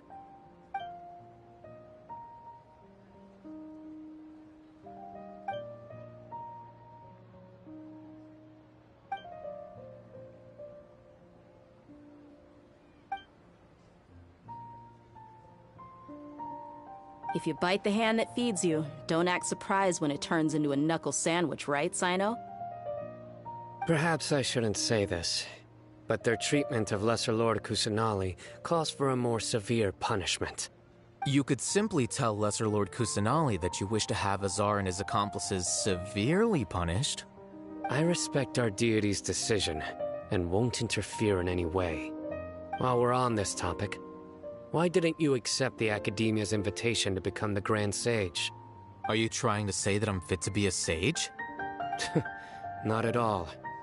But every person handling the selection process has said that you are the most suitable candidate to lead the Akedemiya right now. Why? Because he dethroned Azar from power? Could you try to put it another way? This is a good thing, yet you're making it sound like I overthrew Azar for my own personal gain. But seriously, though, I always wondered if you had some personal motives behind it. I did have my own motive, but it had nothing to do with being a sage. If the rules of our nation were suddenly cast by the wayside, then it wouldn't be long until chaos ensued. I had no intention of letting their dreams disrupt my life. By that, you mean your life working as the Akedemiya's scribe?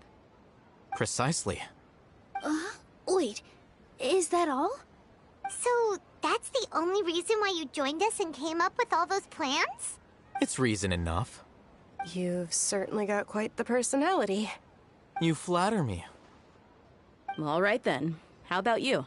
You've already resumed work as the General Mahamatra, right? That's right. Will you be happy with that life? It's not about being happy. There are merely a lot of things that I must do. Even so, keep your spirits up and try to be happy, okay? And try to smile more every day, just like I'm doing now. Thank you. I'll keep that in mind.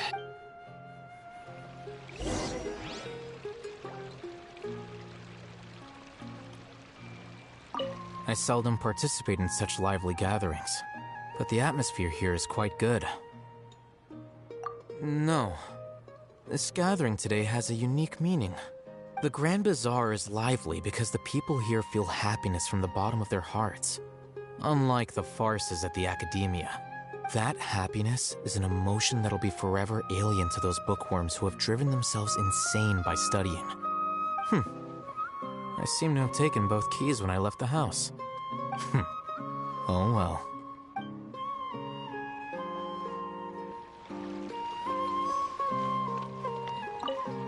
The atmosphere here is good, and everything is delicious.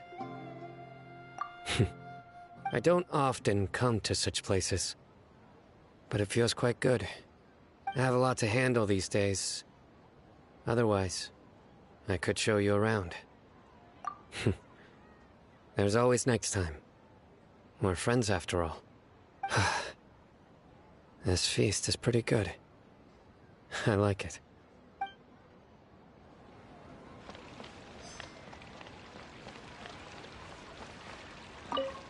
My lady, the grilled meat over there is delicious. Have you tried it? Yes, I also tried some fruit just now. Oh, they're very sweet. What an amazing place to relax. No wonder everybody likes to rest at the Grand Bazaar. You said it. Oh, look who else is here. Hello. Oh, I'm so happy Nilou invited everybody.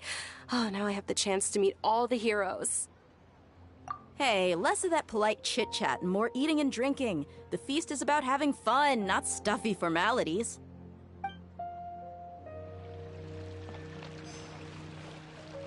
Ah, there you are, traveler.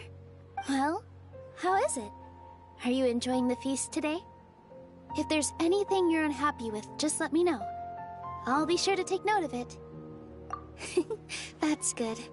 It's the first time I've ever invited so many exceptional people to one place. I was a little nervous myself. You see, every guest here is quite extraordinary. It's unbelievable that we've got everyone together here. Almost like a fairy tale. Make sure you live it up tonight. I'll be happy as long as you're enjoying yourselves. I'm honored to have her think of me this way. If I have a chance in the future, I would really like to invite her to one of my performances. I can't explain why, but I just feel elated right now. Thank you.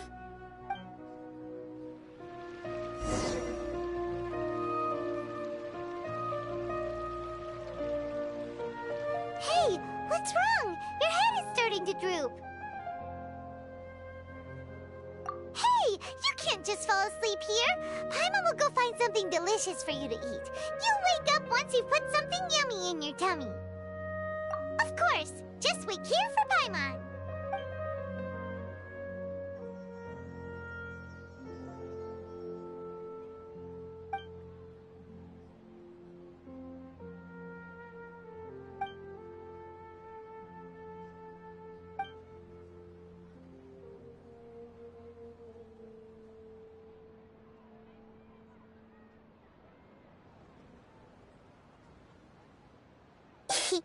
It's me.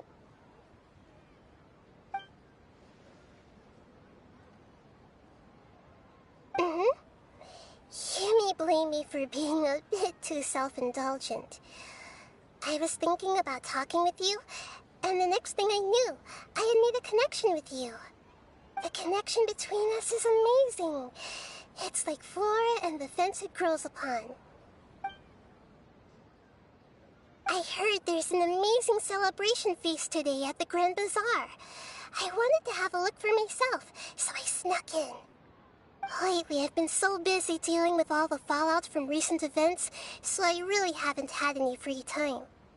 Although you've already helped me with a lot, there's still one more thing I hope you can help me with. Please say thank you to everyone for me.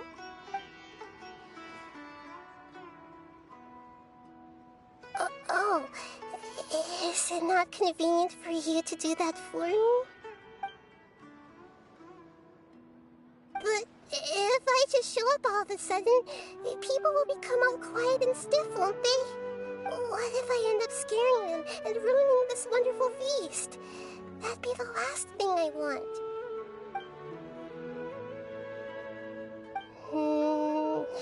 Let me think about it. Okay. Yes, I have.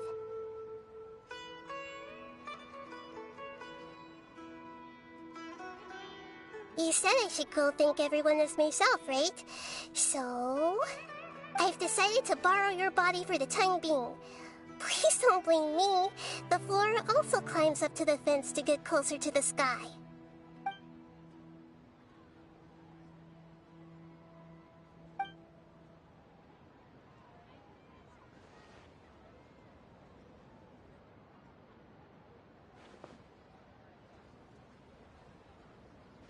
Everyone! Are you awake now? Paimon was just about to bring you the food. It's me. Huh? That voice. Nahida? Hold up. What's going on? I didn't expect to have a conversation with the consciousness of Lesser Lord Kusanali in the Grand Bazaar. Interesting. Is this also a part of the feast? No, No, of course not. Are you Lesser Lord Kusanali? Hello, Nilu. You know who I am? Yes, I already know every one of you. Nilu, Alhaitham, Sino, Dia, Paimon, and Dunyarzad. Lesser Lord Kusanali? I took the liberty of occupying the Traveler's body so that I could thank all of you in person. Thank you so much for rescuing me, even if that meant placing your own safety in peril and taking the risk of becoming enemies with the Akedemiya, the sages, the Doctor, the Ballideer, and even the entirety of Sumeru. Without you, without any of you, I would have been in a much more difficult situation. Had you not helped me to resolve the crisis, not only I, but Sumeru and even the entirety of Tevat would have suffered great misfortune. People refer to you as the heroes who managed to rescue a god. I'm quite fond of this name. It not only explains your identities, but also bears witness to your relationship with me. Please, allow me to present to you my most sincere gratitude. Lesser Lord Kusanali, you have done so much for Sumeru, and I didn't even have a chance to do anything for you. You don't have to do this. Dunyarzad, the suffering you endured during your illness is also proof of you being with me and praying for me. Thank you. You don't need to be so ceremonious. It's always been my duty to protect you. This is how the relationship between the Akedemiya and Dendro Archon should be. We just did what was necessary and set things back on the right path. You're an Archon, but you act so humble. You really don't need to be so polite with us. I'm honored to have been able to take part in this plan. I hoped you liked the dance I dedicated to you. Thank you, all of you. Thank you so much.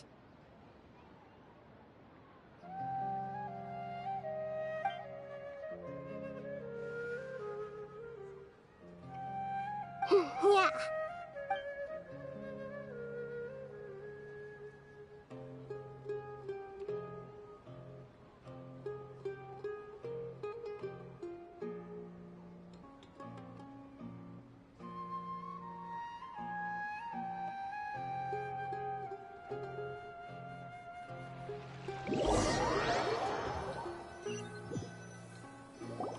Are you awake? Did you rest well? After Nahida left, you ate a lot of food. You've become a glutton. That just means you still have a lot to learn from Master Paimon, the Sage of Gluttony. All right, since you're awake now, should we go and have a chat with Nahida? She should be in the Akedemiya right about now. If you have any questions, now's your chance to ask.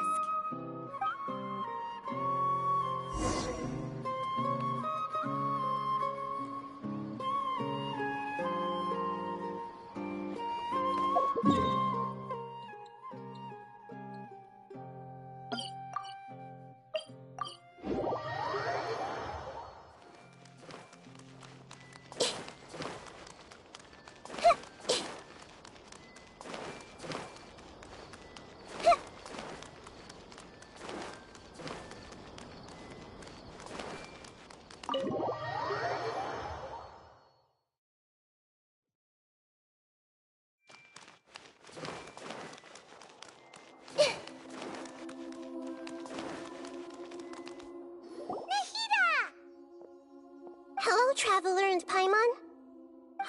What a fantastic night. I'm still immersed in all the happiness and joy, like a candle floating on water. So are we, and that's why we're here to talk with you. Is there anything you want to know? After recent events, the Akasha can no longer function as it used to. I've given it some thought, and have decided to shut it down permanently. But this is definitely not a bad thing. Even from the beginning, I've been planning to shut it down. The Akasha's centralized administration of knowledge has always restrained people's curiosity and curtailed the number of paths available to them. I don't think this is good for Sumeru. Although people may initially feel a little uncomfortable with the loss of the Akasha, they will soon understand that this life is more suitable for them. And as for the future of Sumeru, I'm preparing to regain control of the Akedemiya. The former sages have received their punishment, but the new sages have yet to be selected. I will oversee the process personally. I hope that the new 6 great sages will be more focused on academics. Sumeru needs such leaders more than ever. The other big issue is the people of King Deshret. All the residents of the desert, in fact. They have been mistreated for far too long. I've already taken some measures to address this. It will take some time to rebuild everything, but no matter if it's culture, friendship, or trust, we will rebuild it.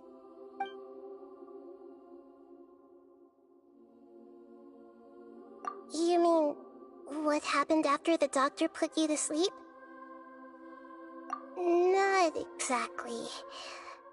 The top-ranked Fatui Harbingers, up to number 3, possess power comparable to that of gods. I was no match for him in that kind of situation. However, in spite of the bad situation, I still managed to make a fair deal with the doctor. I'm sure you remember the entity that changed your fate, the Heavenly Principles. In fact, the Heavenly Principles has been quiet since the Conria disaster 500 years ago. I used this point as leverage against the doctor. I told him that the Heavenly Principles may be awakened if I destroy the Gnosis. Although it's just a bluff, he still fell for it. I assumed that the Heavenly Principles wouldn't just stand by and let such extensive damage to its laws take place. And as for what I exchanged for the Gnosis, the exchange served as both punishment for the doctor, as well as a boon of new knowledge that I couldn't refuse as the God of Wisdom.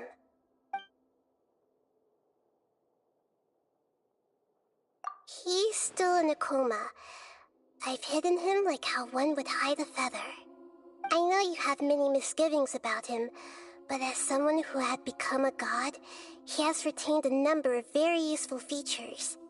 Don't worry, I'll keep an eye on him and make sure he doesn't do any evil. In addition, there are still some mysteries left in him. Some things may be very clear from my perspective, but he is still yet to understand them himself. His future will be determined by fate.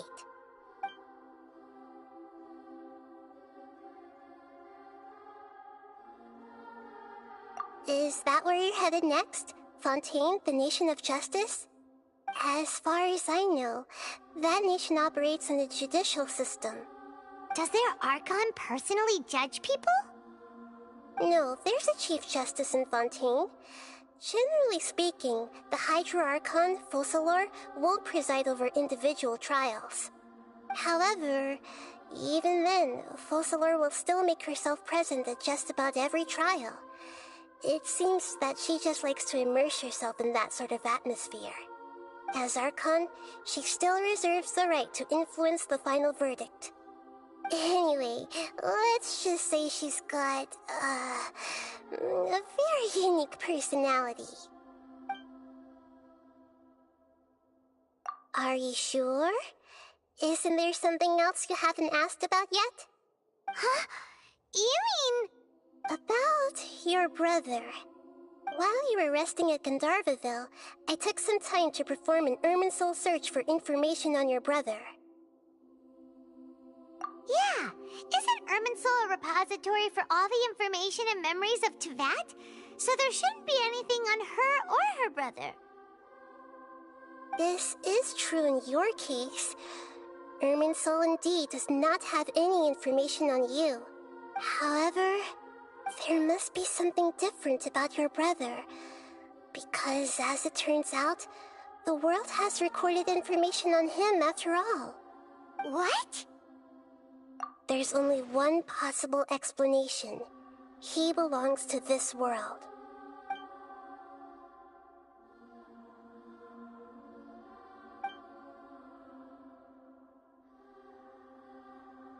But nothing about this makes any sense! Wasn't this your first trip to Tevat?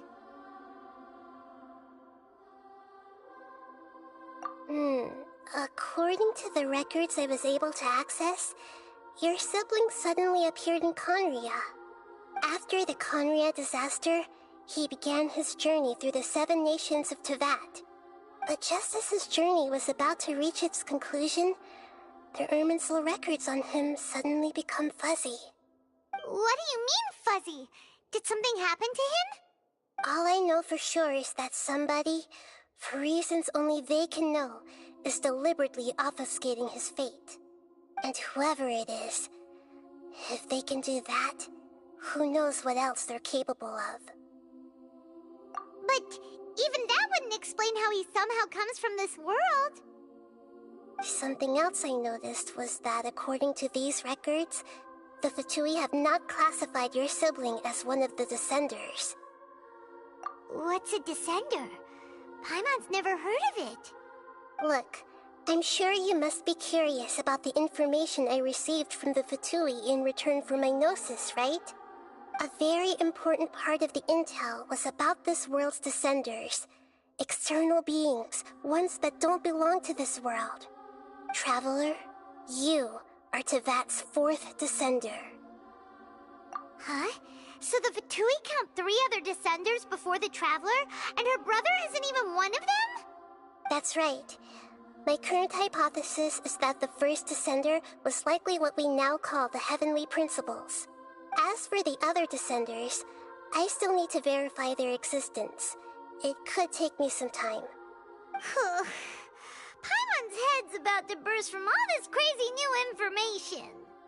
And yet, even knowing all this, I'm sure you must still have a lot of unanswered questions. I must say, I truly regret that I can't help you more as the God of Wisdom. There are many questions in my heart as well. I will need some time to go through each one of them. And soon, you'll also begin your journey anew and depart from Sumeru. I'm very interested in your future. It's a journey that can't be observed or recorded by this world. If fate is the ultimate knowledge, then your future will be the ultimate fate. Paimon's sure glad we got to meet you, Nahida. The pleasure is all mine. I can't thank you enough. Alright, that's enough talk for today. If you ever miss me, just close your eyes, and maybe I'll appear in your dreams.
What they say is true.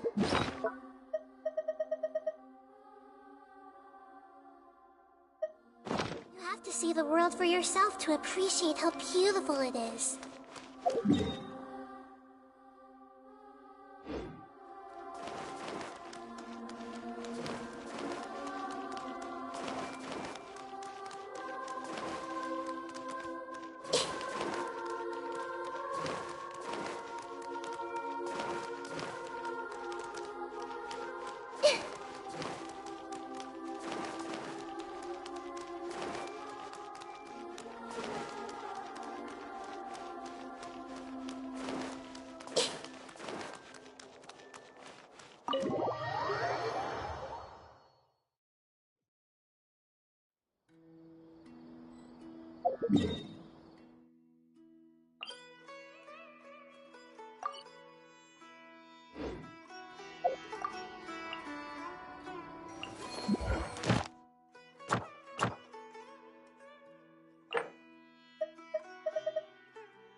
Take flight!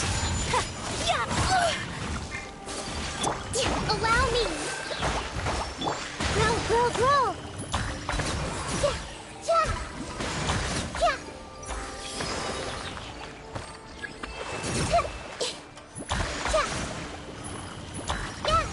Let's make her a little. Help! Make yourselves at home! Rest and rebuild! I'm seeing stars. Committed to memory. Let's make her a little.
Come with me.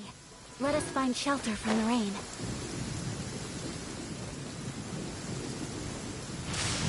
Her Excellency. What is she trying to communicate?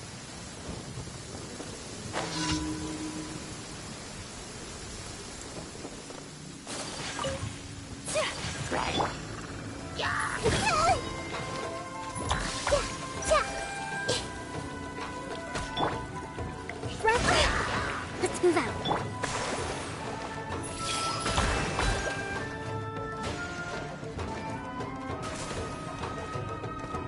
Everyone hold hands.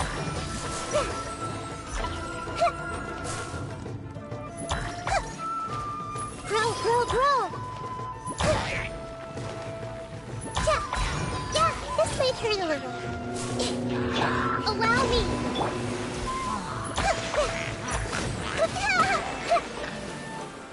I see everything. Yeah. Commit it to memory. Yeah. Hey.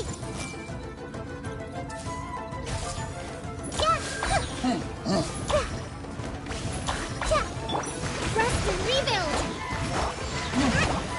This might hurt a little.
Ad Astra at...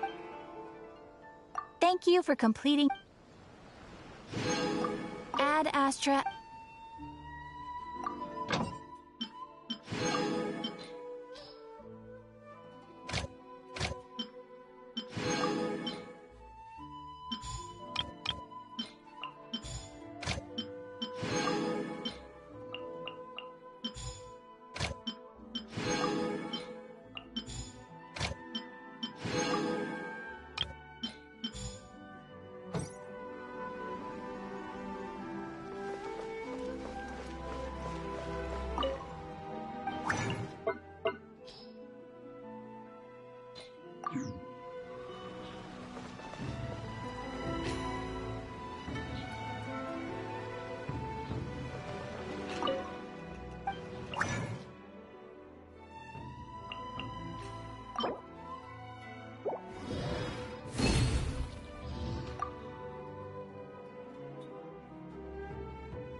This realm is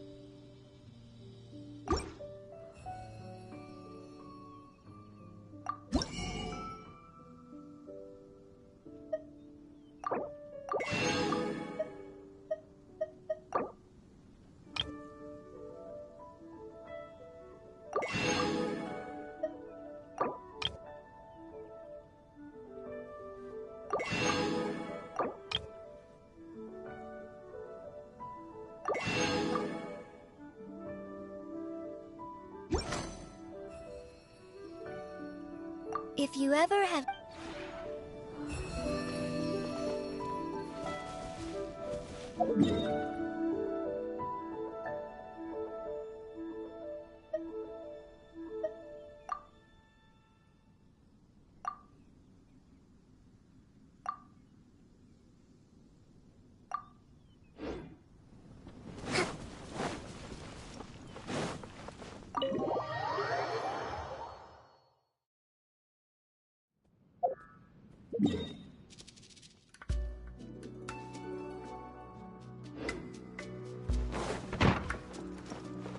This is a nice workshop.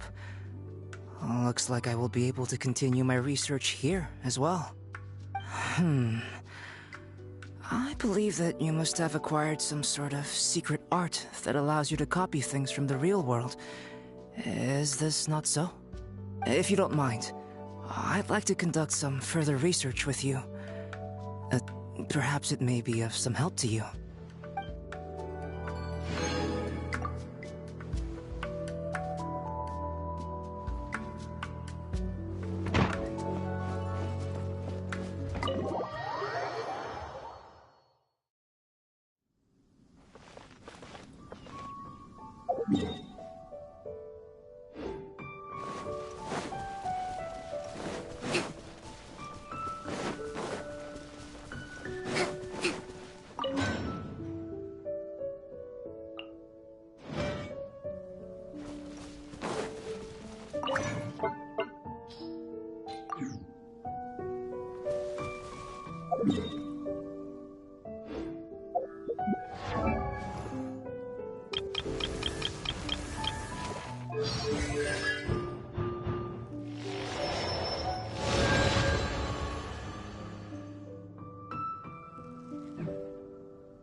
Bow before me, worm!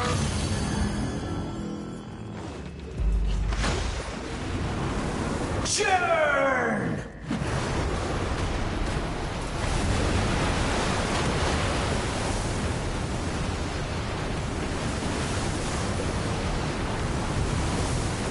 Feeble human!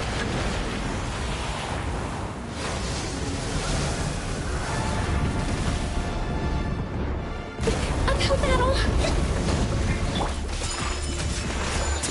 Embrace the ice! My endless cycle begins!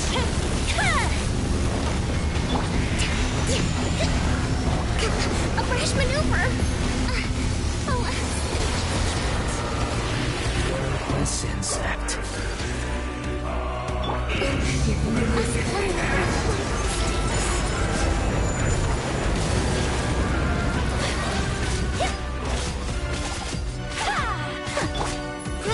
Grow! Share my knowledge! Fire hazard! Feeble human!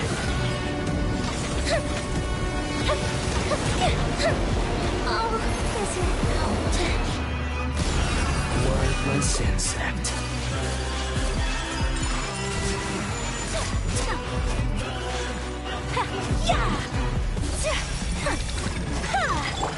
At my command, you shall fall!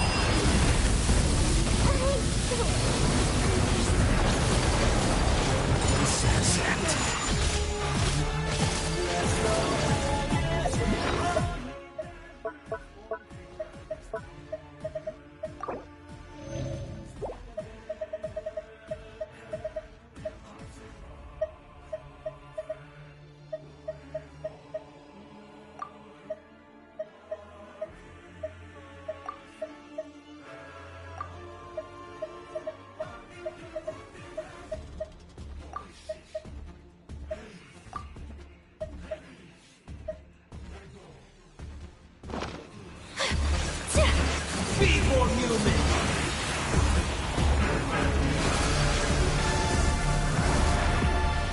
Take what much remains unfinished.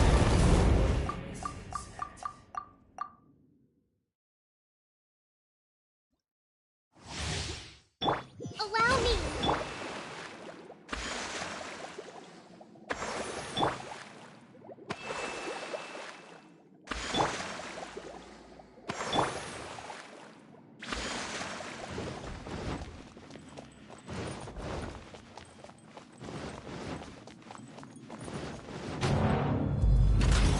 Let it be known that divinity is mine!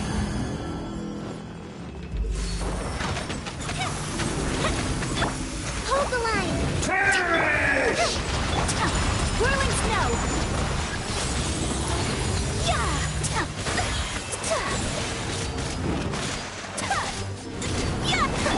Churn! Fuse is lit!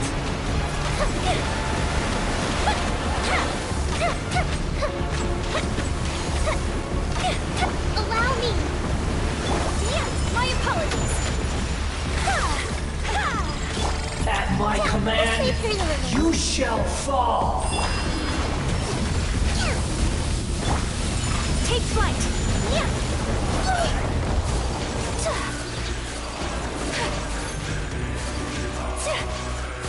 Insignificant pest! Whirling snow! Hold the line! Let's move out!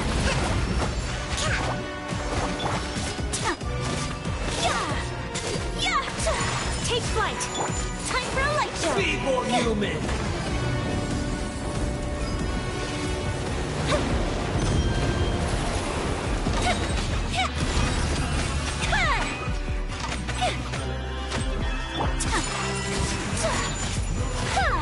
My endless cycle begins!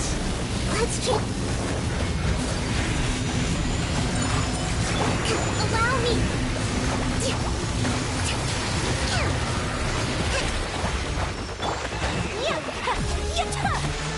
Insignificant pest!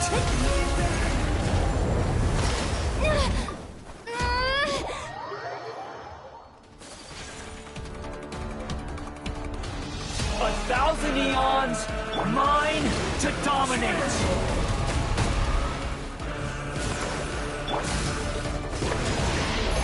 Burn to oblivion! This may turn you away.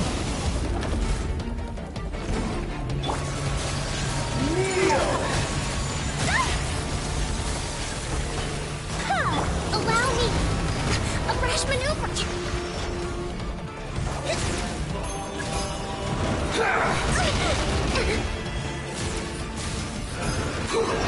Uphill battle!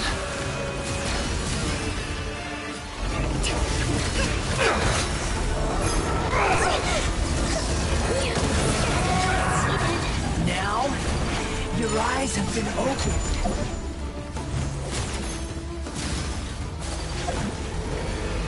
Reality is pain!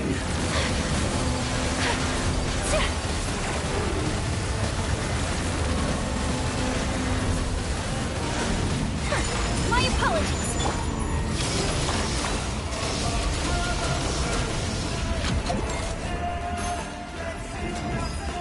The Temple of Wisdom!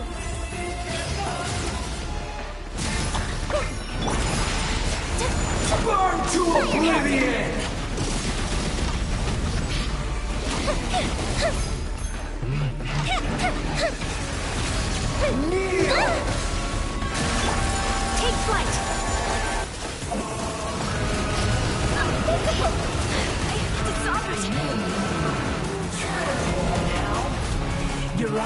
been opened.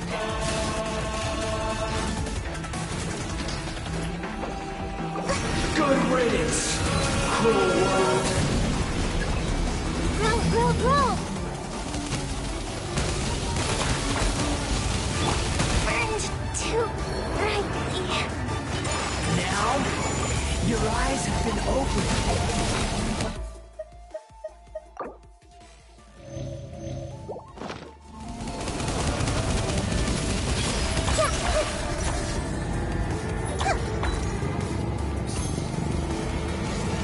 I see everything.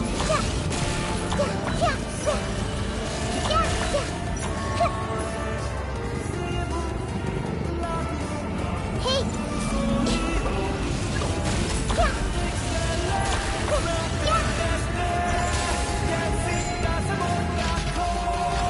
Your new god awakens!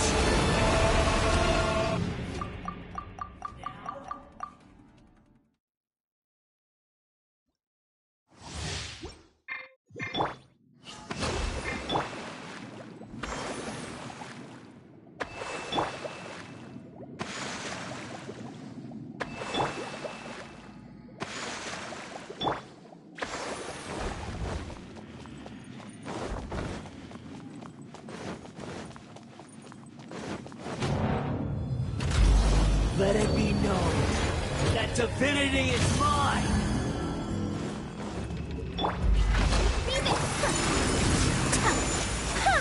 Perish!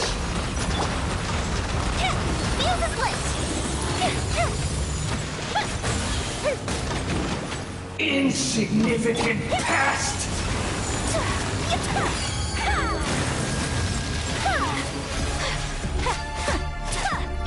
Hold the line. This may hurt a little. My apologies. My endless cycle begins!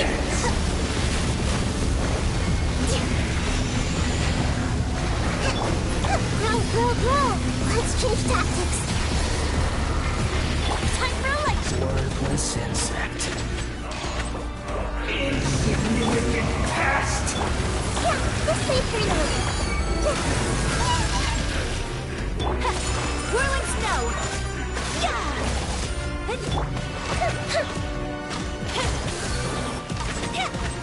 Feeble human!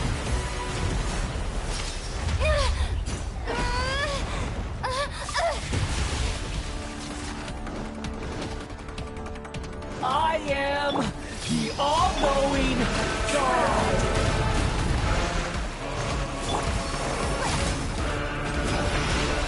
Burn to oblivion! Torrent, bring refuge!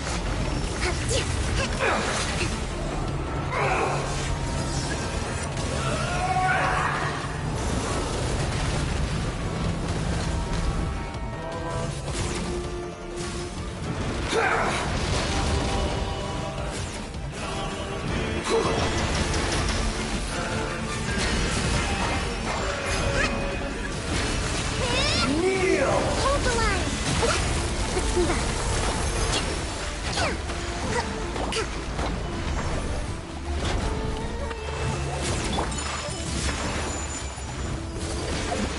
Reality is pain!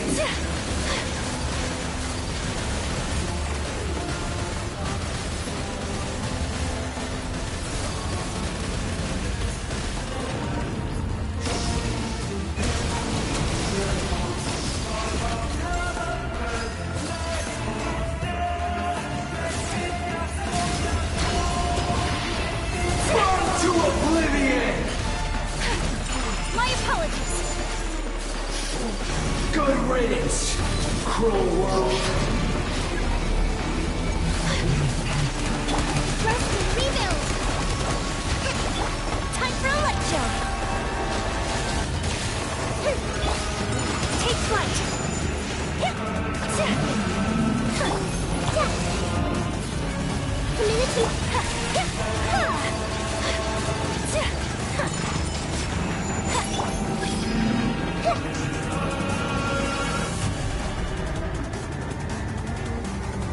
Everyone hold hands. Ouchie! Possible.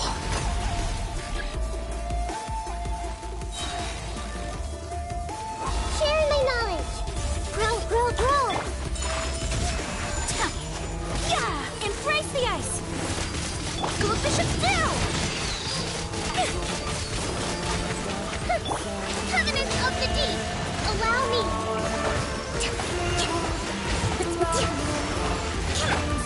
My apologies!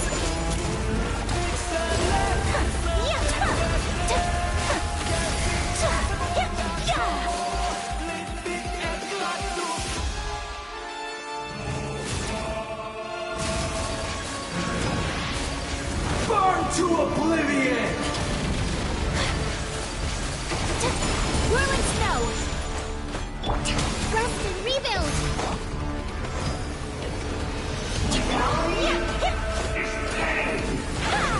Take flight!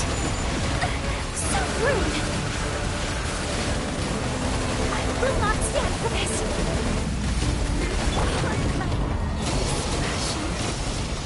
Now, your eyes have been opened. Kneel!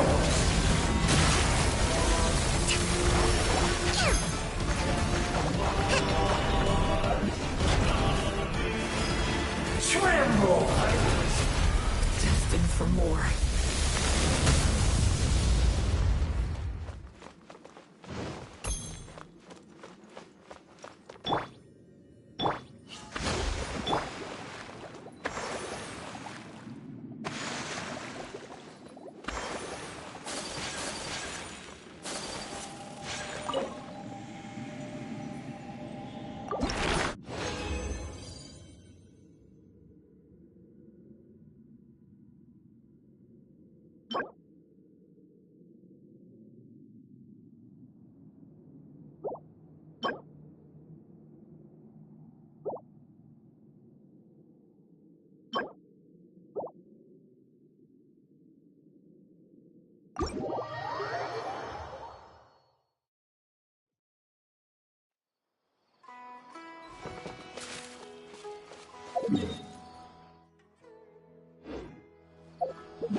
This opportunity is quite hard to come by. Well then, amuse me. Surrender is a valid option. I promise I'll be gentle.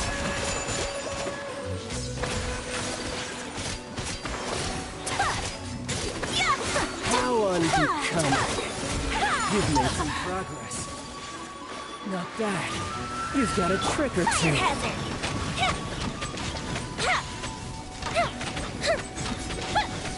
That didn't count!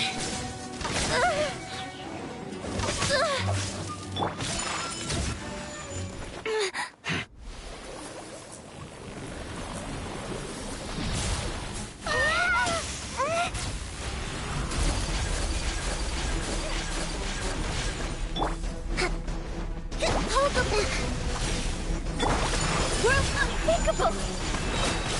Yeah! Kamisato out! Sumetsu!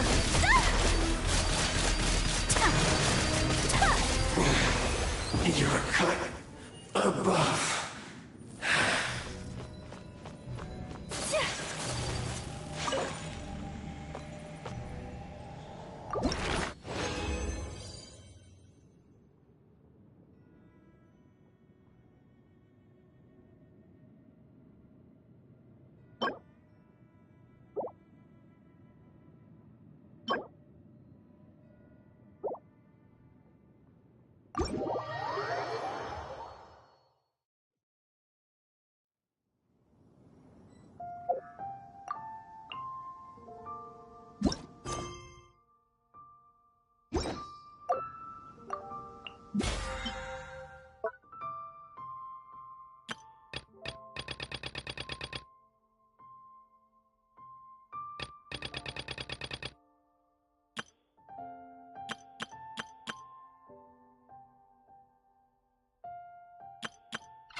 A blade embraces its duty, as a jeweler cherishes